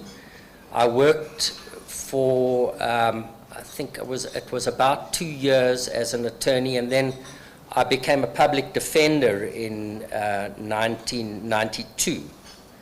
So all in all, I've been practicing as a lawyer for, I think it's 33 years now. Yes. Okay. And you said you took silk in 2017? 2017. Yes. I was recommended for silk. I had applied before, and I wasn't recommended. There were 2 previous applications for silk, which were not successful. I was successful on my third time lucky. Yes. And can you tell us about the types of cases you have been doing over the years in your practice? Acting Chief Justice, I've had a very wide experience of cases. You'll see from my resume that I've been quite active in also practicing in Botswana, Swaziland. I'm admitted in Lesotho. I was previously admitted to practice in Botswana. My practice has been very broad. It encompasses all areas of the law,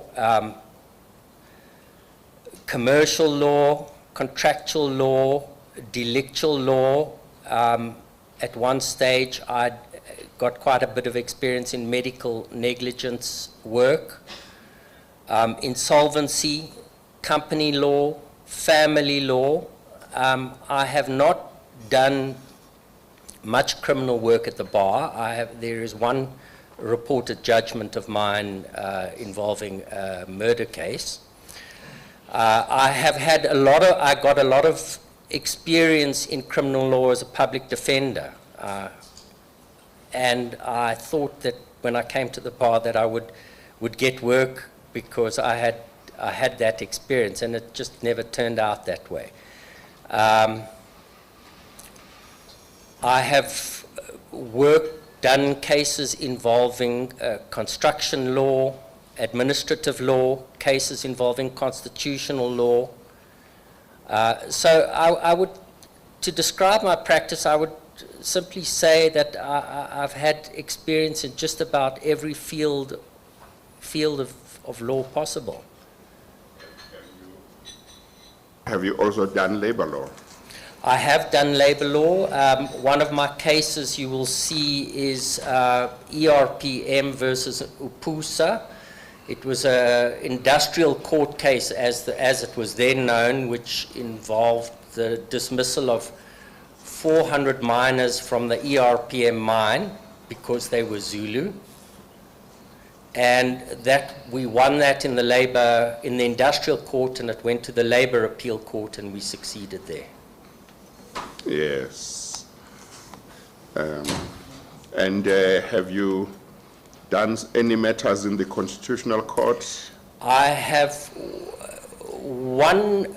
only one matter in the Constitutional Court. That's the case of RH versus DE. Well, it's a matter that it's a trial that started in the High Court in Pretoria. We lost in Pretoria. We went to the SCA. We won in the SCA, and they then took it on appeal, and it went to the Constitutional Court. And that was a seminal case that involved the delict of adultery, a law which had been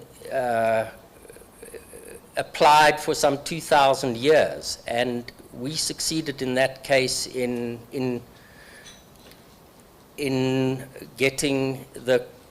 changing the law, in fact, because the court abolished the delict of adultery in the SCA, and that was confirmed in the Constitutional Court. I heard you earlier on referring to the industrial court and saying something like it as it was then known, and I see that in your papers you said the same thing. It was yes. Never ever known by any other word, any other name. Not. Then I stand to be corrected. It was in Pretoria. I remember we... No, I'm not saying it was not in Pretoria. I'm simply saying it never changed its name. Never changed. Well, I'm sorry. I stand to be corrected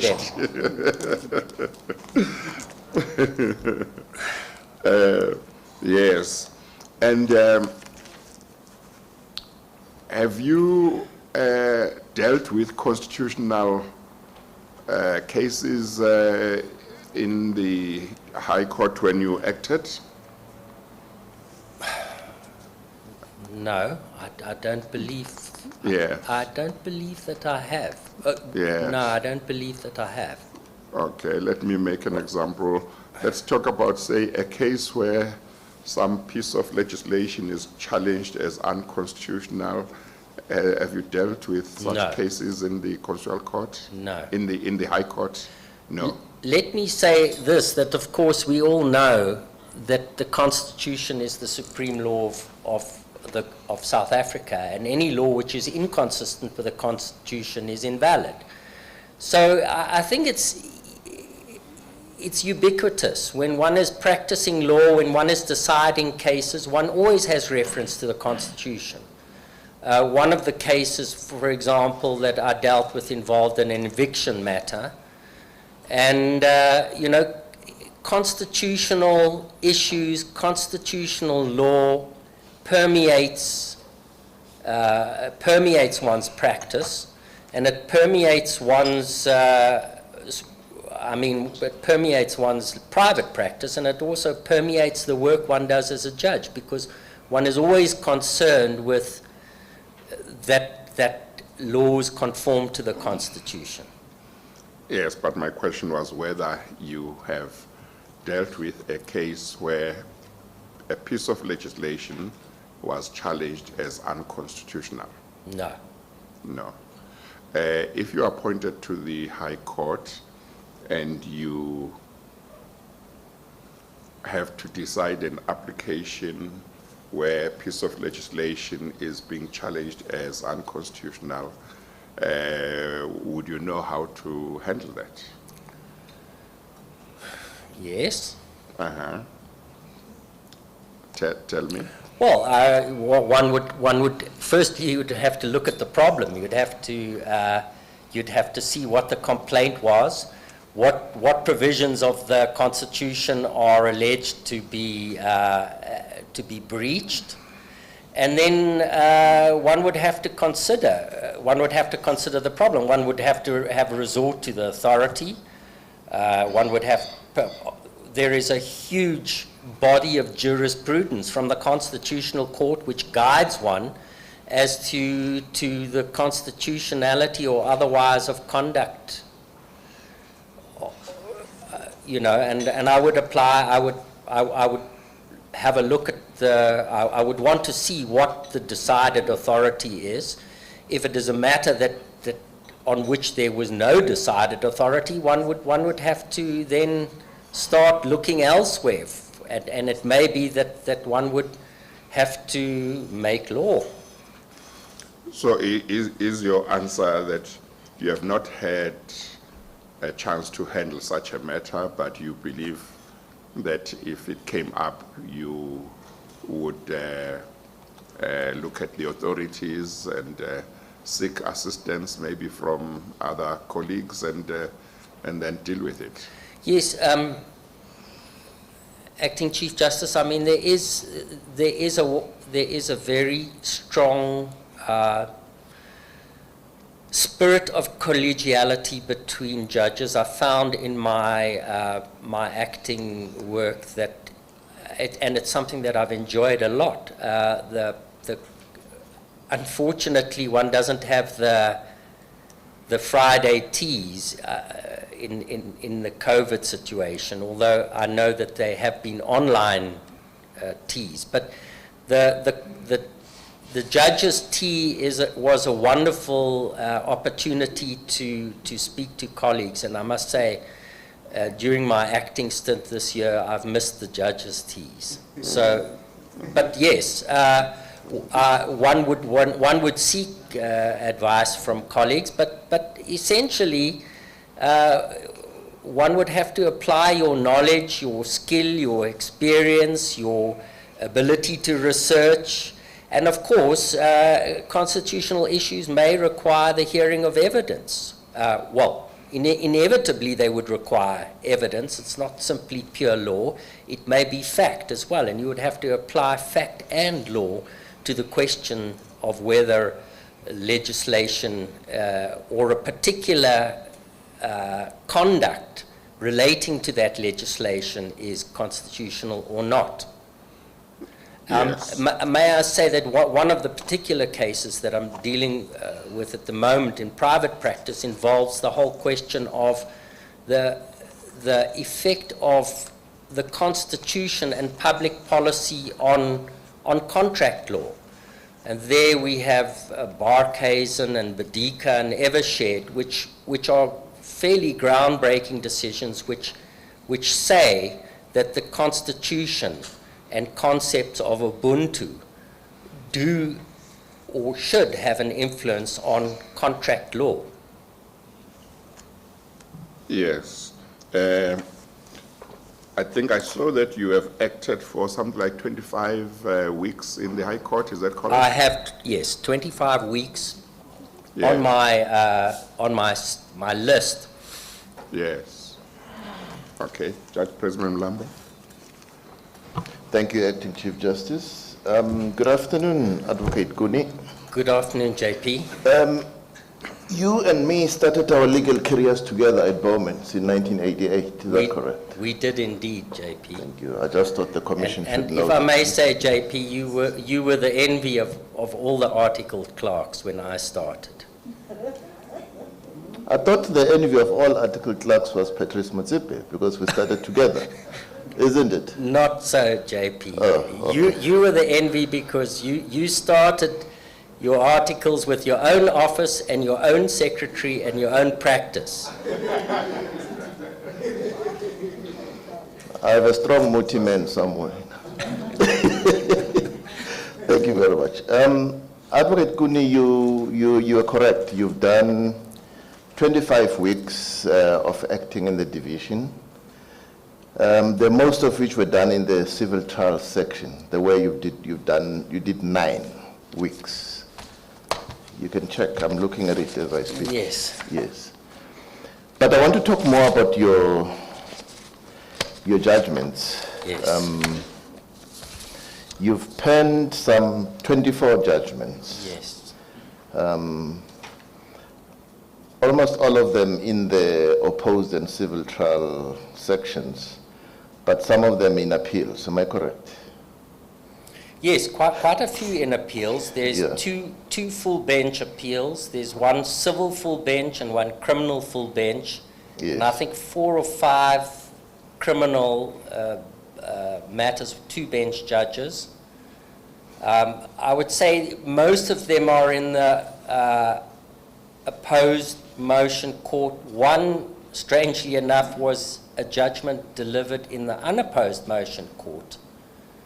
It was an ex parte application to attach a vast amount of shares to found jurisdiction to satisfy an arbitral claim in England. And it was such an important matter that I felt that a judgment was necessary, a written judgment was necessary. Yes. How long did it take you, I mean, in any of these judgments, did it take you longer than 6 months to deliver them? No. I think the longest could have been the one where you took 5 months, the Nedbank versus the A. Smith case. But you say all of them were delivered within 3 months, am I correct? Well, some of them went slightly over 3 months. We're talking about days. Yes. The Nedbank judgment was, I think, 4 months and 1 week, and that's the matter you raised with me recently. Yes. Now, that matter, it was a difficult matter, and it involved some tricky issues. And I had a sense when I heard the case that neither party was going to be happy with the judgment that I delivered. And I needed to think very hard and careful about it. And in fact, I can tell you this very morning, I got a case lines note on my email to say that the judgment is now, there is an application for leave to appeal. Yeah. And I sort of had a very strong idea that there would be an appeal, so it took a bit longer to formulate that judgment. And if I may just say, whilst on the subject of judgments, that of all my judgments, none of them have been overturned on appeal. Yeah. One of the judgments was subject to an appeal, and I didn't grant leave to appeal, and I understand from the parties, I'm advised by the parties, that they never applied for special leave to appeal. Right. My last question to you is, looking at, if you were to cast your eye back on your acting exposure, do you think you have been prepared sufficiently for a permanent appointment? And if so, tell us why you say so. JP, look, I'm aware of the fact that I haven't done as much acting work as quite a number of the candidates that appear before the commission. Yeah. I will say this, that you asked a question this morning. You posed a problem this morning about getting council to act in your division, and council is in a difficult position when it comes to acting work, because we are sole practitioners. We are really the only person in our practice, and at any one time one may have upwards of 8, 10, 12 or more matters in process at various stages of litigation. And to step out your practice, once you assume judicial office, whether it be acting or permanent, well, acting office, you're not entitled to work in your practice and carry on as an acting judge. So you really have to close your door. And it becomes very, very difficult to, it really becomes very difficult. I know that you gave me a really good opportunity to act this year, and I thank you for it. I wasn't able to take the full term this year. This year I've done 12 weeks of acting.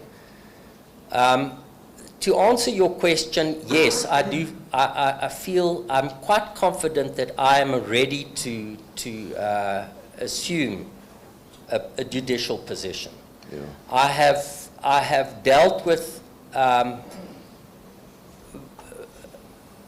virtually every kind of procedure. I have had good experience, and let me say this much, that it's just something that occurred to me when I was considering appearing before the Commission, that the Commission sees the 24 judgments that I've written. It's actually 25. There was one that I left out, but it's not really relevant. What the Commission doesn't see and needs to perhaps understand is that when you act as a judge, or when you are a judge, is that you are making decisions and giving orders all the time. I mean, on this year when I acted in the divorce court,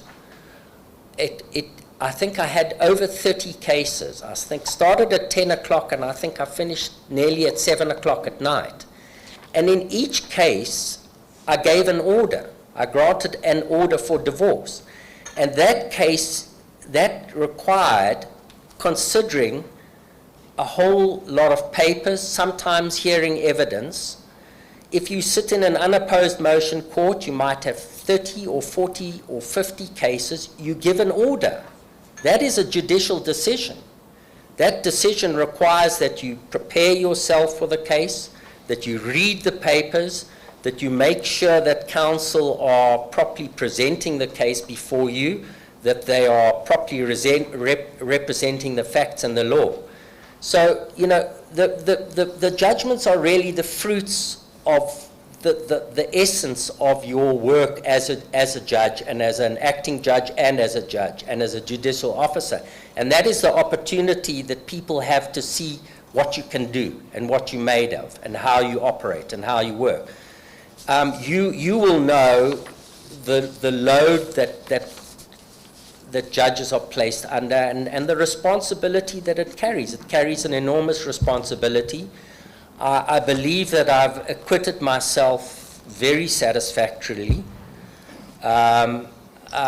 in all branches of judicial work, and I feel completely ready and able to assume that office. I wouldn't be here if I did not. Yes.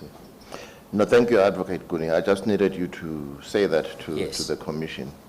I see you don't mention the small matter of pay for judges as a hindrance for why you don't take up so many acting appointments.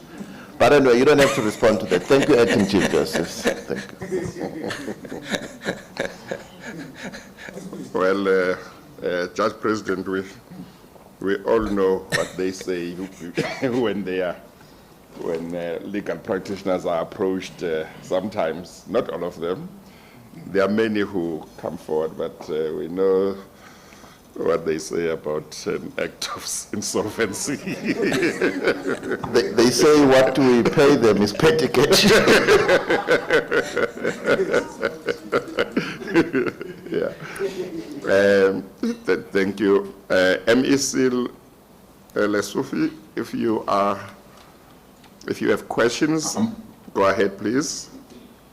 I'm fully covered, Acting Chief Justice. Thank you so much. Thank you very much. Commissioners, Commissioner Madonsela. Okay, yeah, okay. President Meyer will start. Thank you, ACJ. Good afternoon, Council. Good afternoon, President. Just one very small question from me.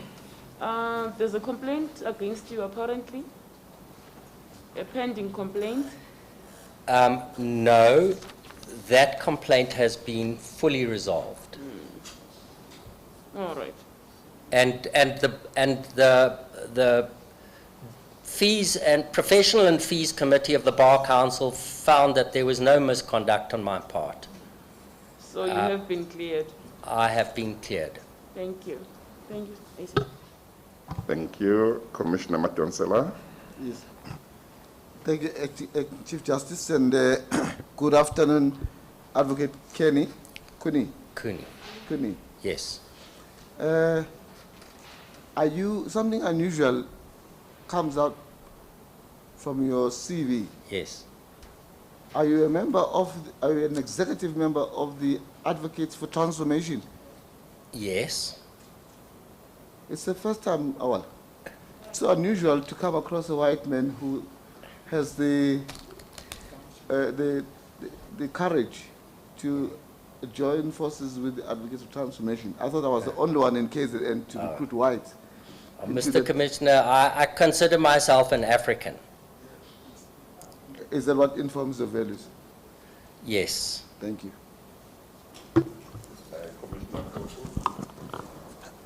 Thank you, TCJ. Good afternoon. Good afternoon, Mr. Mpofu. How are you? Yeah, thank you. No, I think, yeah, just to follow on that, not only are you an African, but you're a very modest African, and Africans are not modest by definition. I just wanted to say, I know that you don't want to use your family ties to advance your own career, but it's important for people to know that you are the son of Dennis Kuni, probably one of the greatest lawyers this country has ever produced, who represented more political prisoners than anyone I know in the 60s, 70s, and 80s. Probably any big name political case or people who were hanged by the apartheid regime were represented by your father. If Commissioner Matonsala knew that, he would not understand why you were a member of Advocates for Transformation. I'm defeated. Yeah. And I want to ask you about that, Advocate Kuni, to say what influences that had, particularly because, as I say, it's not just to say, no, my father did all these great things. Fortunately, he also did those great things in the same profession as you are in now. What were all those influences to you growing up, involved in some of the most important political, legal battles the country had ever seen, with that modest father of yours who really never sought the limelight? And while we're there, because I'm only allowed one question, you also, just to show the kind of wholesome person you are probably the only advocate I know that you would find in the bars, not the bar, the other bars of Johannesburg, playing the piano. So maybe you can also tell us about that life and how that has enriched your life experiences. Thank you, Mr. Mpofu. Well, yes, my father is an advocate. He joined the bar in 1961, and he spent most of his life doing political work. And I grew up in a household, in a family where I was acutely aware of the injustices of apartheid. And my father was constantly involved in defending people charged under the Internal Security Act for terrorism, who had been detained without trial, that was that was the environment I grew up in, and so it was very formative, and you know, I'm very aware of the painful past that we come from, and how it lives with us today. It's not something that we can forget about. So it has informed my life in every which way. One of the reasons I became a public defender was because I was acutely aware of the fact that people didn't have access to lawyers, that it was a critical omission in our legal system, and it was a pilot project which was started in 1992, which was the forerunner to the justice centres.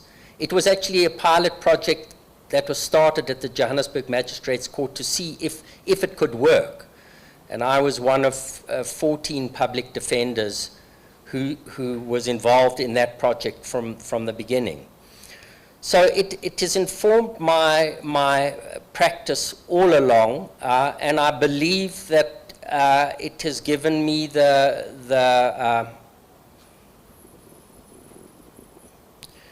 sensitivity to be able to deal with cases that would come before me if as an acting judge and as a judge, if you think that I am good for appointment.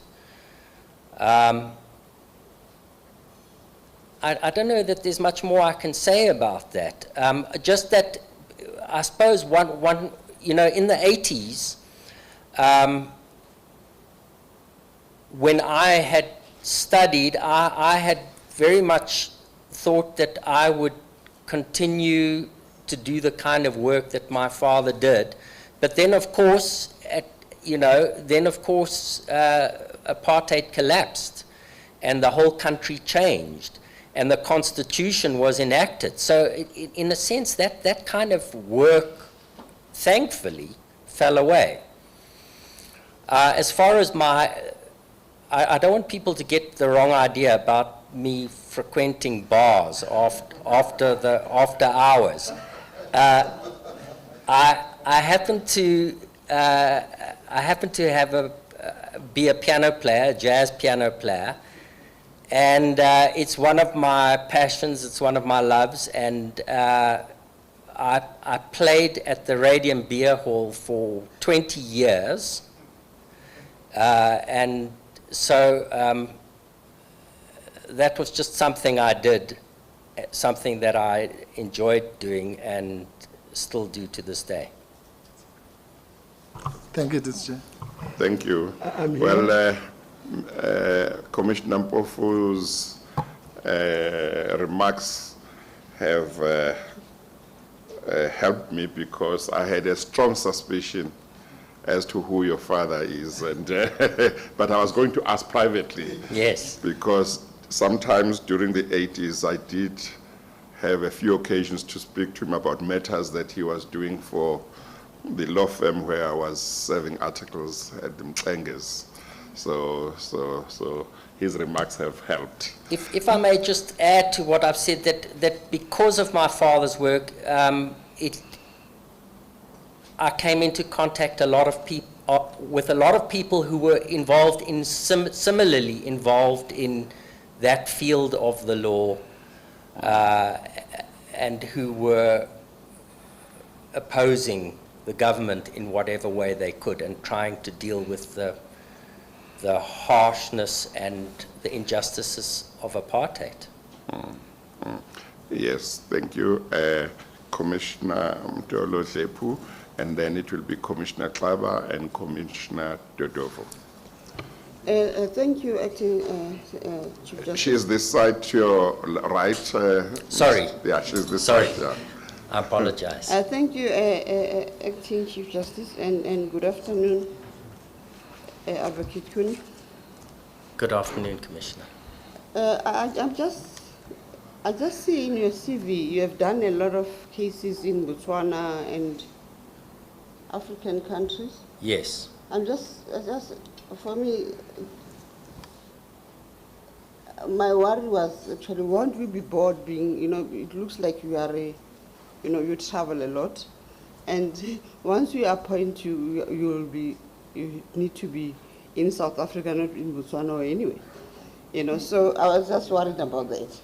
Secondly, do you really require a permit to work in Botswana and Lesotho, or maybe, I just wanted to Yes, find out. okay. The first question is, I find judicial work very, very stimulating, very interesting, very challenging, and very satisfying. So there's no way that I see no possibility that I would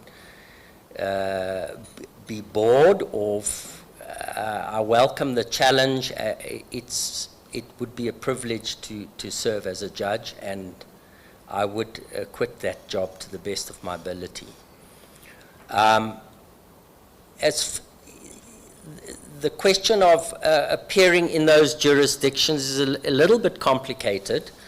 I am admitted in Lesotho. I haven't appeared a lot in the courts of Lesotho, but mostly in Botswana. The situation is this, that Botswana draws a lot on South African practitioners. They have a very vibrant legal system in Botswana. At one point, they drew a lot on a lot of South African judges were on their appeal court, as well as judges from the rest of Africa, and a lot of South African practitioners. And you could get admitted in Botswana, in which event you could simply travel there and appear at any time. But they did what Swaziland had did many years ago, was to introduce a residence requirement, which meant that you couldn't be admitted in those countries unless you lived there. And the purpose of that was to protect the local practitioners, to make sure that it was more difficult for South African practitioners to appear in those courts. I think in Swaziland, I think in the early 60s, they introduced the residence requirement. So the bottom line is that when you get briefed in a case in Swaziland or Botswana, you have to get an ad hoc admission. For every case that you do, you file an application and you get admitted for that case, and you pay a fee to the Law Society. Does that answer the question? Yes, I think it does, because we have a lot of cases that are coming where people from foreign African countries want to practice in South Africa. So for me, it was just wanted to see how it works in other countries. Thanks. Thank you. Commissioner Xaba. Thank you very much, Acting Chief Justice, and good afternoon, Advocate Koni. Good afternoon. Thank you very much. The country is facing medical legal claims that are spiraling out of control. Now, as a seasoned lawyer who practiced in the area and an aspirant judge, do you have a view of what should be done to arrest the situation? I did not get a sense of which side you acted more, whether you were on the side of government or or private citizens when you were actually acting in this particular area. Maybe you may comment on that as well. Thank you so much. Thank you, Acting CJ. In my practice, I actually acted for doctors who were faced with claims for medical negligence. And I think what you're referring to claims against provincial hospitals arising from medical negligence. Maybe let's say claims against the doctors and provincial hospitals. Employed by the state. Doctors in private sector and employed by the government, well, look, who are facing this challenge. Doctors in private practice are are insured. So when there is a claim of malpractice against them, they rely upon insurance, and I think it's an English insurance company. It's big business because these claims can involve many millions of rand. I haven't been involved in a claim against a provincial hospital, but I understand the nature of the question, and I can see that it is a huge problem because one slip of the scalpel, one mistake can have disastrous consequences. A baby that is not delivered properly can have a claim for many millions of rand because of the negligence of the doctor. And I don't think I really have an answer to that question, because there is a certain standard of care that doctors must apply. And if they don't apply that standard of care, it can have disastrous consequences, permanent consequences. It can cause permanent injury to the people who they treat. So I'm afraid I don't really know how to answer that question, except to say that I recognize the problem, and that attention has to be given. I suppose one of the ways is to improve the level of care that is applied, to make sure that doctors don't slip up. Thank you very much, Acting Secretary. Thank you, Commissioner Klaba. Commissioner Dodovu? No, I'm okay. You are covered. I'm sorted. Okay. And because, you know, I'm open to persuasion. Yeah. Once I am, I don't look back. No, I think today is better than yesterday. Commissioners on the virtual platform, do you have any questions for the candidate? Is there anybody who has questions? No questions. It looks like we have come to the end of this interview. May I just add one thing, Yes. Acting Chief Justice?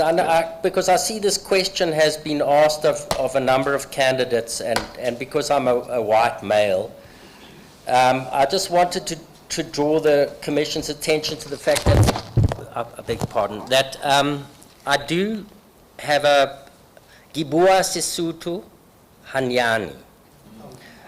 Gitutile Sesotho ga Wits University, 1980 and 81. I'm sorry I never took it further, but Gialika Hubua, and I'm not that far away from being conversationally competent. And if the Justice Department was ever to run a course for speaking Sotho, I will be the first to sign up. Well, I have a strong suspicion that your Sesotho is better than my Sesotho.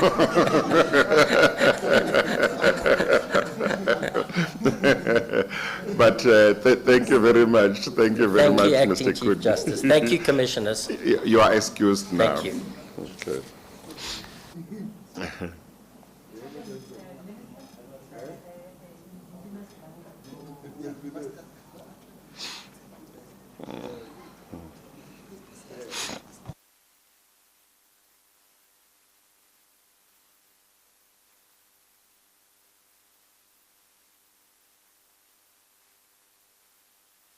Acting Chief Justice.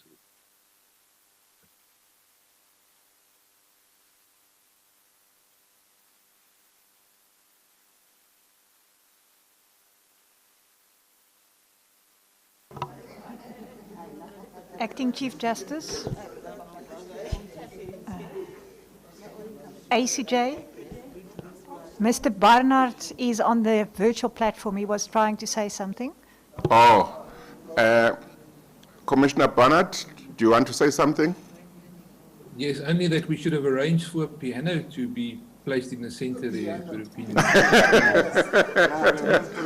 Well, I agree, in that Commissioner case, Barnett. he might have asked that we guarantee that he'll be appointed. Then he would play for us. You might have charged money for it as well.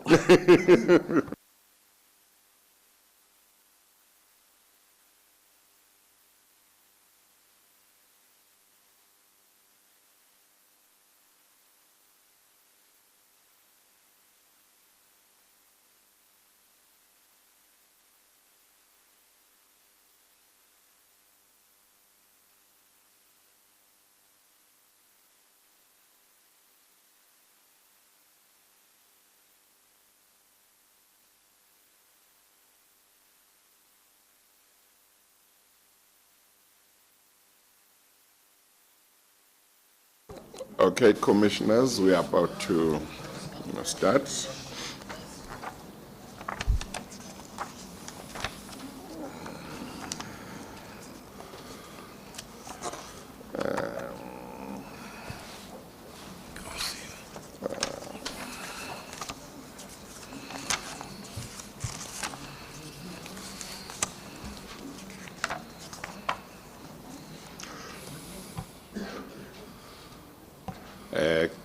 Good afternoon, Mr. Holland Mutter.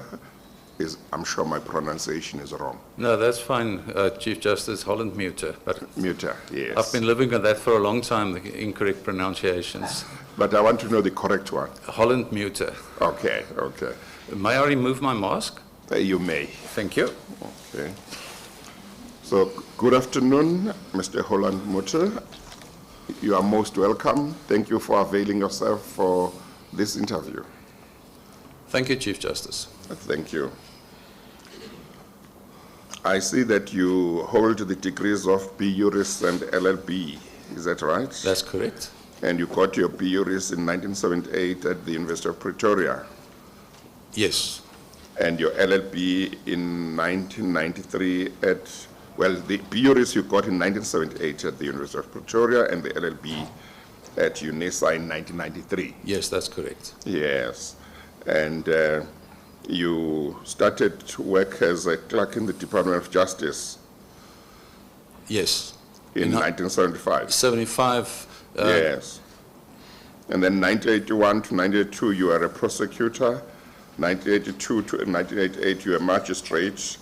1988 to 1998, you were a law lecturer That's at Justice College. That's correct. Yes. And did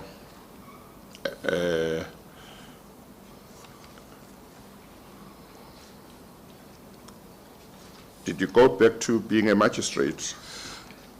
No, no. You went to the bar?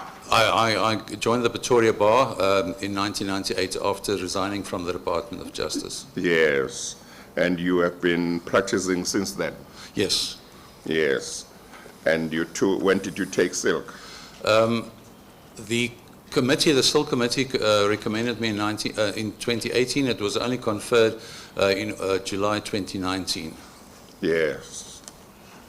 And can you tell the commissioners about the types of cases you have been doing in your practice? What types of cases your practice has consisted of? Chief Justice, I can describe myself as, in medical terms, a general practitioner because I do criminal work, I do family law, I do law of contract, law of delicts, so it's a rather wide practice. Yes. And commercial law, you said? Did you include it? I do commercial law and insolvency law, yes. Yeah. And labor law? No, I don't. I haven't done. I've been there to the labor court twice, but it's not my forte. Yes. Okay. And have you done any constitutional cases? Yes. It's reported in 2007, State versus Tunzi.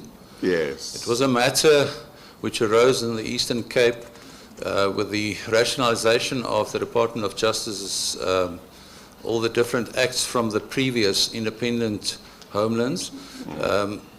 I was briefed in with Advocate De Jager on behalf of Justice, so we had to investigate the 4 previous independent republics as well as the other self-governing states whom have accepted the old Dangerous Weapons Act and whom have not, because in the Eastern Cape it turned out that the Kai River divided the Eastern Cape after 1994 into two separate, two pieces of land, but as the Eastern Province. And to the north of the Kai River, the previous government there did not implement the dangerous weapons, while to the other side of the Kai River it was.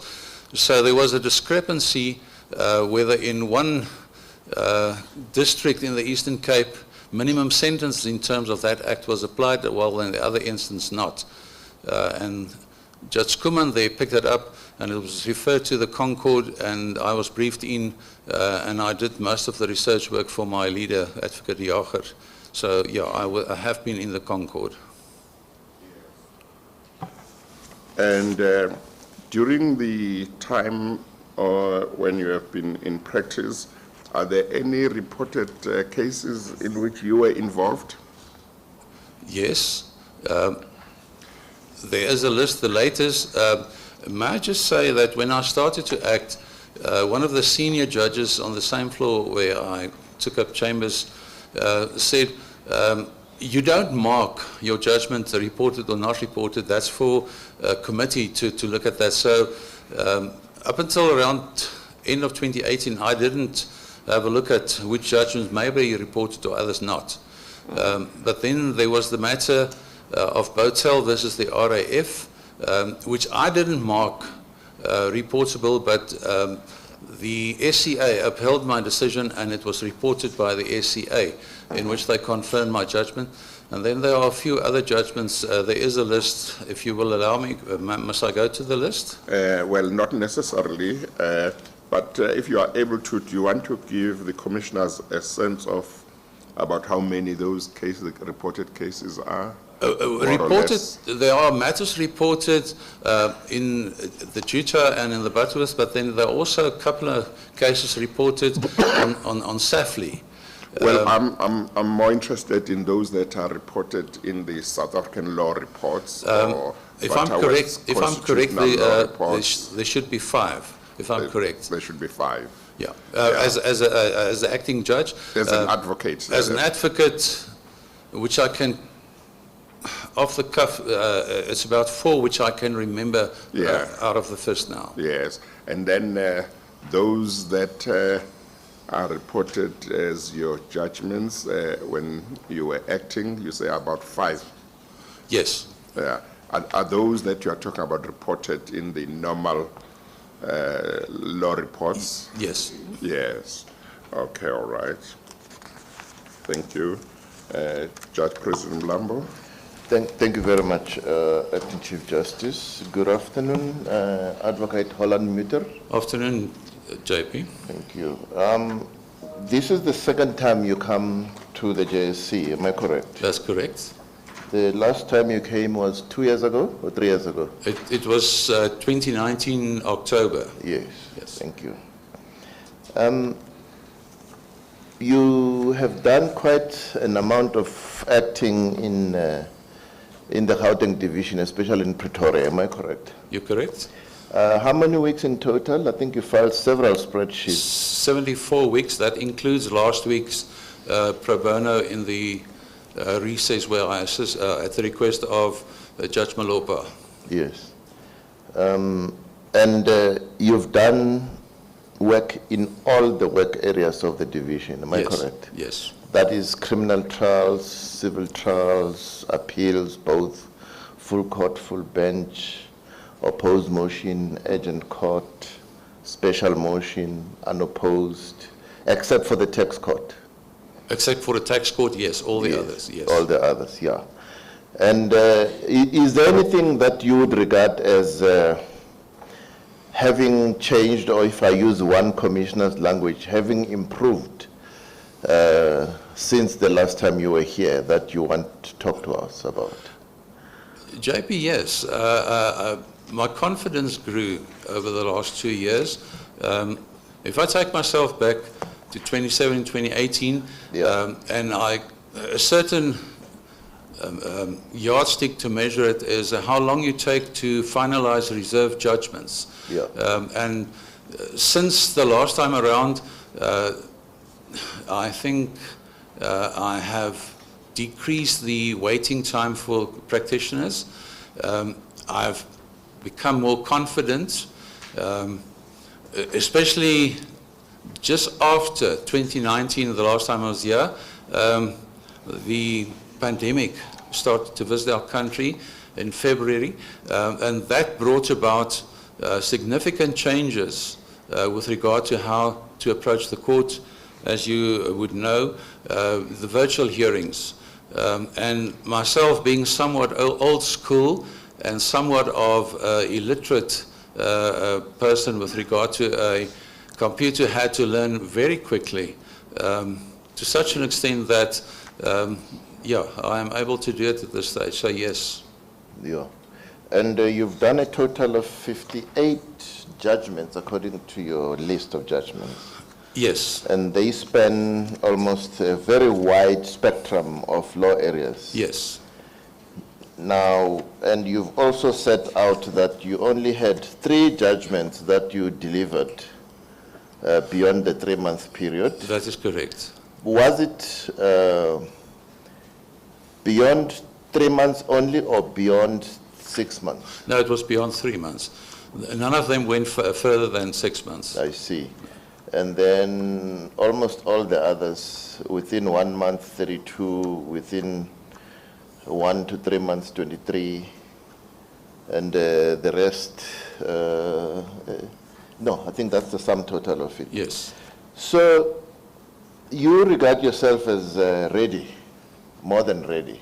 Yes, sir. To get the nod to be recommended permanently. Yes, JP, I feel confident, and I feel that I have a lot to bring to the bench and to serve my country, to serve our country. And in your advocate's life, in fact, your experience is that you did a lot of criminal work as a state advocate, prosecutor. Am I correct? I was a prosecutor. I wasn't a state advocate. I was a prosecutor, but I was in Witbank when I was there, magistrate. Although I was the civil magistrate, we did not have a full civil bench every week. I did the periodical court, the criminal court, at the Ooghies periodical court on Tuesdays and on Fridays. So yes, I have a vast experience in criminal and civil. Yeah. Thank you very much, Acting Chief Justice. Thank you. Before I go to the MEC, I just picked up here, Mr. Holland Mutter, that you must be about 64, 65 now? I turned 65 last Tuesday. That strikes me because most of the time that's when a number of judges would retire, but that's when you are coming in. Chief Justice, no. My health is good, and I see myself fit to serve at least 7 to 8 years. If we take, and I don't want to get involved into politics, but a session in Parliament is 5 years where people are elected. If I'm appointed, I can work 1 term of Parliament at least. So.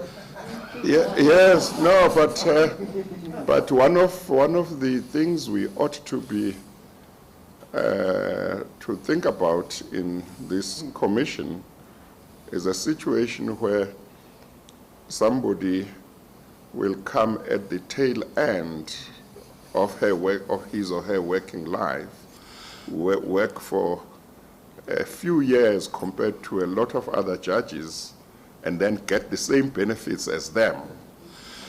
Chief Justice, it's not for getting a benefit, it's because I still feel in myself that I have a lot to give back to the country. No, you don't understand my question.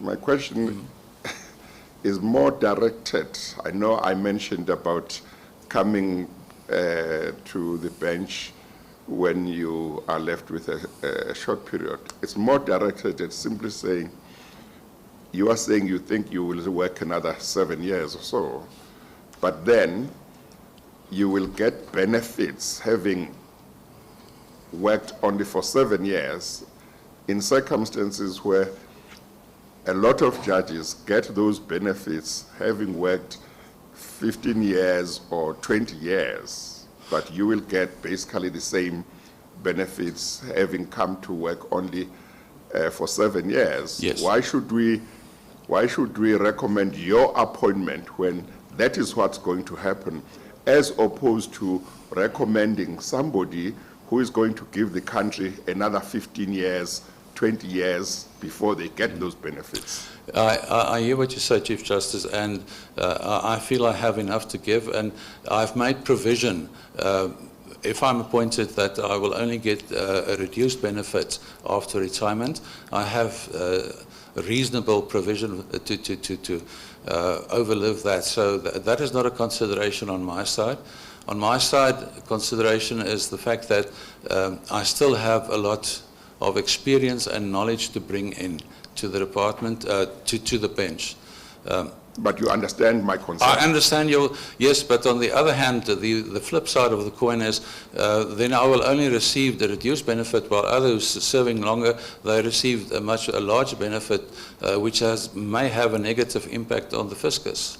Well, I don't know that you will get a reduced benefit if you go up to, for example, 75. You will have given the country about 10 years of service.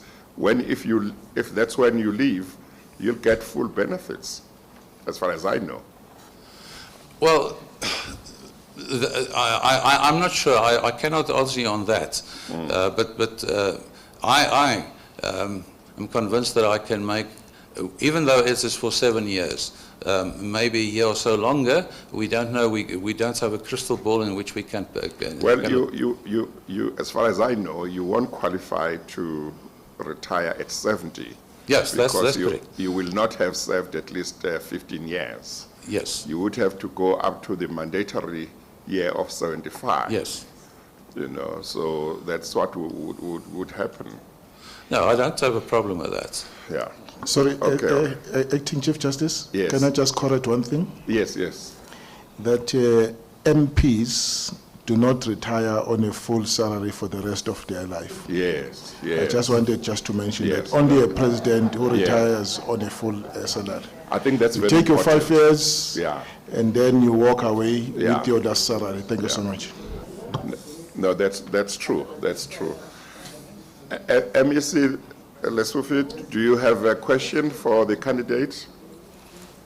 Thank you so much, Acting CJ. Advocate, I'm just trying to get your understanding of transformation. What does transformation mean to you? Secondly, I've just gone through your CV. I couldn't see anything that I can associate with any form of transformation. Maybe I missed it. Can you identify anything within your CV that you can claim that it contributed to transformation? Thanks. Thank you, MEC. My nomination by Mpaga SC from the Tshwane Society of Advocates is quite clear that since 1988, when he met me there as a second year student, that I went out of my way to bring this black student into the whole system, which was then a predominant white situation. And from there on, I continued to treat them similar and to create opportunities for those people who were previously disadvantaged.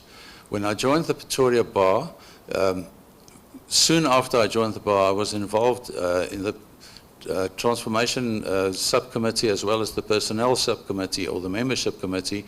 And on the transformation committee, there was a drive. I was part and parcel of it, and I'm 100% convinced that it's correct, that we changed the system of intake of pupils, where it was predominantly, when I entered the bar, white and more white males were entered. We took decisions on a year-to-year basis in my tenure of 10 years of the Bar Council and on the Transformation Committee. We reduce the number of white people coming in, and we increase the numbers of black people, especially black females, so that we can empower them. And we can assist them so that there can be a skills transfer to them so that they can benefit from that. You would also see that in the education in the Moort area in Pretoria, where I'm from, I was part and parcel of a transformation of underutilized white primary school, the Rietfontein North Primary School, which had about 294 pupils when my eldest daughter entered there, but the capacity of the school was for about 700. And we started and we phased in every year. From grade 1, second year, they were promoted to grade 2, and we took in another grade 1. So over 7 years, we transformed that school to a parallel medium, and it's a predominant English medium, with about 90% of the scholars at this stage there are from a Malodi as black people, and they are benefiting from better facilities. They are benefiting from or most of the teachers still there are white teachers. So that's part and parcel of what I'm doing there. In the community, I'm involved at the Jacaranda Children's Home. We're in the house specifically under our jurisdiction and our denomination. From the 12 boys there, 7 are black boys and 5 are white boys.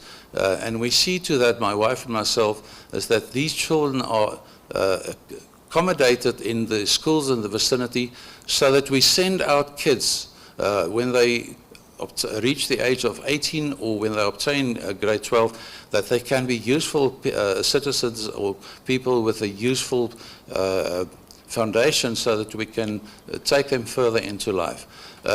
It's a long process. It's a long process. I also, with regard to where I am at the moment, pre-Legal Practitioners Act, the relationship between the bench and the bar was predominantly between the bench and the Pretoria Society of Advocates, or the then Transvaal Society of Advocates. After the Legal Practitioners Act came into being, there are many other associations, like the Tshwane Association, like the Northern Transvaal, and there are various others. I have been in talks with these people, especially at the Tshwane Society with Mr. Mpaga, Essie, and so on, so that I can, as soon as they get accredited by the LPC to do training, is to go and assist them also with training, and it would predominantly be to train new black pupils who are coming in. So for a long time, I've been devoting my energy to see that we can raise the bar with regard to the education of previously disadvantaged children. Does that answer your... No further, yes, thanks, Advocate. I have no further question, Acting Chief Justice. Thank you so much. Thank you, MEC. Commissioner Matolo Tlepu. Thank you, Acting Chief Justice. Good afternoon, Advocate. I don't want to. Good afternoon. Good afternoon, Commissioner. I think it's a follow-up from the MEC's question, because on your I just felt lost on your application, on your questionnaire, especially on page 21, where you said the initiative, one of your initiatives was to focus on indigenous female people. And I was a bit, I just wanted clarity on what you meant. And secondly, on the issue of radical transformation, I think it's on page 9. Just to clarify it for me, what is it that you are doing? And more especially because most of the advocates talk about training. And as far as I know, SCs, what they can do is just to train, but the most important thing is to allow the juniors to have briefs. That's what I wanted to find out. With regard to the words of indigenous, maybe it was not the best choice, but it is to refer to previously disadvantaged people of our country, especially black females. I know that some people are sensitive for the use of black and other for the use of indigenous. With regard to being a silk, yes, I have drawn in juniors. I've also taken some of the juniors, and during the training, in the small sessions which we have, the practical sessions, I normally evaluate the people there, and if there is a person, and fortunately there has been since 2016 in each group, black ladies whom I deemed to have the necessary potential, to take them, although I was not their mentors, but to take them on one-to-one after hours or during lunch hours and so on, if there were topics which they were not fully acquainted with. And I also introduced some of them to some of my attorneys so that they can take up junior work which I no longer seemed deemed necessary for a silk to do or for a senior junior. And of those, I know of 3 who are regularly briefed now on junior work by the attorneys who normally brief me for that.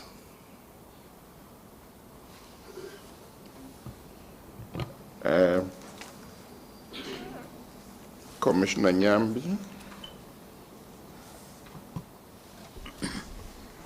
Thank you, Acting CJ. Afternoon. Good afternoon, Commissioner. Responding to JP, you said now we are more than ready than the last time you were here. Probably if you can share with us, if you can be appointed, part of what you can address as the immediate challenges of the divisions of Gauteng, as somebody that has acted for some time. If I understand you correctly, which are the challenges of the divisions in the Gauteng, that is Johannesburg and Pretoria? Yes. The challenge, firstly, and the JP will know, is that the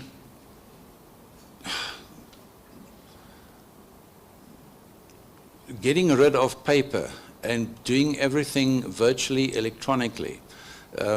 A challenge there is that there are students or pupils, or junior advocates, single practitioners who do not have the means to fall into this, and they have to, in instances, go into debt to purchase quality electronic device, a laptop, etc., to do that. It is a challenge, and we all know that for the last 2 to 3 weeks with the problem of the hacking of the system, is that a challenge not necessarily in the High Court, but in the lower courts, that some of the recording devices, which are all electronically, has to a large extent come to a standstill. And that frustrates witnesses, it frustrates clients. So a challenge is to see that we can expand on the electronic system, because it's a wonderful system. It's much easier to go on the left-hand side of your screen, to go to the different areas and scroll down, and you immediately go there where a council or so refer you to. So it is time saving. It is taking us into the future, the immediate future. But a challenge is to have a system there And I know it's impossible to have a system which is fully 100% guaranteed against breakdowns and so on. But it is a challenge that when there is a breakdown, what is the backup to do so? Thanks, Advocate. Thank you, DSJ. Thank you, Commissioner Moimang. Thank you, Acting Chief Justice. Good afternoon, Advocate. Good afternoon, Commissioner. Just one aspect from my side related to the comment raised by GCB while noting your transformatory commitment. They identify a gap in terms of the failure to dwell more in terms of your work in the pre-transition era of the criminal justice system. And also says the candidate does not appear to have attempted in his application to engage in detail with this involvement in the apartheid criminal justice system. So can you just probably take us into confidence as to whether is there a need to be concerned about this proposition? You're referring to paragraph 16.2? Yes. Yeah. When I was a prosecutor and later a magistrate under the old system, I know that there are valid accusations that magistrates and prosecutors in many instances work together. I don't want to call it collude, but because they shared the same tea room, etc., that could have happened that case has been discussed. I can give you the assurance that I distance myself from that. I distance myself for the simple reason is because I took an oath when I became a magistrate, is that I will see to that justice be done to every person in the country. And you can't do that. You can't do that if you collude or talk to other people. I was a prosecutor for a short while, then I became a magistrate. And as I've already elaborated on, 2 days a week I was a criminal magistrate in the court in Oorgis and 3 days a week in the civil courts. At Oorgis, I had there a police prosecutor, so he didn't travel with me from and to the court, to the periodical courts, and I can give you the assurance that there was never an instance where I discussed a matter with a prosecutor because I deemed it that it was wrong to do so. Thank you, Advocate. Thank you, Chief Justice. CJ, I beg your indulgence. I want to just follow up one or two issues out emanating from this. I'm going to ask you very few short questions. Sure. In between 1981 and 1987, you were the prosecutor in Witbank, is that correct? I was a prosecutor for about a year, and then for about 6 months I was the senior prosecutor, and then I was appointed as a magistrate. Did you preside over any political cases? No. Because that time it was during the height of apartheid. Because for some reason the head of the office then, because I was the civil magistrate, they took the criminal magistrates to sit on those cases, because for 2 days a week I was not in the main building, but at the court outside the periodical court. So my last question, when you started in the Department of Justice as a clerk and as a prosecutor and magistrate, there is no evidence that at that time you opposed the system of apartheid or you had an issue with it. Any comment from your side on that? I'll be quite frank with you. When I joined the department in 1975, I was 18 years old. I was apolitical, was not interested in that. And yes, we didn't know better. But when I came in the mid-80s, I became disgusted with the system, if I can use the word. And I can recall instances.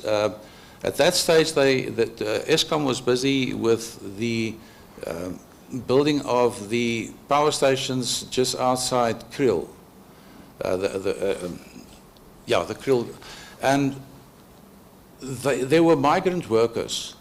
And at that stage, there was a different department of Bantu Affairs, as it was then, and the Department of Justice. And they also had criminal jurisdiction, but then they raided the hostels. And then the following morning when you come there, you have a lot of people who were brought before court on really fancy charges, which in my view never existed. It was small things like, and it was inhuman in my view, where a migrant worker had a girlfriend in his room in the evenings, and they were raided, and then they were there brought before courts. I was tapped on the knuckles by my head of office, because in the majority of those cases, the furthest I went was the caution and discharge of those people, because I thought it was immoral to send that people for 10 days or for 15 days to jail, because I could not live with that. It's okay. All right, thank you very much, Acting Chief Justice. And if I can continue on that, that is what changed me to a large extent. And that is why when I got the opportunity in 1988 at Justice College, where I went out of my way to accommodate, at that in 1988, a single black student in the second year, Mosampaga, and later as the numbers grew, I tried to make it for them as easy as possible to be accepted by the majority of the other people. Thank you very much. Commissioner Notjetsi? Oh, you are covered. Okay, all right. Commissioner Tsebe? Thank you, ACJ. It's part of the follow-ups of the complaints, advocate. In NADEL, in their comments on your application, and I'm sure you would have been provided with the comments. There are a number of things they raise, one of which is that you are not progressive and are anti-transformative despite some of the projects you've dealt with. But they also say, and I just wanted to find the truth, just hear your views, because I'm not sure what is referred to here. The candidate's attitude towards and relationships with other colleagues has to be interrogated further. And I just wanted to know from you if you know about this and if you have any responses. I just thought to give you an opportunity. Thank you, Commissioner. I've seen this, and this is in stark contrast to what BLA says. This is in stark contrast to what my colleague or my big friend, from the Tshwane Society of Advocates, Manala, says, and as what in my recommendation, my nomination letter, what Mosampaga says. I fail to see, with the greatest respect to the author of this, my attitude towards it. If my attitude was not towards making a better place for all, especially previously disadvantaged, I would never have involved myself in the Transformation Committee. I would never involve myself in the transformation of the Rietfontein Primary School so that we can utilize the facilities for all people and to have suitable accommodation for primary school scholars of other colors. I would not have been involved at the Jacaranda Children's Home, where there are 12 boys, of whom 7 are black, to see that we can get those, especially the black guys. We've got them in schools in the vicinity so that we can take them, that they at least obtain a matric so that they can make something of their life. Because if we don't do that, we may as well just return them to the streets where they come from. And I'm not prepared to do that. Does that answer your question? Yes, thank you. Thank you, Mr. Holland Muta, how long ago did you start getting involved in those transformation activities? Sorry, Chief Justice? How long ago did you start getting involved in those transformation activities? Since the early 80s, when I realized that it should be done. In 1988, I already started when I accommodated Mr. Mpaga and later on other students who came to the college. When I tended to the bar, where I became involved in the Transformation Committee and also in a subcommittee with regarding to interview pupils at the beginning of pupillage who are in need for funds. And Mr. Manala and many others have gone through my hands, and the questions and the investigation which I conducted resulted in all of them who qualified for financial assistance to get that. The situation is the GCB has got a pool of money, and depending on all the applications from all the participant bars, they have to decide on how much can every deserving candidate get. I was instrumental also at the Pretoria Bar that despite the GCB's amount which is available, we also made within our limited forces at the Pretoria Bar for funds available so that we can assist where there's a need. So it's been an ongoing process, but the first milestone is around about 1988. Yes, okay. I see here that when it comes to reported cases in which you appeared over the past, 21, 22 years in practice, from 98. Yes. There are only actually 2 that you list here, which are reported in, or 3, which are reported in serious law reports. Yeah. Is that, you agree with that? I agree. The others are JDR and JOL. And SAFLI, which really are not the serious publications. Well, I disagree with that, with the great respect, Chief Justice, because SAFLI is a very cheap reference for people, young practitioners who cannot afford to go into the other publications at random, and therefore there's a contribution from each member of the Pretoria Society of Advocates per month on a voluntary basis, so that SAFLI can be kept alive. And I have presided in matters where counsel stands up and he refers me to one of my own cases or to a case of another judge who's been reported on SAFLI. So no, I'm not saying that SAFLI is not doing a good job. Yeah. But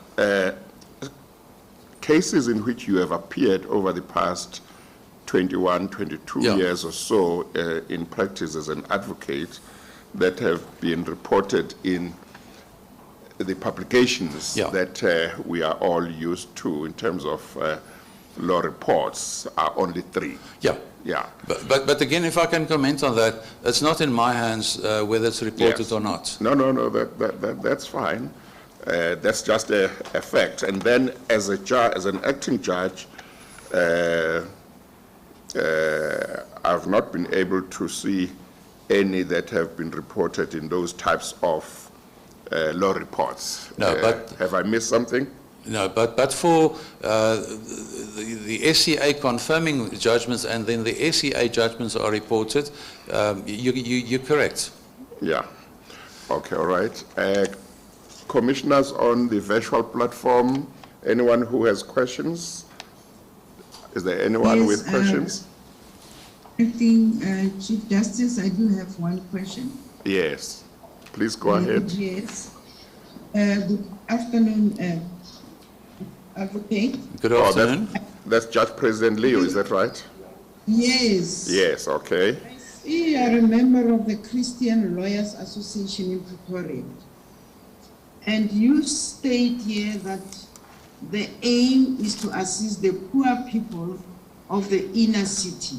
Can you elaborate on that? Commissioner, it is also clear from some of the motivations which were filed by people is that I spent quite a lot of time doing pro bono work. And doing pro bono work means that, and at some stage I was the convener of the pro bono committee at the Pretoria Society Advocates for about 5.5 years. By doing pro bono work, it means that you assist people who cannot afford legal representation. And 95% plus of those instances are previously disadvantaged people, which I represented.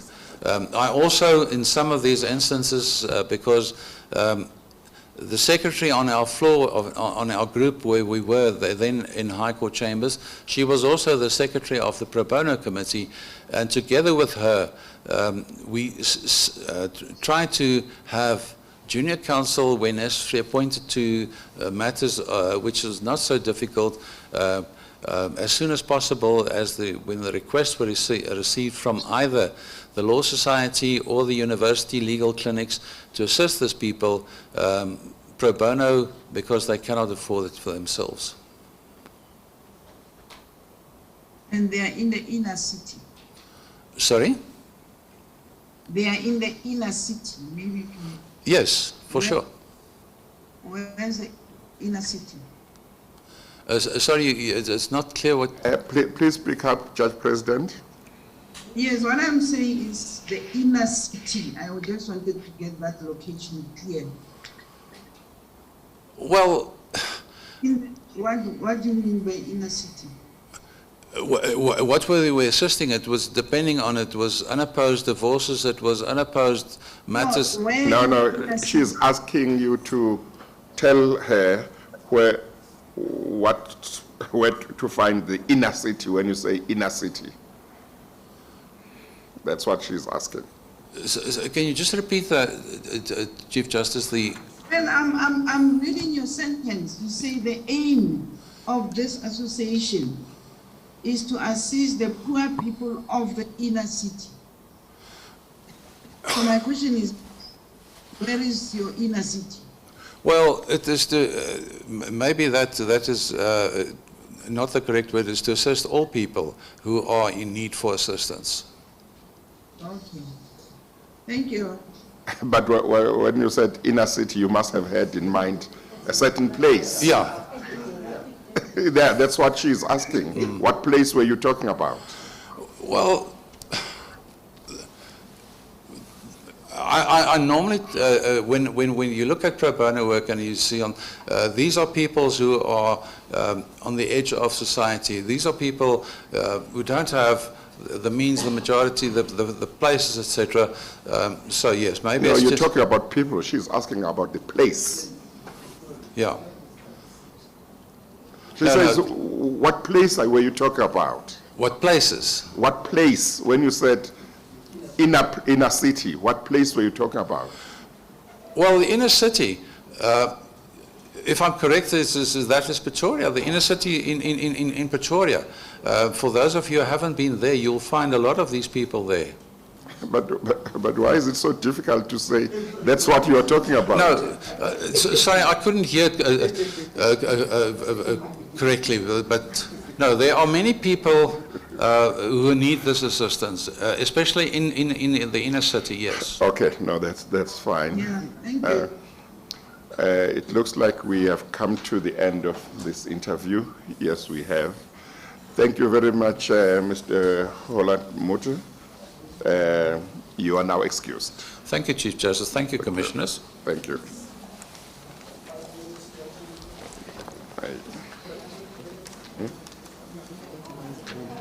No, we've just had a break. No, we have just had a break. Call the next candidate.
Commissioners, let's start.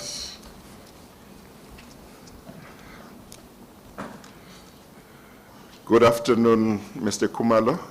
Good afternoon, Acting Chief Justice. I didn't think that it was you. Well, you should have, if you had seen my CV. For some reason, I didn't.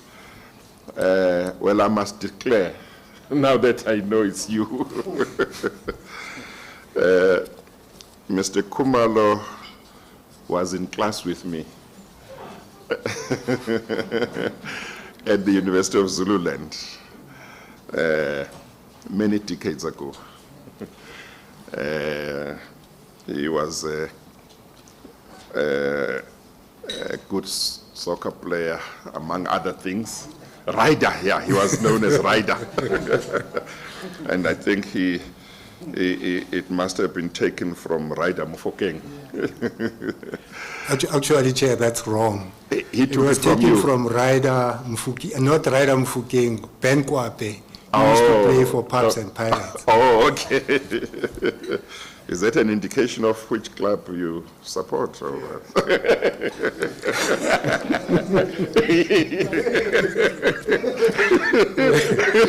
It might be career limiting to declare. No, Acting Chief Justice, it's a position I played. Okay. No, I thought let me just declare that. But welcome to this session, and thank you for availing yourself for consideration for appointment as a judge of the Gauteng Division. I see that you hold a BProc degree from the University of Zululand, is that right? That's correct. And an LLB degree from the same university. That is correct, Acting Chief Justice. And an LLM degree from the U.S. University of? The University of Pennsylvania. Yes, okay. And a higher diploma in company law from VETS? Yes. Yes. And you were admitted as an attorney. Which year were you admitted as an attorney? I stand corrected. I think it was 1992 on the 10th of April. Yes. And have you been practicing as an attorney since then without interruption, or has there been some interruption? There have been some interruptions, Acting Chief Justice. Yes. At some stage, I think in 2007, I was requested to join organizing the World Cup, the South Africa World Cup Organizing Committee, to set up the legal department. So at that point in time, there was an interruption where I worked with them until 2011. Yes. So that was what, an interruption of about, what, 2 years? No, it will be about 5 years. Oh, about 5 well, years. 4.5 to be quite exact. Yes. Because I started in 2007 in January, and then when I had to stay until to close down the company, which was then done in June of 2011. Yes. Okay. Well, I see that you co-founded Maserimule Attorneys. We are co-founded the first Maserimule version, which was the Shabalala Maserimule Attorneys, which was, that was immediately after I had been admitted. Yes. And then there was a second stint. Chair, I also did work for a corporate, for Genco. Yes. That was after we parted ways with Chabalala Maserimule. Yes. But then later on, I think some 4 or 5 years later, Maserimule and myself then co-founded Maserimule Attorneys. Oh. So there are two versions of Maserimule Attorneys. Well, Mr. Maserimule never told me about you when he acted in the labor court many years ago. So you might have been part of the firm at that time, I'm not sure. I was part of the firm and I appeared before you several times. Yeah, but I didn't realize you were in the same firm, I think. Yeah, we were in the same firm. Yes, okay, okay. And so apart from the 4 years or so when you were not in practice, since 1992, you have been in practice as an attorney, is that right? Chair, as I had said, corrected myself, is that there is also that time that I worked for Billiton. But at that point, I wouldn't say that I was not practicing because I was attending court matters for Billiton, particularly labor matters, yes. As an in-house counsel. Yes. So, but if we are to be technical, there is also that 4 years where I was in corporate rather than in private practice. Yes. And you spent some time also at Chettle Thompson. I spent some time, that's where I did my articles actually. Oh, okay, yes. And you were exposed to a lot of labor law work there? When I started, they used to have two departments, what we called the Human Rights Department and the Labor Department. Yes. And I started in the Human Rights Department. And the reason for that was that when I came, when they hired me, it was at the time when to have your right of appearance, you needed to have your languages, including Latin. And I had all the languages. Yes. So I started with in the human rights because then I could appear in court. Yes.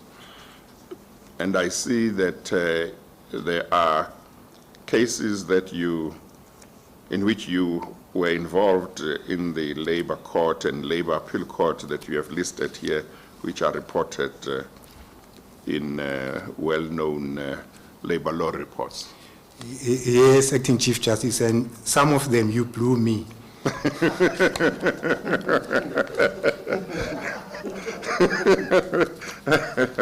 I didn't remember that. Is De Beers one of them? De Beers is one of them, Chief Justice. Oh, did you appeal? No, it was at that stage, it was at the Labor Appeal Court. Yeah, okay. So there was no need to, well, at that point in time, there was still confusion whether we could still appeal or we not. could appeal at the SCA or not. Yes, okay, okay. And you have acted in the High Court, is that right? Yes, Acting Chief Justice. And do you know about how many weeks you have done altogether in the High Court? Chief Justice, I stand corrected. I counted something between 36 and 40. I'm not 100% sure. Yes. And how have you found acting in the High Court? It was very enlightening. And in fact, I still had to thank the JP for giving me an opportunity to do that. Very enlightening. I've acted basically, I would say, in the civil matters, also in criminal matters. Yes. And have you done trials and motion court as well? Yes, I've done. In fact, I stand corrected. My second week, when I was acting in that first 6 weeks that I was given, I did motion court Yes. I first did unopposed, and then subsequent to that, I also did opposed motions. Yes. And have you sat in civil appeals and criminal appeals as well? Yes. Yes, and Yes. I've even, most of the, you realize that most of the judgments that I've penned would have been in criminal appeals and I think one or two civil appeals. I can't remember the numbers insofar as it is concerned. Yes. And any of the judgments that you have done as an acting judge that have been reported? I am not so sure, but I think there's a judgment, an RAF matter of, is it Bangiwe? Bangiwe versus RAF. I'm told it's reported, but I haven't seen myself. Yes. Okay, Judge President. Thank you very much, Acting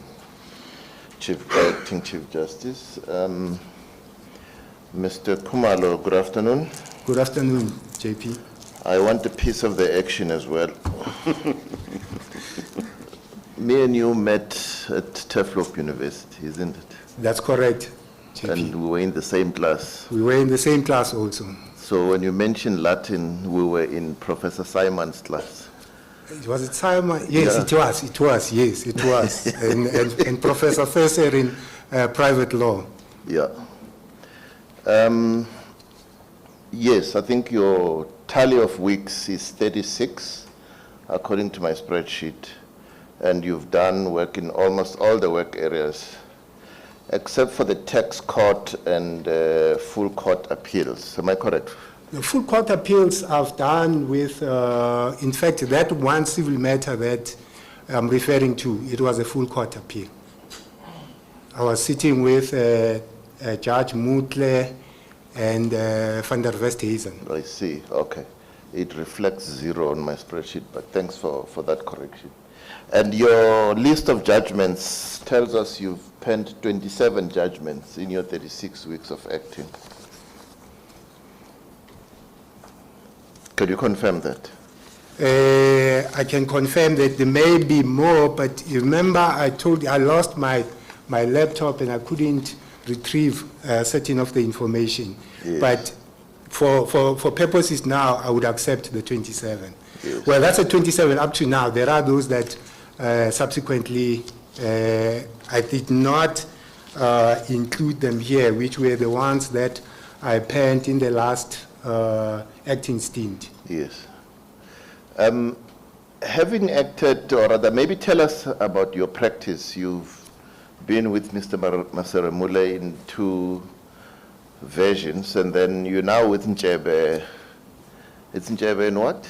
No, it's just Ntshebe. We call ourselves Ntshebe Incorporated. I see. Yes. What work do you do in that firm?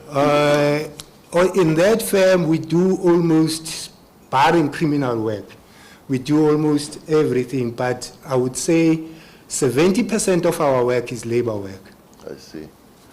Okay, that's how you know the acting Chief Justice. I used to appear before him quite a lot. And getting your nose bloodied now and then.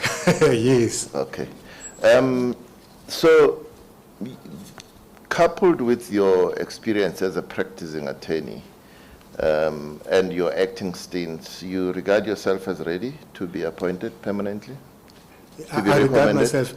I regard myself as ready, JP. Yeah.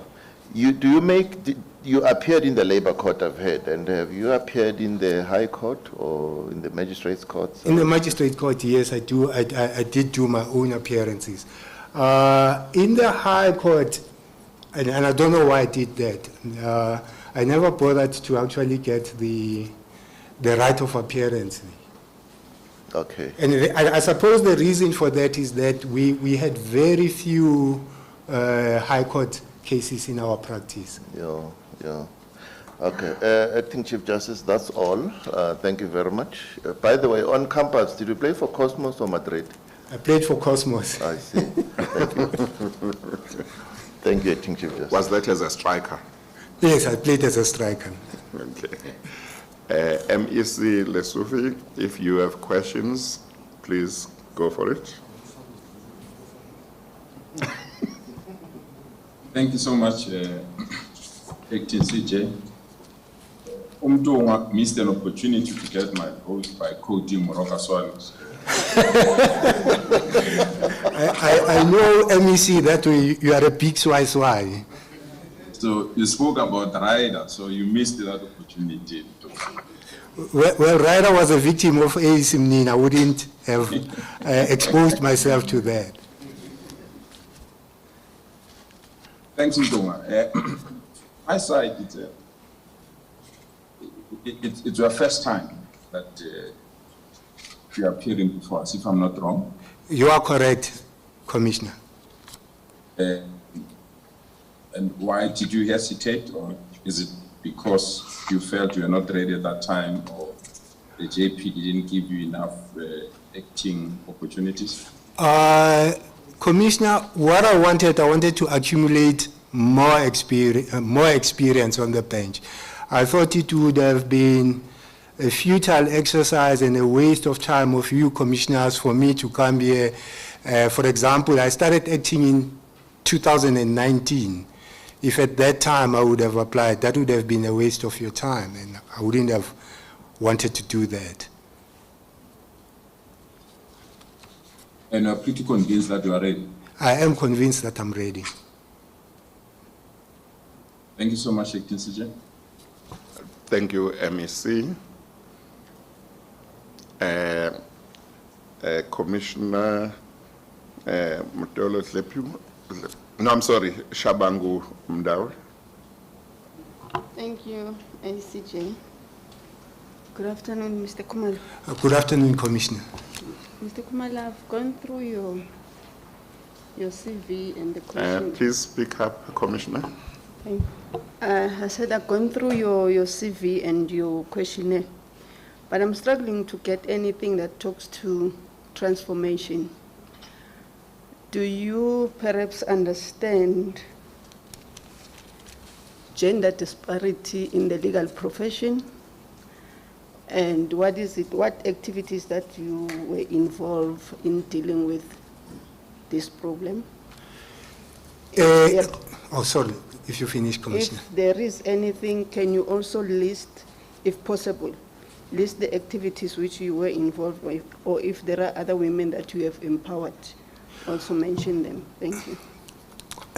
Commissioner, I have not in a structured formal environment, but I've mentored quite a number of women.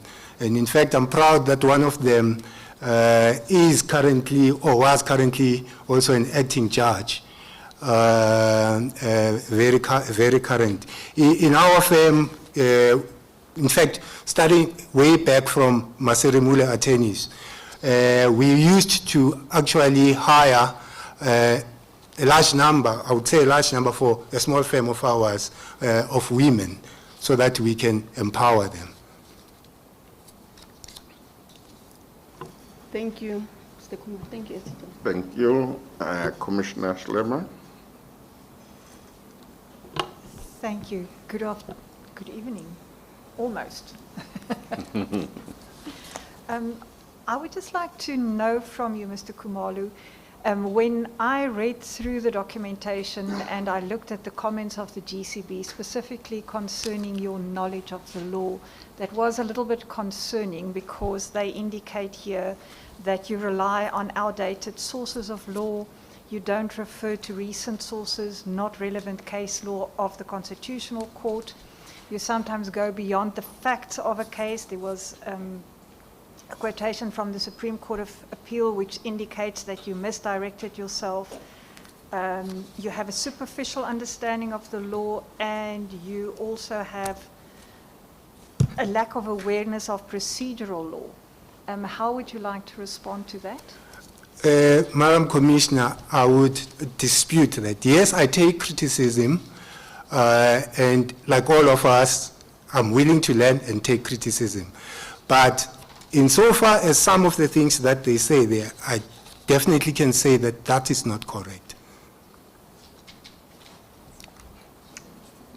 Thank you. Commissioner Mpofu. Good evening, Mr. Kumalo. Good evening, Commissioner. Yes, I should also declare that I've known you for a long, long time. And my question is related to a question you asked earlier as to why it took you so long to make yourself available. Because I know that I think when I started doing pupillage, you were already an attorney, and most of your peers and our peers are now on the bench.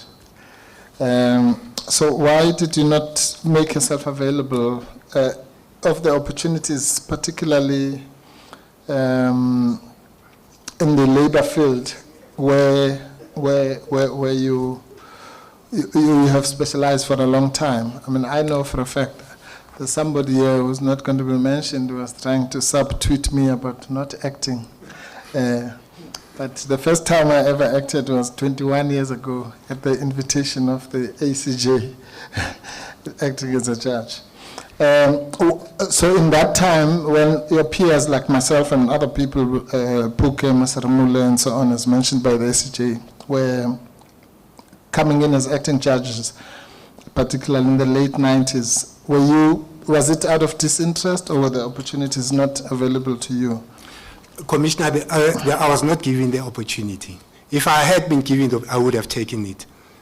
As you say, for example, Puke Maseremule, I think the first time he acted was in 1999. Yes. And when Nomali Chabalala also acted with me in 99. Yes. So, but I mean, what I'm saying is that, okay, you might have missed that 99 wave.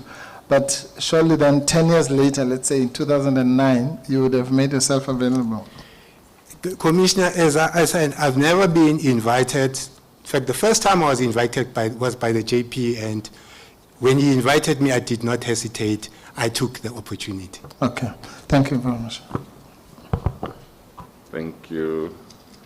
I thought Commissioner Matosela had raised his hand. No, I could ask just a follow-up on that. Okay. Do you subscribe to the view that you don't have to ask to act as a judge, but you must be invited? Commissioner, I think I've been made to understand that you have to be invited. That's the unfortunate part. And if my understanding is wrong, then I would. If I had known before that I can't just voluntarily offer, I would have done that before. But my understanding was that you have to be invited. That's my understanding too. Thank you, Commissioner. Commissioner Nochetsi. In fact, thank you, Rancher. In fact, Mr. Kumalo, most of those people who lift up their hands unnecessarily, they cause problems there. So you do the right thing by not just putting yourself forward. No, but just JP Mlambo, speaking in his favor, always ask people to make themselves available. Mm-hmm. And it has borne a lot of fruit. Yeah. Okay, commissioners on the virtual platform, anybody who has a question there? Thank you, ACJ.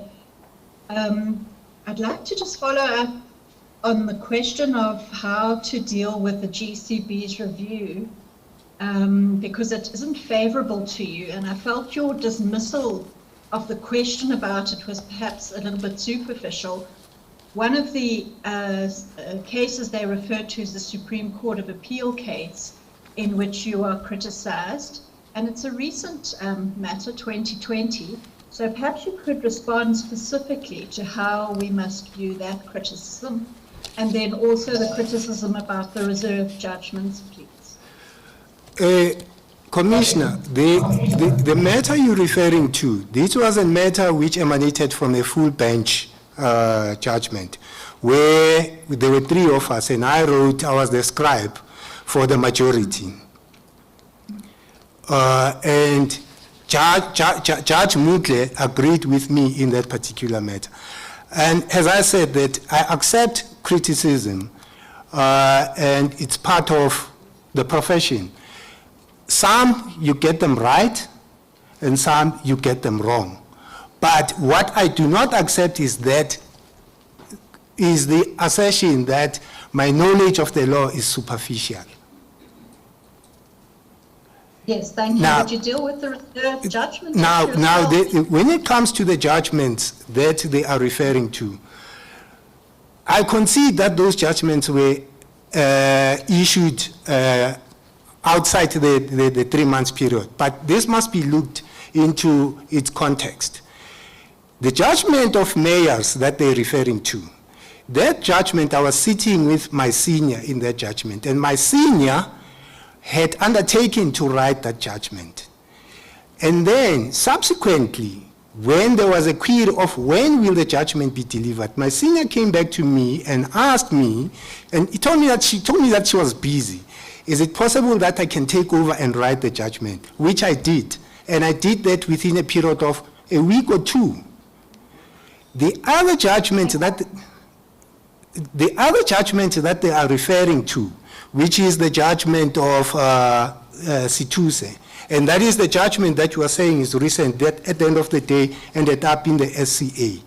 That judgment, I had written it timelessly, but the problem that we had was that it was at the time when our senior judge in that matter, which was Judge Mutle, had just been moved to, I think they call it the special, the court in Poisons. I've just forgotten the name of it.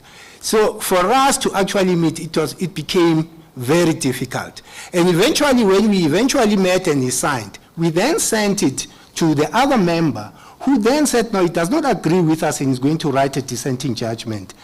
I don't know how long it sat with him, and I was quite surprised that it was only delivered, I think, somewhere around, they said, 20-something, which had put it outside the 3 months period. That is my explanation, and I'm not being defensive in this particular instance. And as I said, that I accept and acknowledge that those judgments were delivered outside the 3 months period. Well, thank you for dealing with that. Thank you, ACJ. Thank you. It looks like we have come to the end of this interview. There are no further questions. Thank you very much, Mr. Khumalo, for availing yourself. You are now excused. Thank you, Acting Chief Justice, and thank you for giving me the opportunity. Thank you.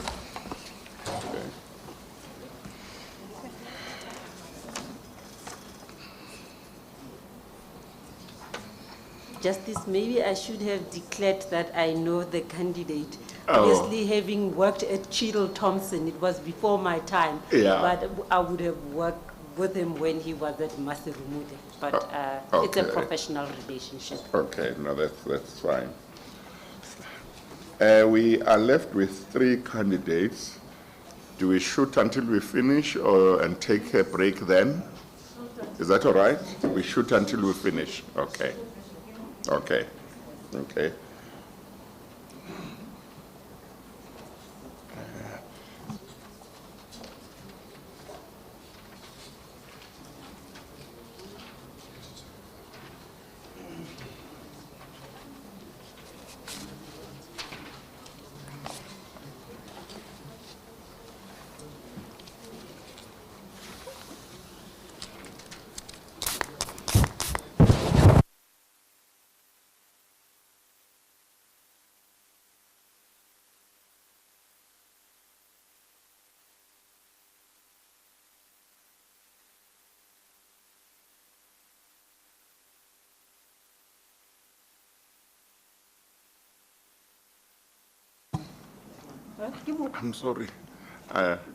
I'm sorry. Commissioner Nyambi, did I give you a chance with Mr. Khumalo? I was more than fine, ACJ. You are fine? Yes. I just realized now your name here.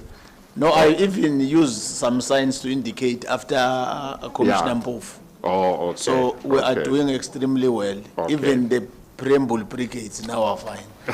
Okay. There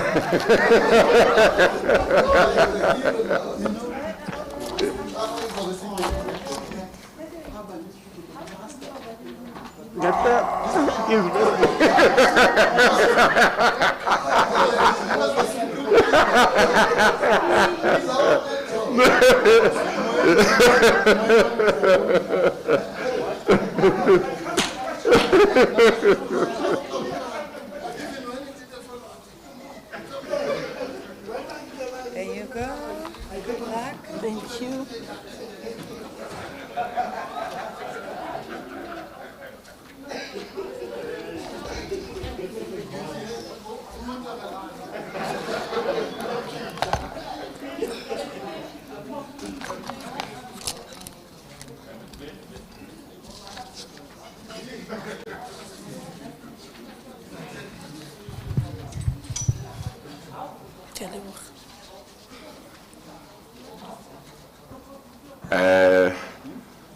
Let's start, commissioners.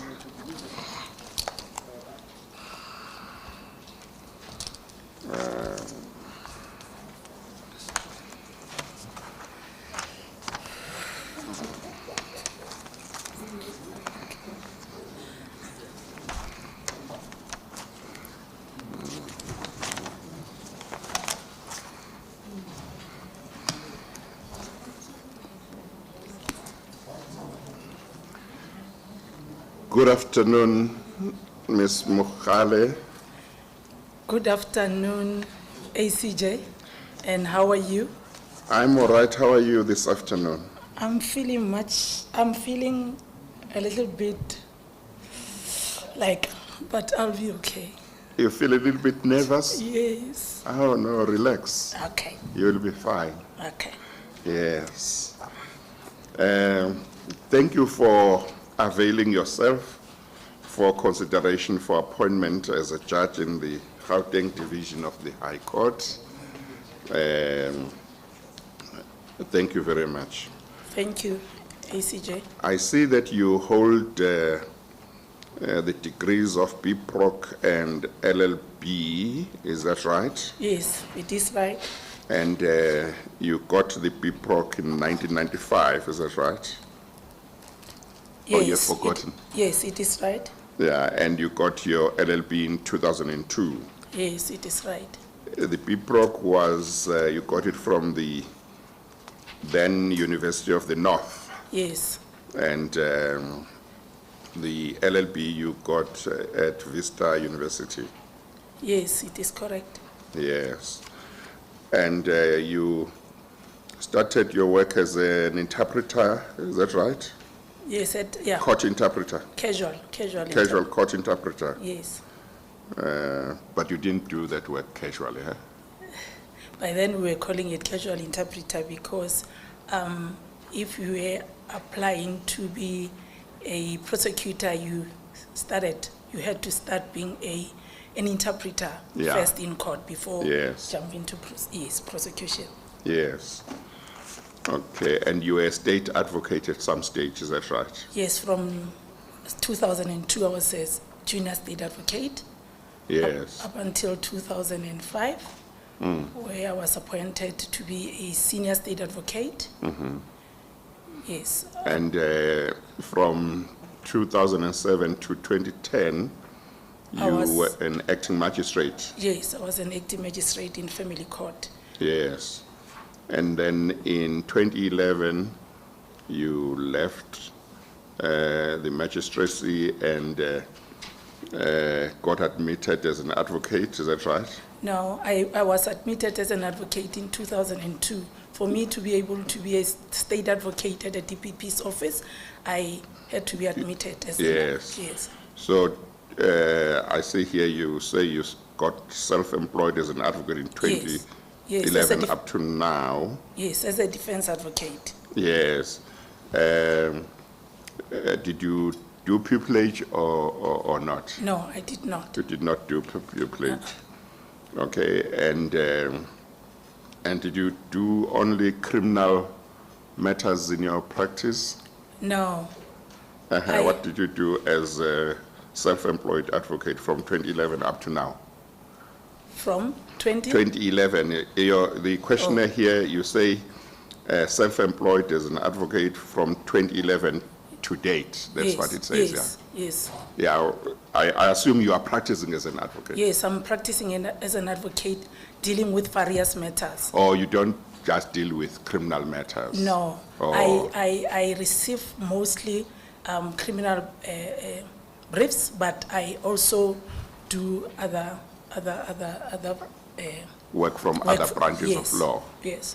Okay. Do you want to share with the commissioners what type of other work that you do other than criminal work? Labor law work, No. or commercial work, Commercial. or RAF work, and so on? Yes, RAF matters, yes, I dealt with them. Commercial matters, I dealt with them. Family court matters, I dealt with them. Yeah, labor law matters, I did not. I've never dealt with them. Yes. And in which courts do you normally appear? In terms of high court, High court. magistrates court? High court matter, high court. Yeah. And with commercial law matters, I always appear at commercial crime, SCCU court, commercial crime court, yes. Okay.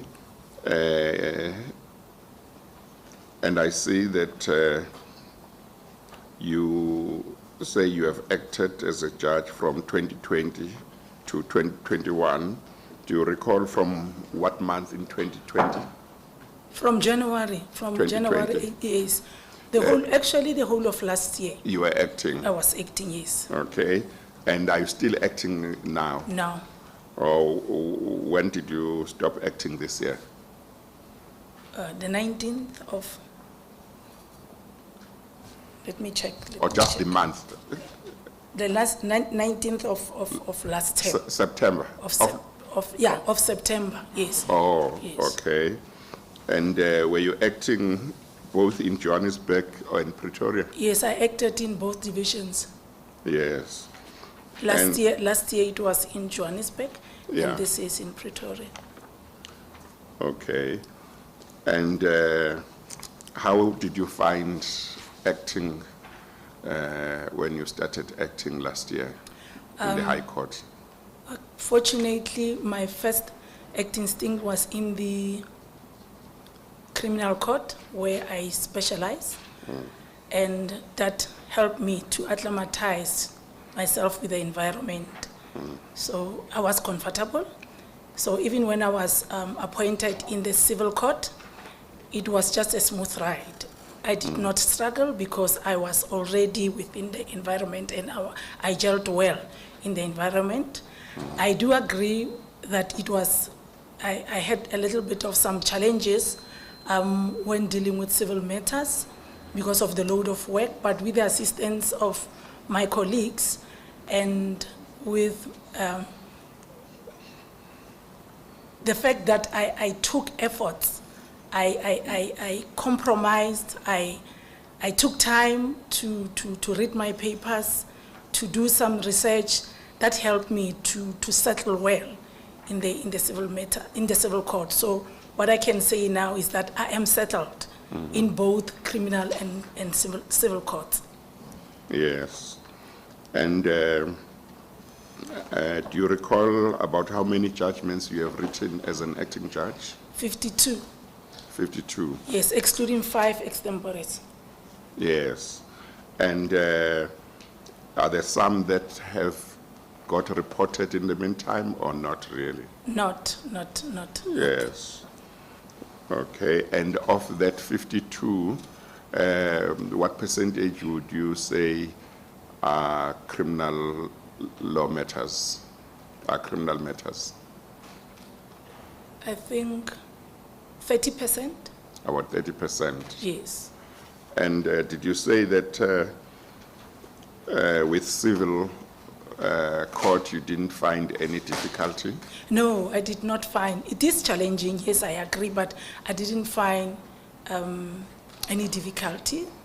Hard work, it goes with hard work. You just need to read your papers. You just need to look at the rules. You just need to consult, if needs be, with your senior judges, and that's it. And you have sat in motion court? Yes, Opposed motion court as well? yes, I did. Yes. And you managed? Yes, I managed. That's why I'm saying I even drafted judgments. Yes. Yes. Do you have a recollection of about how many weeks you might have had motion courts? Or is that difficult to tell? I have a spreadsheet with me that can maybe guide That me. has got all of that? Yes. But would you say it's quite a number of weeks? Yes. At different times? In total, I acted for 56 weeks, and in criminal trials it was 25 weeks. So, yeah. Yes. I think the other was in civil. Yes. Civil court. And did you get familiar with the plus-con events rule in motion matters? Yes, I did. Yes. Do you Yes. want to share with the commissioners what it entails? Plus-con Events rule. events rule. I don't know which because it is used in most. Is a principle that is used in most cases in most matters. So I don't know. Maybe if the CJ can maybe in direct. motion matters, it's a rule that applies in opposed motion matters. Yes, I know it's mostly applied in opposed motion matters. Yes, where we maybe the other party will be requesting the court to look at that that rule in order to consider whether it's fair for. Actually, I came a lot with that rule, so maybe that's why I'm requesting CJ to maybe to direct me as to particularly what instance. Well, if you are familiar with it, you ought not to require any further information. Once I say plus-con events rule, you should know what it is. Yes, I know. It's just that I remember various cases where I was faced with that rule, but then I don't know how to answer this question actually. Yes. Have you sat in criminal appeals? Yes. With other judges? Yes. Yes. Have you come to know under what circumstances sitting on appeal in a criminal matter you can interfere with the factual findings of the lower court?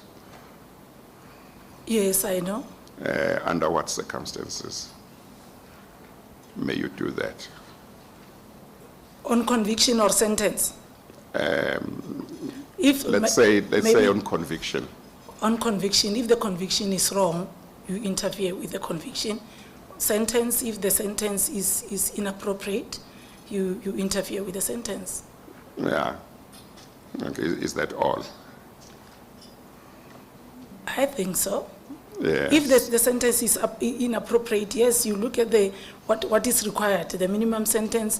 If it's too much, you reduce. If it's too low, you feel that this sentence was supposed to be, the appropriate sentence is this, you increase. Okay, all right. Judge President Lambo, do you want to?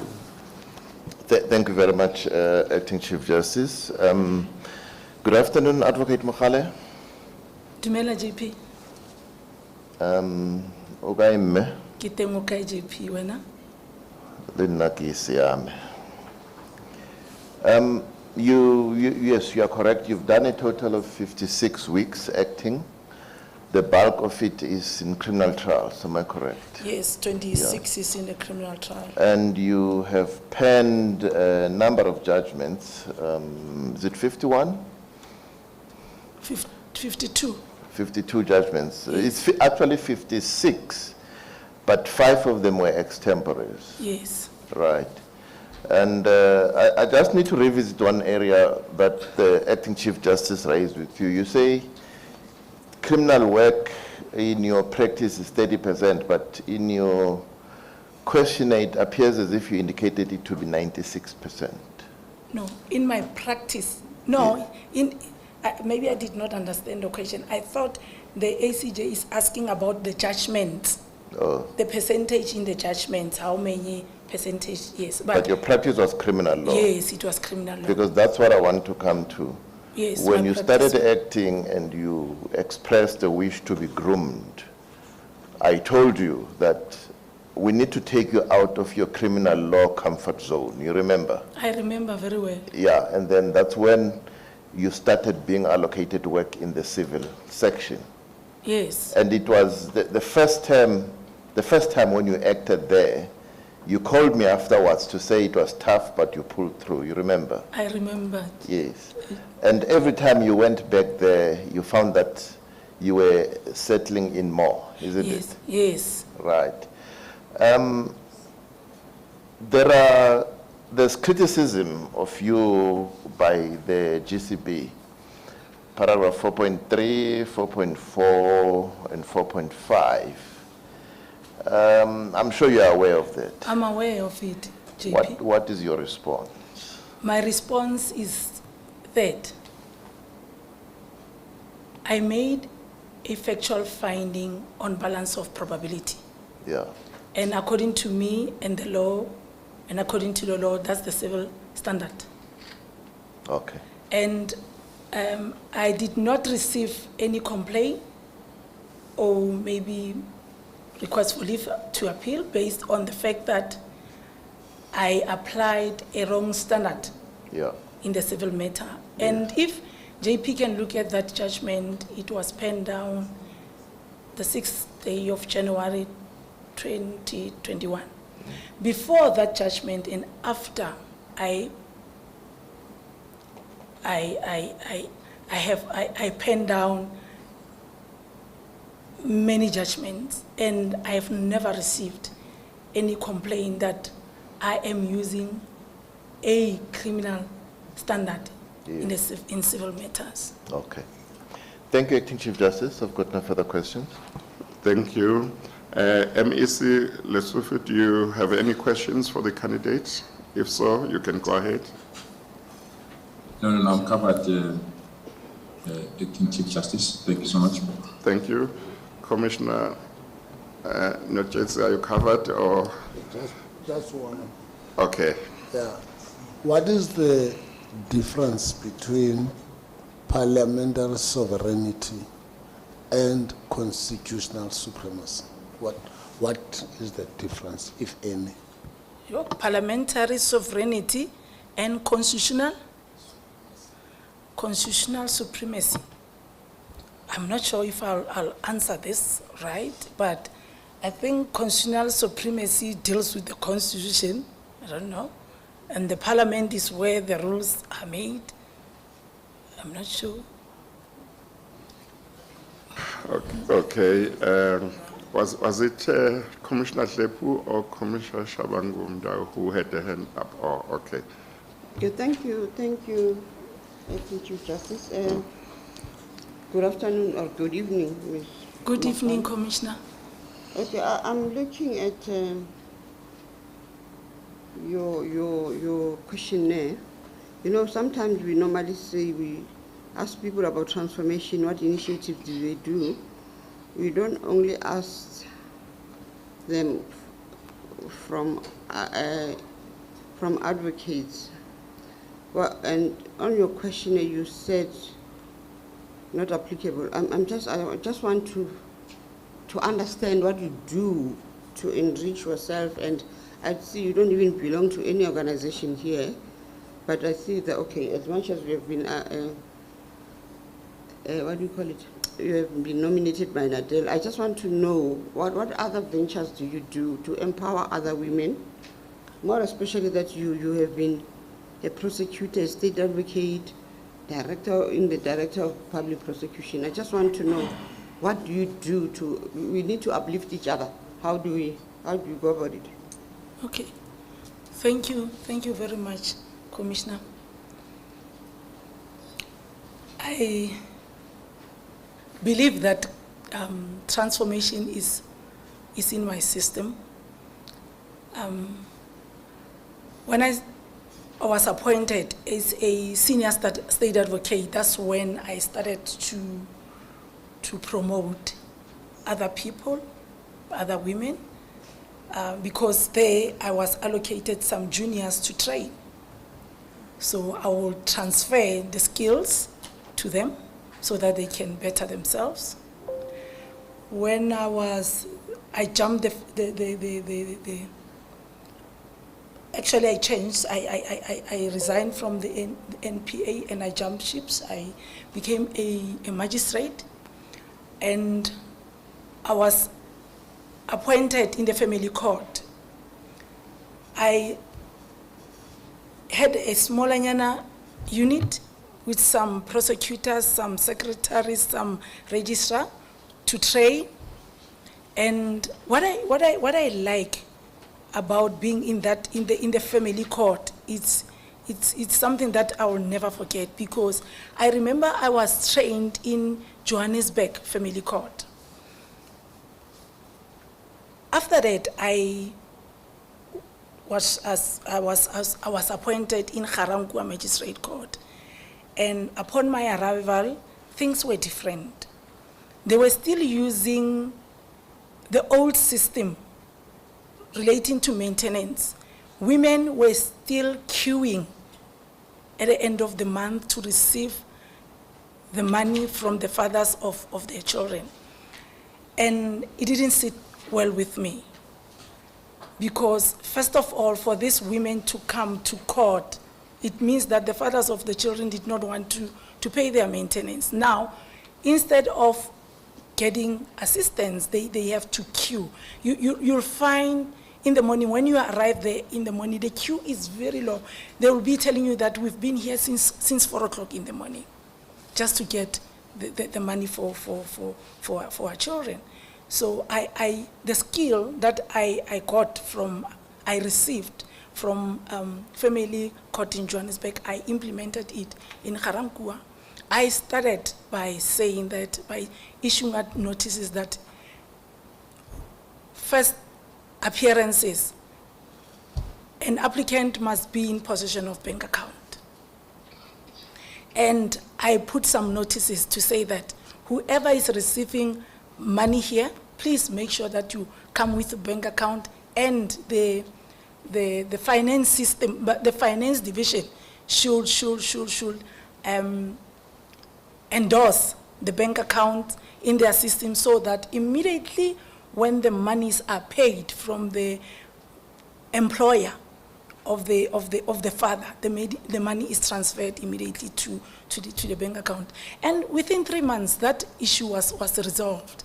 And there was another issue again. They were still using provision of Section 31. Failure to pay maintenance, you have to go to court, things like that. So for me, it was not, it was something that surprised me, because if you are saying the father now, don't go to work, come here and go to prison, then we are killing the child. And here we have emolument of attachment. Try and make your answers as brief as possible, Ms. Mohale. Oh, okay. In a nutshell, I can say that I transfer skills to the young prosecutors there to use emolument of attachment instead of Section 31 for the beneficiaries to receive the money into their accounts. And after that, I became a defense counsel. In our bar, we have people. I'll train those people. And again, legal aid office, if I'm allocated work, okay, maybe with the junior, I'll be requested to assist the that junior in, yes, in court. And again, I was a board member at Brett's Hospital.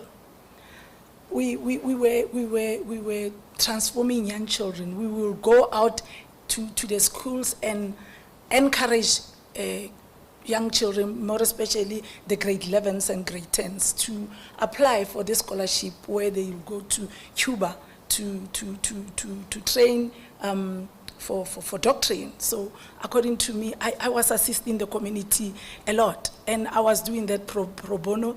And even now, I believe that me being an acting judge, other women can see that, and they can see that it is possible for one to achieve. Okay, just a follow-up. Where do you?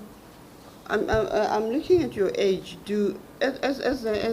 At the bar, where do you get your briefs, or do you get briefs? This is my.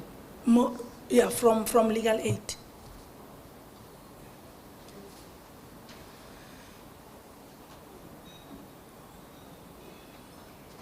Sorry, I'm sorry, what was the question? I didn't hear. No, I just wanted to know where does she get her briefs, because, for me, yeah. Yes. And what, did you give an answer? Did you get briefs? Yes, from legal aid. Oh, and from attorneys outside legal aid? Yes, and even attorney for civil matters. I'm depending on private attorneys, because state attorney never briefed me. Yes, and for criminal matters? Legal aid and sometimes private. Yes. Yes. Okay, all right.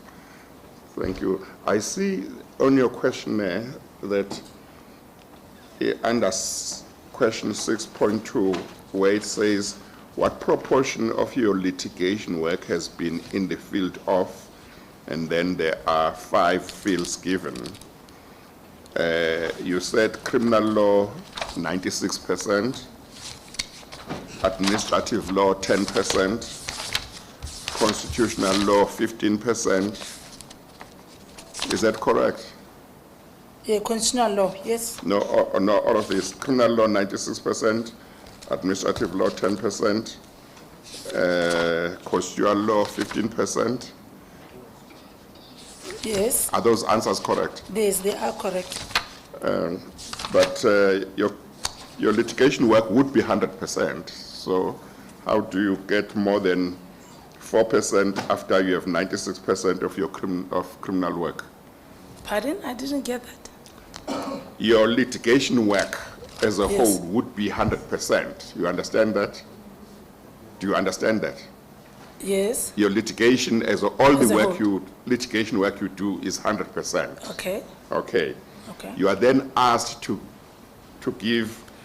say what proportion of that litigation work Okay. falls under criminal law, falls under administrative law, falls under constitutional law, falls under labor law. So you say the proportion under criminal law is 96%. So that should mean that whatever else you do will not be more than 4%. Yeah. But with you, you have written administrative law 10%, constitutional law 15%. I think that's why I made a mistake. Yes, I think I made a mistake. Okay, Commissioner Nyambi. Thank you. Evening. Good evening, Commissioner. The comments about the GCP, Yes. the negative one, maybe to be fair to yourself, if you can try to deal with them so that when doing deliberations, we can't use them against you. I thought I've dealt with it, or maybe let me repeat it. Yes, I'm aware of the comment. That's why I'm saying I made my factual finding on balance of probability, and according to me, that's a civil standard. And with the fact that I am not ready, I still lack a civil experience. I disagree with that, because even though I didn't have advantage of receiving more civil briefs, but civil law has never been foreign to me. I studied and passed civil law at school, and when I was a magistrate for 3 years, I was dealing with family court, domestic violence, and children's court, and according to me, that's civil law. As a defense counsel, I've been training people's civil law, ethics, motion court. And I was also in the serving as a pro forma prosecutor in the disciplinary inquiries of our bar. It's civil court. And after my acting appointment, I was exposed fully in the civil court. That is why I'm saying I managed to write down some judgments, and I also had privilege of attending aspirant judges training, which assisted me a lot with civil work. So now I can say I am comfortable with civil work in civil court. Thanks, Advocate Mohale. Thank you, ACJ. Thank you. Minister, you had your hand up. Yeah, no, thank you. I see you left the NPA and you are at the bar. I heard you saying you are briefed by Legal Aid South Africa. Does the NPA ever brief you? The NPA? Yeah. No. Oh, okay. Thank you. Commissioners on the virtual platform, is there anybody who has a question? No. Yes, thank you. Oh. I have a question. Yes, Judge President Liu. Yes, the 15% of constitutional work that you are referring to, can you quote one or two of them that you've done? Like even now, I'm busy with a matter. We call it a rhino matter because it has, it deals with rhino poaching, money laundering, and so many charges. A constitutional issue has been raised. The matter now is being referred to the Constitutional Court because we have a dispute relating to the constitutionality of certain acts. So that's why I'm saying that this matter, there are constitutional issues that were raised. And even when one is dealing with bail applications, is in relation to the constitutionality, right to liberty, right to freedom of a person. So I've dealt with those cases, number of them. So, and even when you are in the criminal court, you deal mostly with the constitutional issues. Are you done, Judge President? Yes, thank you. Thank you. I think we have come to the end of this interview. Thank you very much, Ms. Mohale, for availing yourself. You are now excused. Thank you very much. Thank you. Next candidate, please.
Okay,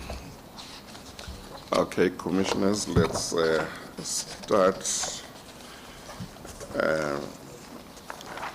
Good afternoon, Mr. Miller. Good afternoon, Acting Chief Justice, members of the Commission. Yes. How are you feeling this afternoon? A little nervous. The waiting is has been too much. It's not the easiest thing to do, but I'm here. Yeah. Okay. Thank you for availing yourself for consideration for appointment as a judge of the Gauteng Division of the High Court. I see that you hold 2 degrees, BA and LLB, is that correct? That's correct. You got your BA at the end of you completed at the end of 1989, is that right? That's correct. And you completed your LLB at the end of 1992. Yes, sir. And you were admitted as an attorney in 1995, is that correct? Correct. And the law firm was Norman Berger Attorneys. Correct. Is that right? Yes. And you later became a partner and director, and that remains the position. That is from 2000, is that correct? Yes, Acting Chief Justice. From June 2000? Correct. Up to now? That's correct. Yes. Can you please tell the commissioners about the types of cases that you have been doing as an attorney in your firm? Yes. The firm, it was a general practice, so we dealt with quite a wide array of work. We were also notaries and conveyancers. I'm not a notary, my partner was a notary, but we did quite a fair amount of notarial work and conveyancing. And then the litigation that flowed from that work. We also dealt with matters relating to the less fortunate, so we did deal with, in many cases, road accident cases and medical negligence cases, and pretty much general litigation. And that was the scope of our practice and what we dealt with for most of the years. Once we started dealing with claims or cases relating to overreaching by attorneys and the application of the Contingency Fees Act, the position changed somewhat, and we then found ourselves dealing with far more matters of a forensic nature relating to overreaching, overcharging, attorneys' mandates, and so on. And so we developed a reputation for dealing with that kind of work, and that's been, or was for, I would say, probably the last 10 years, just under the last 10 years or so. You don't have any publications to your name, isn't it? That's correct, Chief. Yes. Acting Chief Justice. And to the question, do you appear in court? You have answered occasionally, is that right? That's correct. And occasionally would be like once in how long? It would depend on the nature of the matters. Sometimes unopposed motions, sometimes opposed motions. Have you done any criminal trials during your period practice as an attorney? Right at the beginning of my articles, yeah. The firm was on the Legal Aid Board.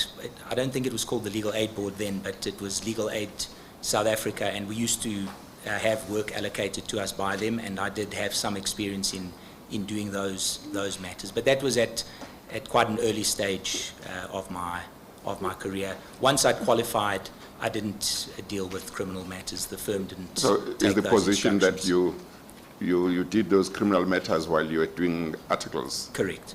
Yes. Obviously, those couldn't have been serious criminal matters. No, they weren't. Doing candidate the matters I appeared in on my own weren't weren't particularly serious. Yeah. I did accompany counsel for a number of matters relating to murder and culpable homicide and things more serious than that, but I wasn't the appearer, I was the instructing attorney in those matters. It would be fair, would it not be, to say, really, for all intents and purposes, you don't have much criminal law experience? Not in my practice as an attorney, but... Yeah, as an attorney. Yes, that's a fair statement. Yes. And I see here in your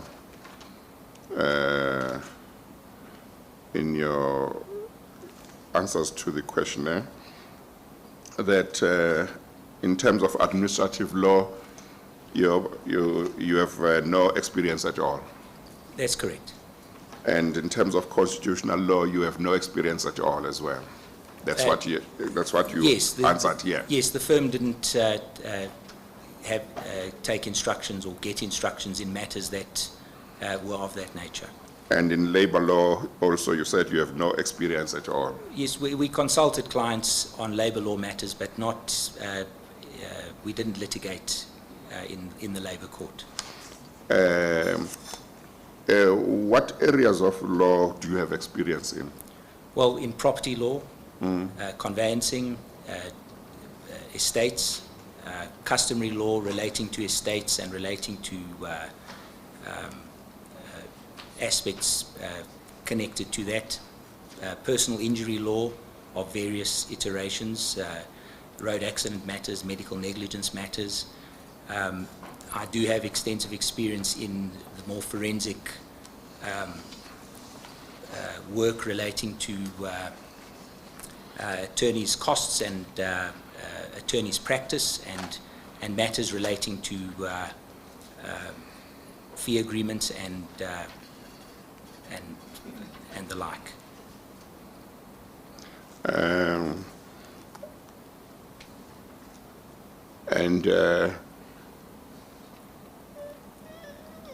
You have put up one matter, one case, reported case where you said you appeared in court. Is that right? Engelbrecht? That's correct, Acting Chief Justice. And then you put up about 12 cases where you say you were in the instructing attorney that have been reported. Yes. Is that correct? Yes. And I see that number 8 of those cases is Ronald Bobroff and Partners Incorporated versus De La Guerra, 2014, volume 3. Do you want to tell the commissioners a bit about what that case was about? Yes. Acting Chief Justice, that was a case relating to the billing and the fee agreement that had been applied by the firm of attorneys, Ronald Bobroff and Partners, in respect of their client, Ms. Delagay. Ms. Delagay instructed us, she had concerns relating to the way in which she'd been billed, and once we investigated it, we ascertained that the fee agreement that had been applied by Mr. Bobroff, but it subsequently turned out that it was a practice that was carried out by many firms, was to use something that was called a common law contingency fee agreement. Now, I think we all know that there's no such thing as a common law contingency fee agreement, and the Contingency Fees Act made it very clear that the only way in which a contingency fee agreement could be entered into by a legal practitioner with their client was under the auspices and in compliance with the Act. So we initially attempted to resolve the matter with Mr. Bobroff, but he was unwilling to do so, and litigation ensued. And that litigation has really changed the legal landscape, I would submit. Because once the full court found, and it was subsequently confirmed by the Constitutional Court, that there was in fact no such thing as a common law contingency fee agreement, and that attorneys and legal practitioners had to comply with the provisions of the Act, I think a lot of excesses were brought to light. And so that judgment was important because it set the boundaries, which I believe has resulted in a proper application of the law and and savings to not only Ms. Delegue, but to possibly hundreds of thousands of other victims of road accidents who would have entered into such agreements. Yes. So an important point for private individuals who would be, in many cases, approaching attorneys for the first time. Okay. Now, have you done trials in the High Court as an attorney on your own without counsel? Not in the High Court on my own without counsel, no.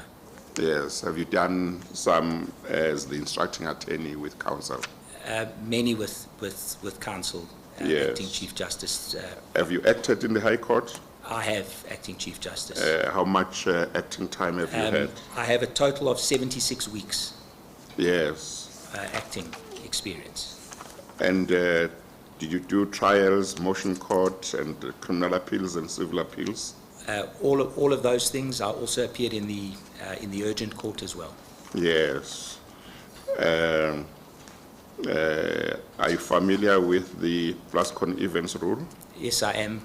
What does it entail? Plascon-Evans rule relates to the weight or to be attached to evidence in motion proceedings on papers, and how the evidence on papers and the versions on papers is to be assessed in determining the matter on papers. Yeah, but articulate it. Well, as I understand it, if the applicant... What circumstance must you see in the papers that must give rise to invoking this rule? Yes, as I understand it, if the applicant makes an allegation and the respondent disputes that allegation and disputes it effectively on the basis that there is no reasonable prospect that the allegation can be sustained, then the version of the respondent must be preferred. Mm-hmm. But if the respondent disputes it, simply disputes it, what happens? Well, a simple dispute of an allegation has to be viewed in the totality of the papers. Often an explanation for the dispute can give guidance as to the nature of the dispute. A simple, bald denial to avoid answering an allegation is of no assistance to the respondent. Not a bare denial, but a denial nevertheless with whatever explanation. Well, how do you resolve that dispute? If the explanation is substantiated in one or other form, then one would have to look at the substantiation and weigh it against what has been put forth by the applicant. And one really does that in the context of the entirety of the case. The facts in a case are really pieces in a puzzle, almost like fibers in a blanket, all woven together. One sees the whole, but one must also look at the individual components to see the veracity and the strength of those components. So that the process is to look at it as a whole, I would submit. And if you are sitting in an appeal court dealing with an appeal and there are factual findings made by the lower court, under what circumstances can you as the appeal court interfere with the factual findings of the lower court? Well, Acting Chief Justice, it depends on the nature of the findings. If the findings are substantiated by the other evidence, then there's no basis to interfere unless the findings are clearly wrong with regards to the evidence that was before the lower court. If the findings are made in regard to, for example, credibility and things that aren't readily and necessarily apparent from the record, then as an appeal court you would be far more circumspect in interfering with the lower court's findings on those aspects. And when do you talk of a misdirection by a lower court when you are dealing with a judgment of a court? Well, I think if a lower court doesn't apply itself correctly, apply the law correctly to the facts that are before it, it's misdirected itself. So the findings as to the facts may be correct, but the but the application of the law may not necessarily be the correct application in the context of that matter. So I would say that those would be circumstances where one would say that there was a misdirection. Judge President Mlam. Thank you very much, Acting Chief Justice. Good evening, Mr. Miller. Good evening, JP. Thank you. I think just to fill up the gaps in terms of what the Acting Chief Justice asked you, I see that you did 9 weeks in the criminal trial courts. Is that correct? That's correct, JP. Yeah, but I suppose part of it was interrupted by COVID. I had only one matter that was interrupted. I see. The term ended a few days after the announcement of the state of emergency on the 27th of March, or when it became effective. So I didn't, in point of fact, my criminal trial that I was busy with was already going to be postponed because the accused was ill, and we weren't able to finish anyway, but we subsequently finished that trial during the July recess when he was able to come to court. Yeah. In that criminal trial stint, how many trials did you finish? JP, I think there were 3 matters that were finished in total. A number of matters there were postponements and various other interlocutory matters that arose. When I wasn't engaged in matters where matters collapsed, for example, or were resolved, I then made myself available to the Deputy Judge President to assist with the civil role, and so during that period I was kept occupied throughout. But you can recall finishing 3 criminal trials where you you gave judgment. Yes. Okay. There's 3. And I see you did 8 weeks in the opposed motion court, as well as 21 weeks in the civil trial courts. But what really stands out is that you've done a solid 8 weeks in the urgent court. Yes, JP. Any particular problems on any of those work areas? Nothing, JP. What I will say is that I particularly enjoy the urgent court. I find that it's a court that requires you to think on your feet. It's a court where you're able to make a real difference if the matter is truly urgent and it's a matter that cries out for judicial intervention. Yes. And a number of matters come to mind where I felt that I was able to achieve something for the litigants by being available in the urgent court. So certainly it's a challenge, but it's a welcome challenge. Yeah. Just turning to your list of judgments, I see 120 judgments, although it could be 121, if one understands the note or the summary you made thereafter, that 120 were delivered within 3 months and 1 was delivered after 3 months but within 6 months. Would that be correct? That's correct, JP.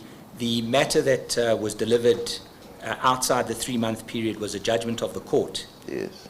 It was a matter, a special allocation. It was a full court matter that related to the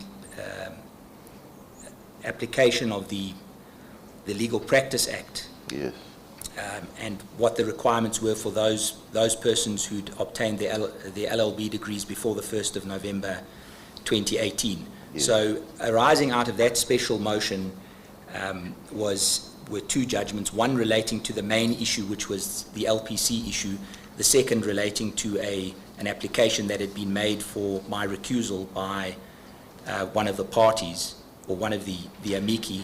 And so 2 judgments were penned by the court, one relating to the main issue, which was delivered within the 3 months, yes, and the second judgment relating to the recusal, or the refusal of the recusal, which was delivered 4 days outside that period. Yes.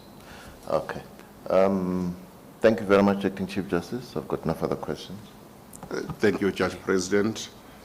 MEC, let's Sofu. Thank you so much, Chief Justice. Yes. No further. Thank you.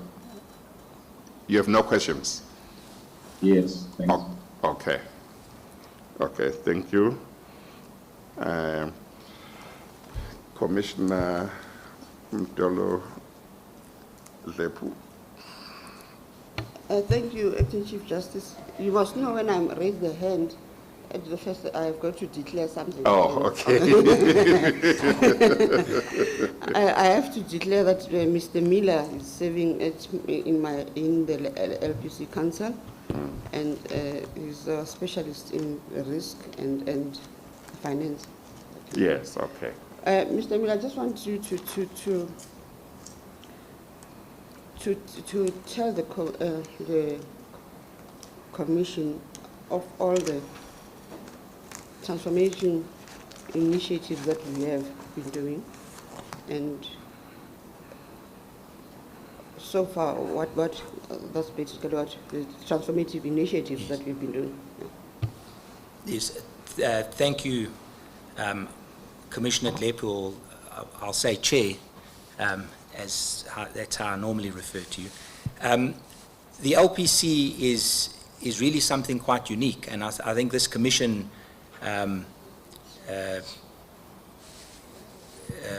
is probably not aware of the fact that 4 statutory law societies were taken, imploded into one organization, which then became expanded outwards to 9 or 10 separate offices, a national office and 9 provincial offices. And really part of the transformation of the legal profession to bring access to the regulator of the profession to the individual provinces, but also to the people within those provinces, and to ensure easier control of the profession and growth within the profession. Within that context, the current council of the LPC, on which I serve, were then faced with a situation of implementing, basically from scratch, an entire really national organization which would give voice to the initiatives which had been implemented on a piecemeal basis across various organizations and bodies within the country. So that is the background and the context within which the LPC came into existence. We've done a tremendous amount of work. We've, besides the administrative aspects of creating an organization which we believe complies with the imperative of the Act, which is to ensure transformation of practitioners, transformation of the workforce. We've also implemented programs to ensure greater access, for example, for pupil advocates. And one of the things which has been done was to ensure or to secure SASITA grants so that aspiring advocates who don't come from homes where they're able to be supported are able to access the profession and to then start their journey in the legal profession. Included with that has been the creation of a centralized examination regime. So instead of previously having different bar councils and doing their own thing and setting different standards, we now have a national standard where practitioners, if they're employing juniors to work for them, or clients or other stakeholders, can be assured that there is a minimum standard across the country that has been implemented, and it's a fair standard, and gives voice to ensure that everyone has access to the profession. So those are on the transformation of the profession side of things, which really one can't underestimate. Comes to mind one particular thing which I know was hotly debated, was this question of whether or not prospective employers could advertise that having a driver's license and a private motor car was a requirement for consideration for employment. And the LPC took the view that that was anti-transformative and gatekeeping and was really not a correct approach to have, and issued a directive to law firms to let them know that that sort of practice was not to be carried out. Intervene, Chief Justice. I just want, LPC, I know we have done a lot, but I just want to, your own personal transformation, especially in your firm and the mentorship that you have been involved with. Yes, I personally, most of my candidate attorneys were either ladies or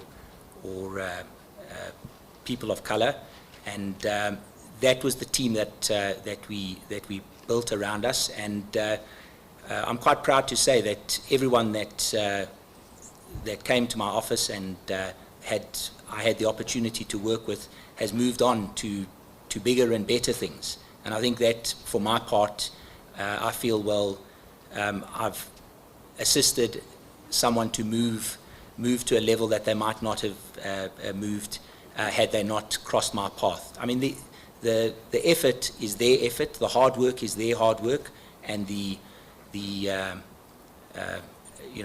grit and the determination is theirs. But as with all of us, sometimes just having a friendly shoulder or a mentor to point you in the right direction can be the difference between taking the path that leads you to where you're meant to be, or going along a path that has many more twists and turns than it should necessarily have had. So that has been the approach that's been followed by myself. It was throughout my career, from the very beginning until the present. And it's not try and make your answers brief, Mr. Miller. Yes, my apologies, Acting Chief Justice. It's 26 or 27 years of a career that where many things have happened, and yes. I was asked once, why didn't you write all these things down as and when they happened?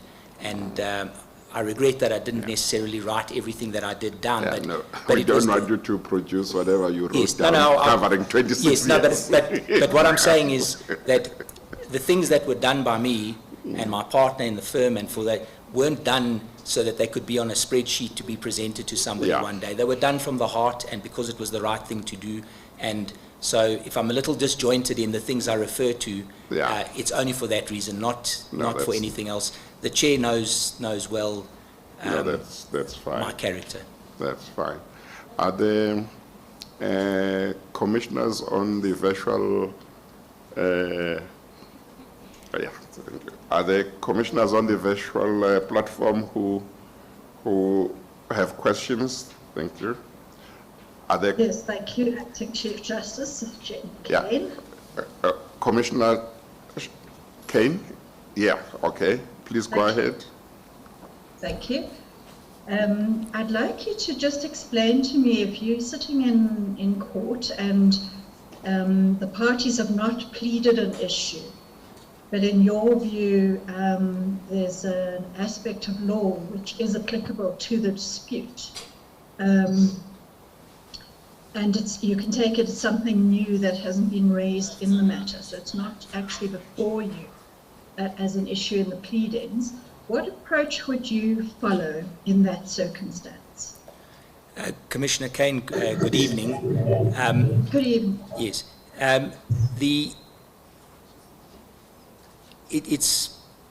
It's unusual that may happen, but it can happen, and it does happen that something arises during the conduct of a trial that was not foreseen in the many years of preparation leading up to the trial date. It depends on what the nature of the issue is. If the issue is substantive and there would be prejudice to one or both of the parties, I think the approach to be taken is to alert the parties to the existence of the issue and to afford them an opportunity to make a decision as to what they want to do about the issue. Very often, parties between themselves will agree to either an amendment by consent and then ask for time to prepare heads on the specific issue. It may not necessarily go to the factual matrix that's currently before the court. It may be purely a legal issue. If the issue, on the other hand, requires factual evidence that hasn't been led and may not be readily available, it may require a postponement of the matter. So There are a number of different ways one could deal with it. One would have to look at the specific facts and hear what the parties had to say about it before making a determination. Thank you. Thank you, ACJ. Thank you. Commissioner Mpofu. Thank you, DCJ. Just good evening, Mr. Miller. Evening, Commissioner Mpofu. Yes, I just want to give you an opportunity to deal with some of the criticism that you must have seen, which is contained in the GCB submission, yes, which summarized deals with your alleged inability to deal with complex matters. They say you give such matters superficial treatment and don't deal with novel issues well, and even goes as far as to use words like shallow to define how you deal with judgments. Is that justifiable? If it's not, and is it also borne out from your judgments? And if not, can you allay any fears of the Commission in that regard? Yes, thank you, Mr. Mpofu. I don't know who authored the GCB report. My judgments bear my name, and if I'm to be questioned on them, I will answer for them. The report of the GCB has no name. I don't know the author. I don't know if the author was a disgruntled litigant in a matter that was unsuccessful. I don't know the educational qualifications of the person who authored the report. I don't know what their insight is. At the previous interview in April, Ms. Kane pertinently raised a question relating to two of the matters, the Val and Lekwa matter and the Montanari matter. And at the time, I indicated that I accept that neither judgment is a tome, neither is a comprehensive exposition of the law as it could be had I sat back with my feet up and had 3 weeks to ponder the matter. I explained, and I believe this is pertinent, that both were urgent applications, that in the Val and Lekwa matter, there were 2 towns, there were 500,000 people with no water, no electricity, no sewerage, hospitals not functioning, old age homes that had no power. There was no time to sit and write a book for posterity. What was required was a decision and reasons for a decision. And that is what I produced in the Montanari matter, and I did that in 2 days. It was over 600 pages. It was a special urgent allocation. It was over 600 pages of papers for the 2 applications that I had to read. I read them, I listened to the parties, and I delivered judgment 2 days later. It's within a particular context. The Montanari matter involved, the facts are set out, it's a personal matter relating to a mother and a child, and the dissemination of very inappropriate and personal information to all and sundry by someone close to them, and similarly, the rights of the child and the rights of that lady to be spared the humiliation and embarrassment of having their personal communications disseminated also imperiled me to produce a judgment which set out my decision, but also my reasons. And so I accept that the criticism that, yes, judgments could be longer, but I would say that there's a context, there's the pressure of the work in the division one must take into account, and then there's my own experience. I've spent many years, in fact my entire career, having to explain to litigants why it takes so long to get to court, and once you get there, why it may take so long to get a decision. Most clients don't really concern themselves with the details, the reasons why. The loser's concerned with the reasons because he wants to know if he can appeal to get the redress he believes he ought to have had. The winner only wants to know that he's succeeded. And so one has to give a reasoned judgment, but one has to balance the rights of the litigants and balance the confidence they will have within the judicial, confidence in the judicial system to ensure that they get judgment within a reasonable period of time.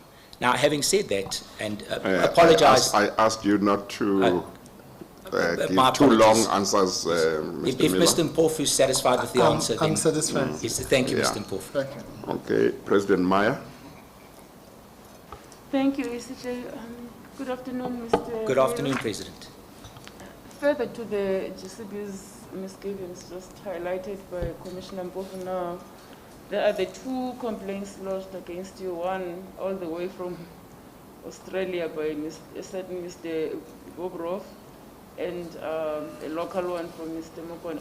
What can you tell us about these complaints? Yes, Just President. very briefly, please. President Meyer, in regard to the Mokone complaint, that is a complaint that it was made against every member of the Legal Practice Council. That is an attorney who has been struck off and is aggrieved at the fact that he was struck off. The Legal Practice Council is dealing with it, and it's going to follow its course. They're opposing. He's brought an application, and they are dealing with it. I bear no personal knowledge of Mr. Mokone's matter, and I believe that the complaint against me, as against any other candidate who serves on the Legal Practice Council, was really a shotgun complaint. There's no specific allegation against me, and I bear no knowledge. So that deals with Mokone. I understand that the Commission does have a memorandum from the Legal Practice Council that sets out the facts pertaining to the matter and how the matter developed. In regard to Mr. Bobrov, President, I was asked about this matter at the last hearing, and I did answer. But since then, there has been an important development. On the 4th of May, the Supreme Court of Appeal delivered judgment in a matter, and 2 things arise from that judgment. One, the Supreme Court of Appeal judgment found that Ronald Bobrov and his son Darren Bobrov had stolen from their clients, stated quite clearly, and 2, ordered that they forfeit 95 million rand in stolen money to the state. And so I believe that the courts have spoken on the matter. Mr. Bobrov, for whatever reason, holds me responsible for what has happened to him. I will claim the credit for having started the ball rolling to put an end to what the Supreme Court of Appeal has found his modus operandi was. There is no substance to his complaint in my respectful submission, and I would urge this Commission to disregard everything that is said by Mr. Bobrov in its entirety. Chief Justice, can I follow up on that? On Mokone Yeah. matter, Yes. even I'm implicated because Mr. Mokone wants all of us to be struck off the Legal Practice Council. So Yes. it's an issue. It's not. Yeah. Okay, all right. Commissioner Shabangumdar. Thank you, ACJ. Good evening, Mr. Miller. Good evening, Please Commissioner speak up a Shabang. ACJ, I don't have a question for Mr. Miller. I just want to declare that I know him. We spent many years together at the LSNP as councillors. Okay, no, that's fine. I think we have come, Commissioner Matonsela. Yes, thank you, and good evening, Mr. Miller. Good evening. Is it true that you're a member of the Black Lawyers Association? I was a member of the Black Lawyers Association until 2015, and then I had to stand down my membership. In the interests of time, I can explain the circumstances to you, but it was in order to facilitate an election that hadn't taken place for 20 years within the legal profession. In a nutshell, the transformation initiative of having BLA, NADEL, together with so-called statutory members, was then used as a mechanism to prevent an election of the statutory members. And so anyone who was a member of BLA or NADEL couldn't call for an election or stand for election.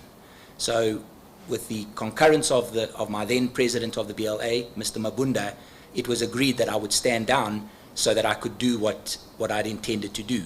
Okay. And that is what happened. Thank you. Acting Chief Justice, may I ask a question, please, Excellency President? Yes, please go ahead. Thank you. I'm not switching on my camera because there's a lot of wind and I'm worried that I have a bad signal. Okay, all right. Good evening, Mr. Miller. Good evening, Commissioner Breitenbach. How are you?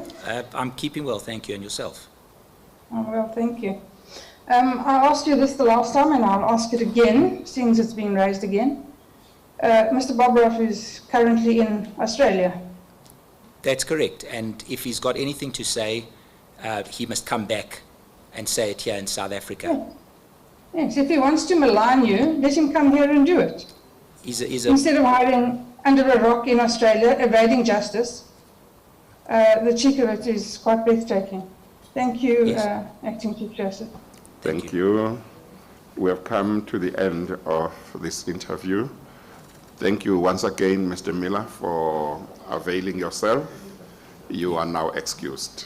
Thank you, Acting Chief Justice. Thank you, members of the Commission, for the opportunity to appear before you. Thank you. Yes, we are coming to the last candidate. Yeah. Eh? No, it's one. Yeah. Yes.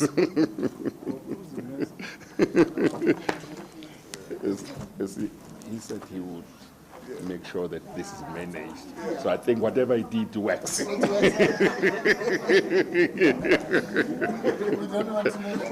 we don't want to know the details. We don't want privileged information. Yeah, we don't want to know. Acting Chief Justice, Commissioner Barnard, yeah.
Let us start. Good evening, Mr. Musa. Good evening, ACJ. Thank you for availing yourself, and thank you for attending this session. My pleasure. Yes. You have been nominated for consideration for appointment as a judge of the Gauteng Division of the High Court. And I see that you hold the degrees of BA Law and LLB, both from the University of Durban, Westville, now University of KwaZulu-Natal. Yes, that is correct. And you got your BA Law in 1987 and your LLB in 1990. Is that right? That is correct. And then you have got some certificates and some diplomas that you have set out in your in the questionnaire. Yes, that is correct. And you worked as a prosecutor for about 6 years, from 1988 to 1992, is that right? That is correct, ACJ.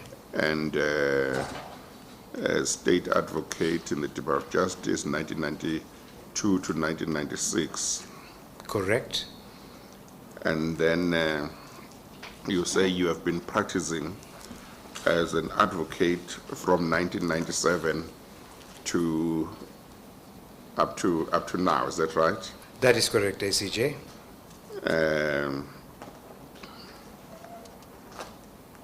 And did you also lecture? Yes, I have lectured to students in academic development as well as for lead practice management. Yes. You are a member of the National Bar Council of South Africa. That is correct, an NEC member of the National Bar Council of South Africa. Yes. Did you do pupillage? Yes, I've done 6 months of pupillage at the time in 1996, before I, in fact, Yes. started practicing. And where did you do it? I did it here in Johannesburg. Yes. Okay. So you have been practicing from 1997 as an advocate up to now. That means you have been practicing for about 24 and a half years or so. That is correct, yes. Yes.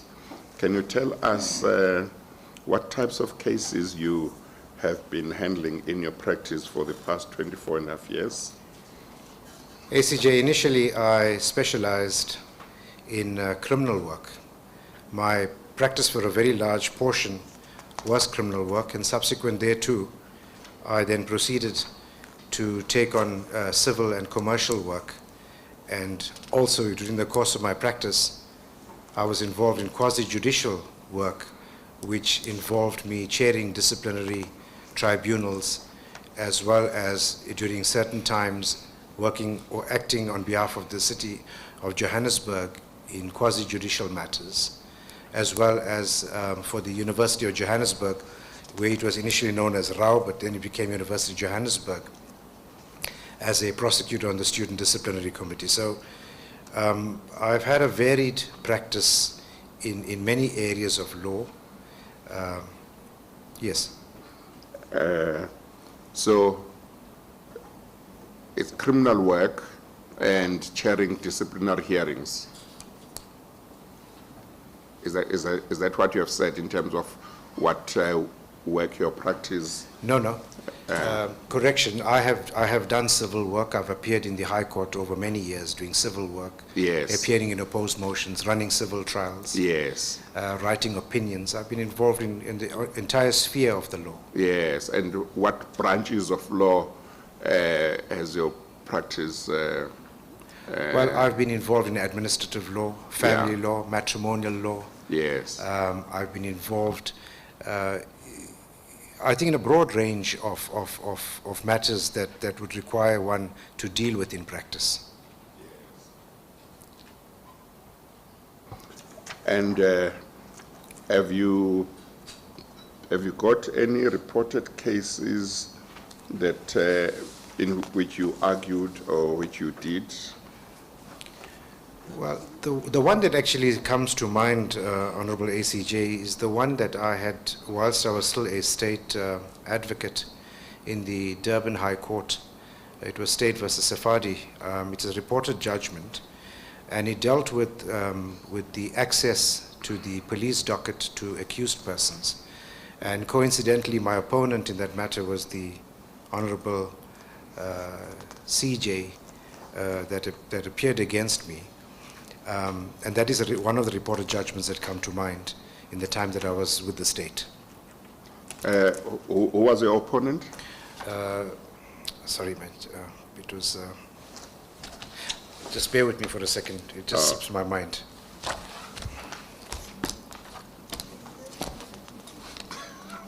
I thought you said so. It was... Sorry. I thought you said CJ. Yes, it was the ex-CJ. He was a counsel in Durban. It just slips my mind at the moment. It'll come to me in a short while. Was it the then advocate Pius Langa?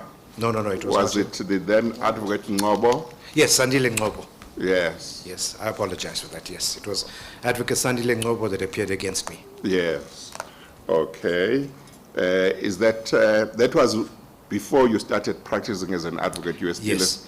Yes. And then whilst I've been acting from 2015, I think I've had about 4 or 5 judgments that have been set out that, according to me, have been reported.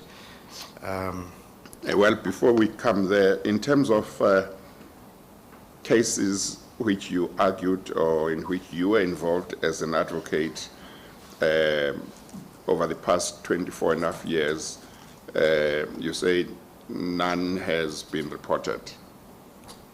Not that I can remember now. Yes.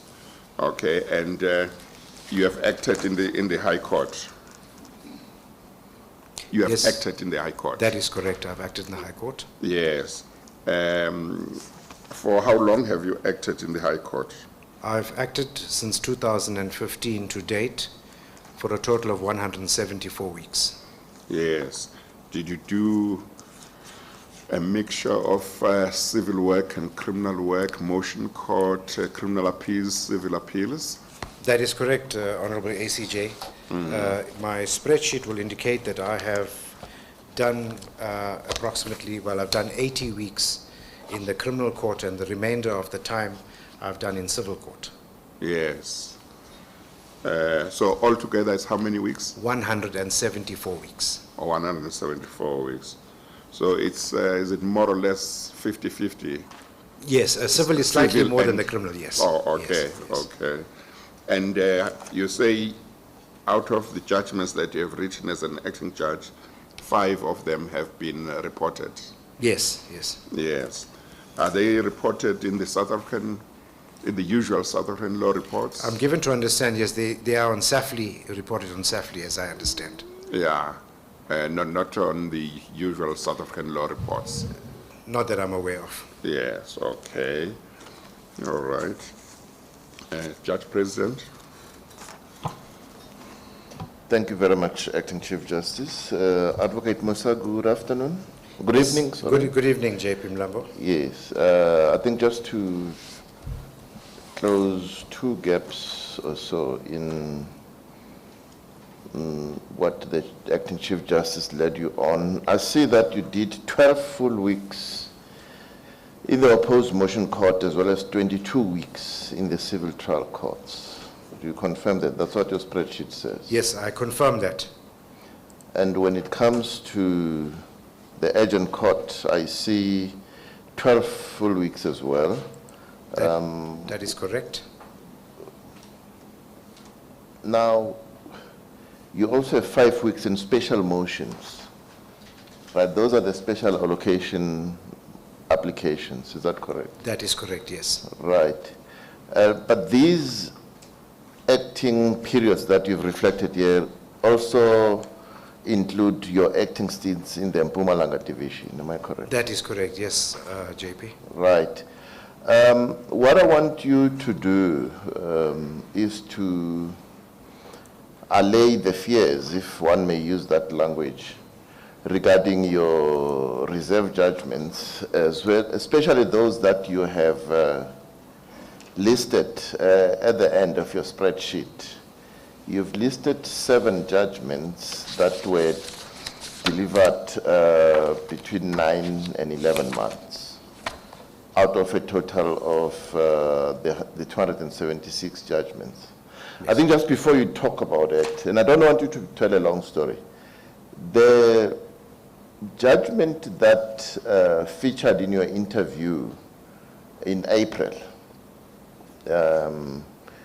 has there been a recurrence or a recurrence, or whatever, I'm not English speaking, a recurrence of that type of conduct where you've reserved an agent court judgment for very long?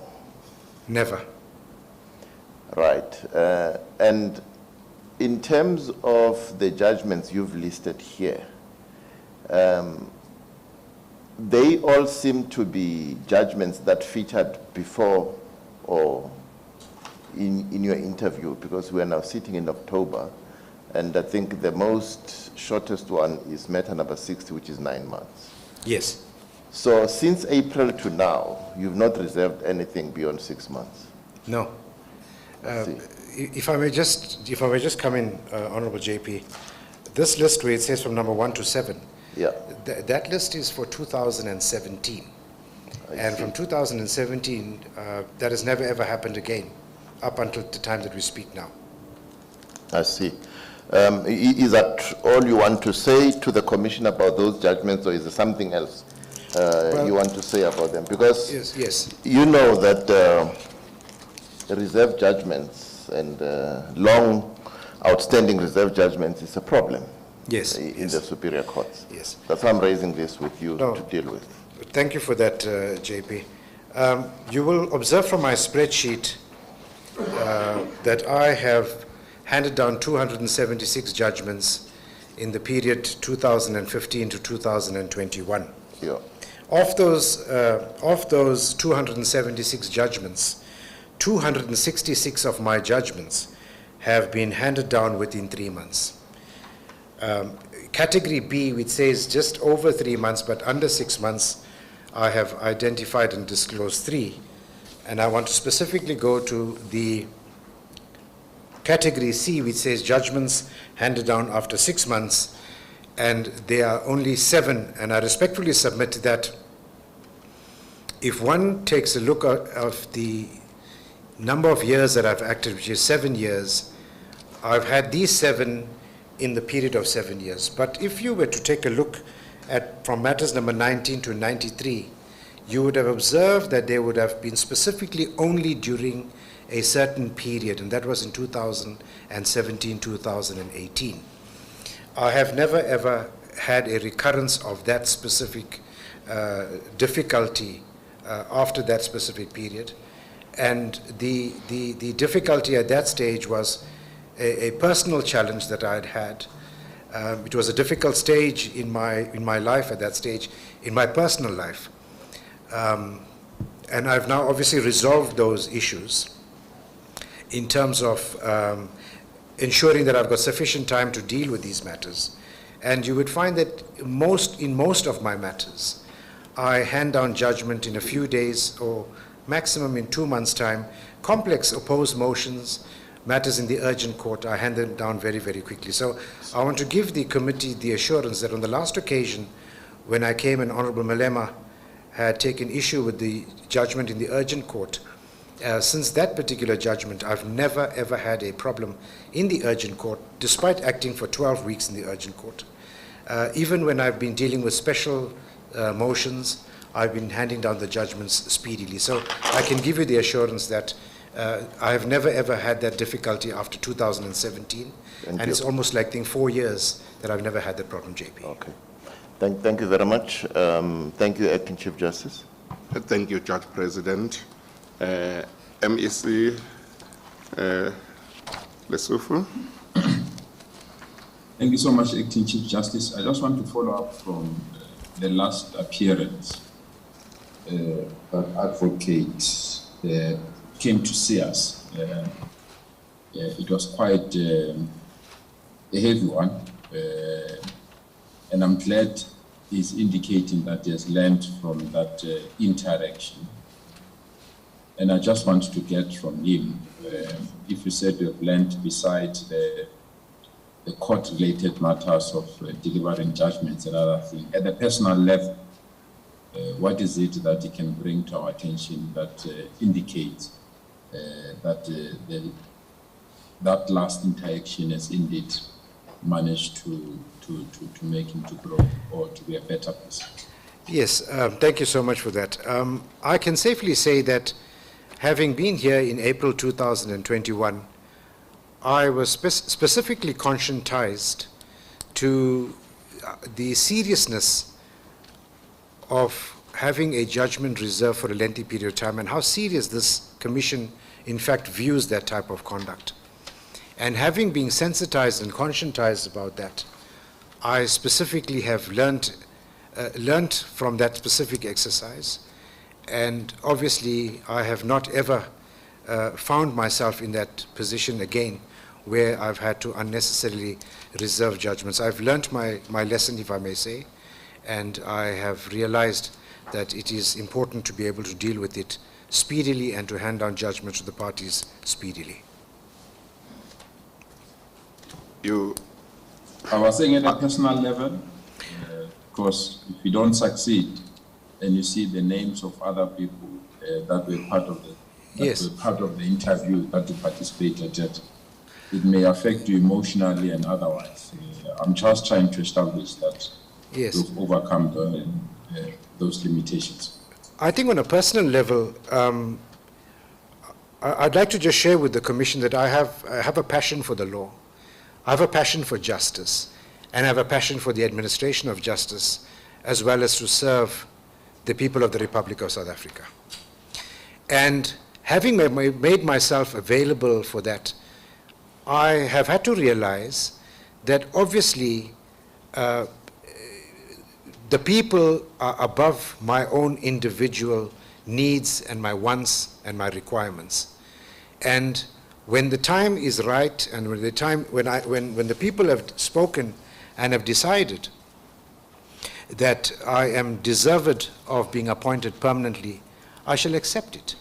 I think over the number of years that I've acted as an acting judge, the number of years that I've been involved in corporate, at interaction in the corporate world, the number of years that I've acted or worked as a commissioner and chairperson of the Ethics Committee, the Magistrates Commission, as well as sitting in the LPC, one learns and realizes that one has to put one's own feelings, thoughts above that of what you want to aspire to. So on a personal level, I accepted it in a good spirit, and therefore I believe that I am deserving in the future of becoming permanently appointed, and hence therefore I've applied again to come here, and that alone should indicate my level of commitment to the judiciary, and secondly my fortitude that I will continue trying until I'm successful. Thank you so much, Acting CJ. Thank you. Thank you. Commissioner Totovu. Thank you very much, ACJ. Good afternoon, Mr. Musa. Good evening, Commissioner. Yes, afternoon. Yes. I can see that today you ooze with confidence. I listened to you in 2019 when you were here. Yes. Even this year in April. For me, there is much difference and improvement, and that in itself is a positive development, and thank you for that. Thank you for that. Now, I know that you chair an important committee in the Magistrates Commission, the Ethics Committee. Can you share with this committee, this commission, how important it is, that commission, that committee, in the life of the magistrates and in ensuring that we instill discipline within that fraternity? Thank you, Honorable Commissioner. I was appointed to the Magistrates Commission in 2013, and during my initial tenure at the Magistrates Commission, I was appointed as the chairperson of the Ethics Committee. And in the time that I have been sitting as the chairperson of the Ethics Committee in the Magistrates Commission, it necessitated both myself and my team of commissioners to obviously look at matters carefully and to apply the rules carefully and to ensure that the image of the judiciary never ever was tainted or lacked luster. So as the chairperson of the Ethics Committee, we have ensured that we've maintained or attempted to maintain high standards within the lower judiciary. And we've had a very balanced view, as I would like to think, in terms of dealing with disciplinary matters. It's not that in every single matter one would normally have to proceed with a Regulation 26 investigation and to then subsequently discipline. If matters are of such a nature where you believe that perhaps a judicial officer can maybe benefit from the mediation process or perhaps being sensitized, I've been embarked in respect of that aspect, and we have had tremendous amounts of success thus far in the Magistrates Commission as the Ethics Committee. My job also, my duties, sorry Commissioner, my duties also involve inter alia in traveling to the many seats of the courts, interacting with the heads of courts, trying to put oil on troubled waters, appear before the portfolio committees as well and brief Parliament. And I'm aware that you report to Parliament regularly, quarterly, Yes. in terms of the work Yes. of the Ethics Committee on behalf Yes. of the Magistrate Commission. Have you ever at one stage submitted report late, or not submit reports at all? I think we in the main ensure that the reports are submitted on time. I don't recall any occasion where reports have been submitted late. I don't recall. Okay, fine. Thank you very much. Thank you. Thank you, Acting CJ. Thank you. Commissioner Nyambi. Thank you, ACJ. Evening. Good evening, Commissioner. I must also join and commend you the manner in which you have dealt with the issue of your last interview about the reserve judgment. It's clear that you took it in a very positive spirit, and you interviewed very well even last time. But that issue was a serious issue. It was about the standing of judiciary in our country. Yes. Probably if we can give you an opportunity to share with those that are watching that might be in the same situation about the reserve judgment when coming to an interview here, a message to them. Because the spirit that we are displaying today, it's clear that out of that experience we have learned, and we are sending a very positive message. Yes. I really commend you for that. Well, thank you so much for that, Honorable Commissioner. I think as a judicial officer, the cornerstone of being a judicial officer is to subscribe to the highest standards of ethics and integrity. And I think as a judicial officer, one must not be above criticism. And where you have erred, you must be able to accept it. You must be able to accept the criticism, but don't fall over and crawl into a hole. I think you need to learn from that experience. And I appreciate what had happened on the last occasion. It had given me an occasion to sit back, to survey the landscape and learn from my mistakes. And I think the message has been made crisply clear to me that the judiciary expects judicial officers, and not only the judiciary, but the public at large, expect judicial officers to ensure that they get decisions speedily and that their disputes are resolved as quickly as possible. So it has been an extremely positive experience for me, and I echo the sentiments of Honorable Dodovo when he says, yes, I am confident, because if anything from the last occasion, the fact that after my last interview, although I was not appointed for permanent appointment, I was invited to the Mpumalanga division to act for the entire term. It was seen fit that I also assist in the Gauteng division. Again, this term, I'm called again to the Mpumalanga division again for the entire term. So it indicated to me that obviously there was a problem on my side that I needed to address and apply in order to be able to meet the standard that is required. And after soul searching and obviously dealing with it, I have developed and grown, and that is why I'm here today to say that I am of the respectful view that I am ready and I'm here to serve. Thank you, Advocate Musa. Thank you. Thank you, ACJ. Thank you, Commissioner Nyambi. Commissioner Wofu. Thank you. Good evening. Good evening. Yes. I won't join the chorus, but I agree with everything that has been said about your attitude.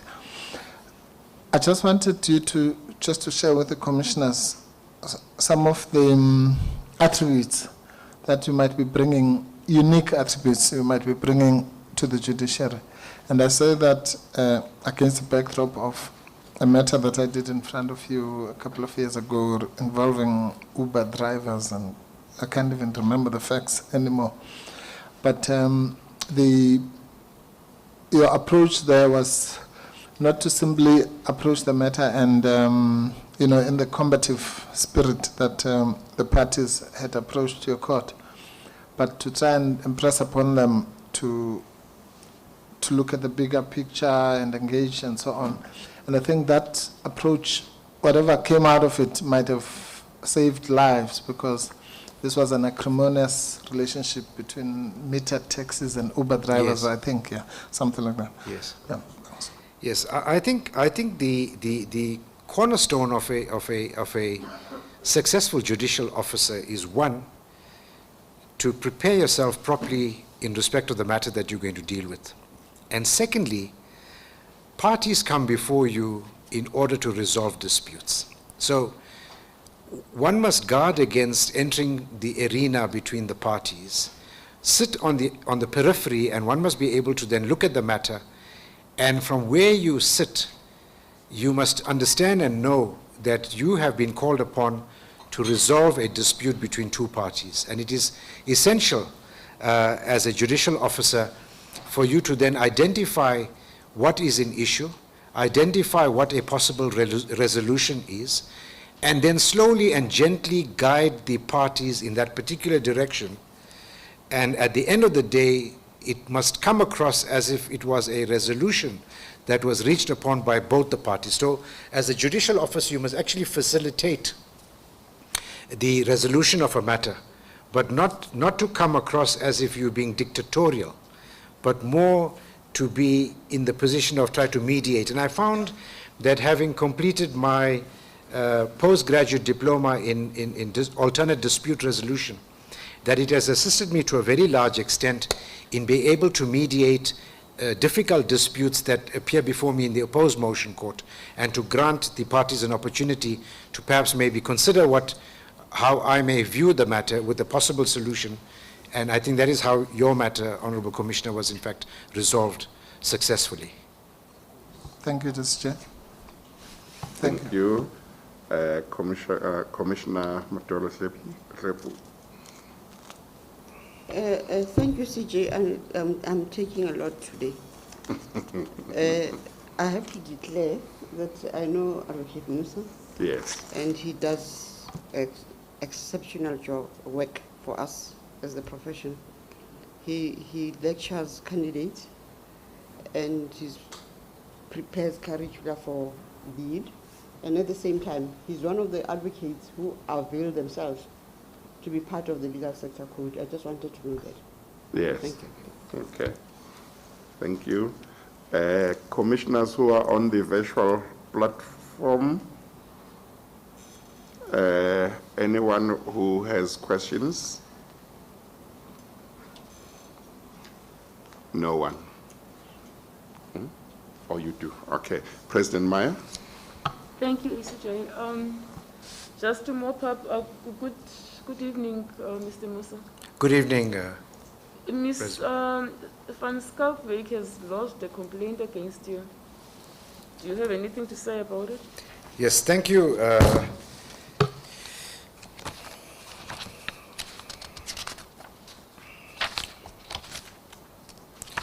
Yes, you would observe in the feedback from the various bodies that Ms. Judith van Schalkwyk noted an objection against my appointment, my permanent appointment to judge of the High Court. She completed an email on the 9th of September 2021 attaching a document relating to the concurrent jurisdiction of the High Court, and essentially raising 3 causes of complaint against my appointment.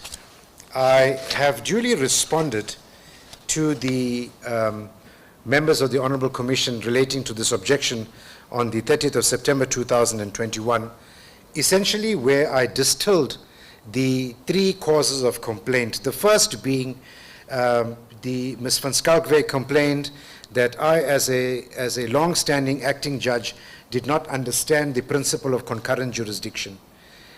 Clearly, firstly, I'd like to say that the meeting summary is a summary that has been completed by not myself, but by someone else. But I think before us today, we have the chairperson of the Portfolio Committee, Honorable Magwanisha, We have Honorable Dodovo here and other members that were present at the time of the briefing. And essentially, the point I had made was not concurrent jurisdiction. Essentially, the point I made was that the disciplinary inquiry or the misconduct inquiry was held at the offices of the Magistrates Commission in Pretoria. The office of the minister that was involved was situated in Pretoria.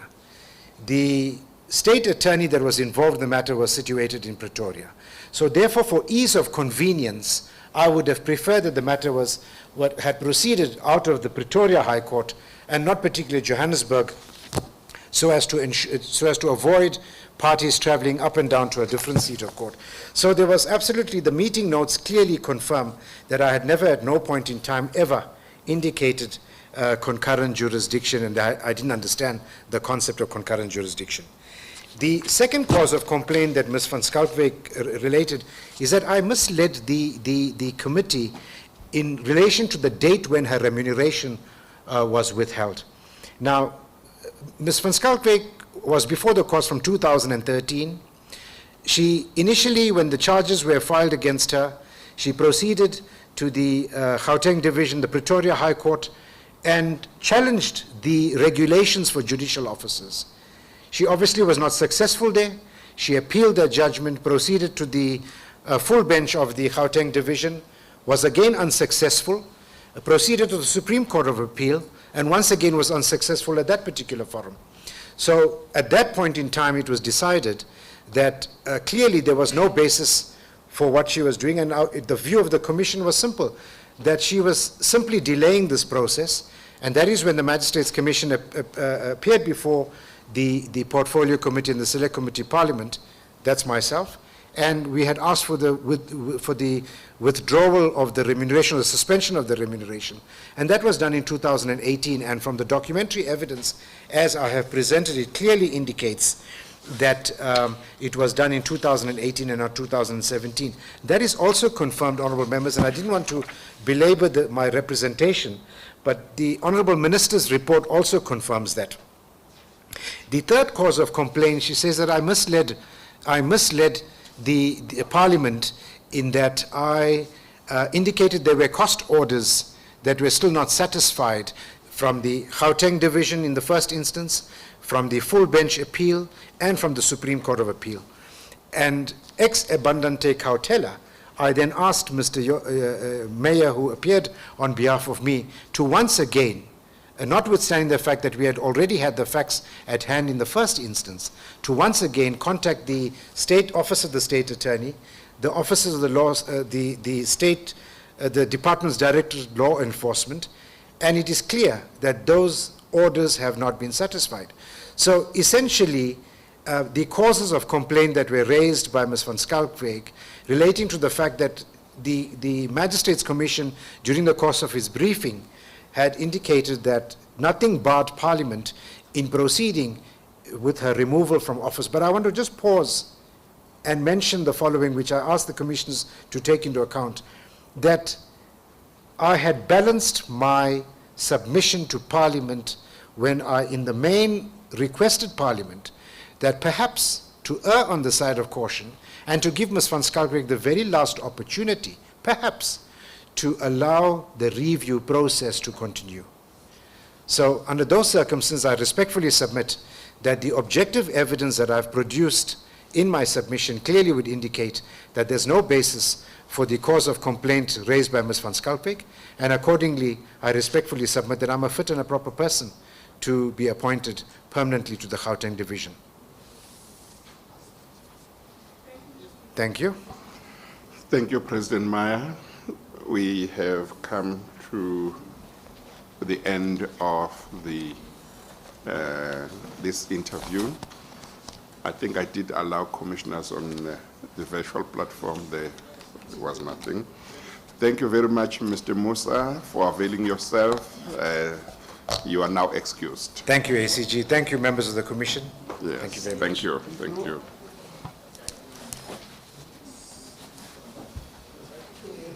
There we go. Thank you, Doc. Shall we take a comfort break and then come back, or? No, I mean for the deliberations. Oh, we still have tomorrow. Oh. Your suggestion would have worked. Yes. Oh. Sure. But it's about how many do we have tomorrow? Five. Oh, okay. No, actually, yes, yes.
Okay, commissioners, we are done. Thank you. Thank you. Thank you. Thank you. Thank you. Thank you. Thank you. We will see tomorrow. Yeah, yeah. All I can say is, whatever it is you did for today, do it for tomorrow. No, it will happen.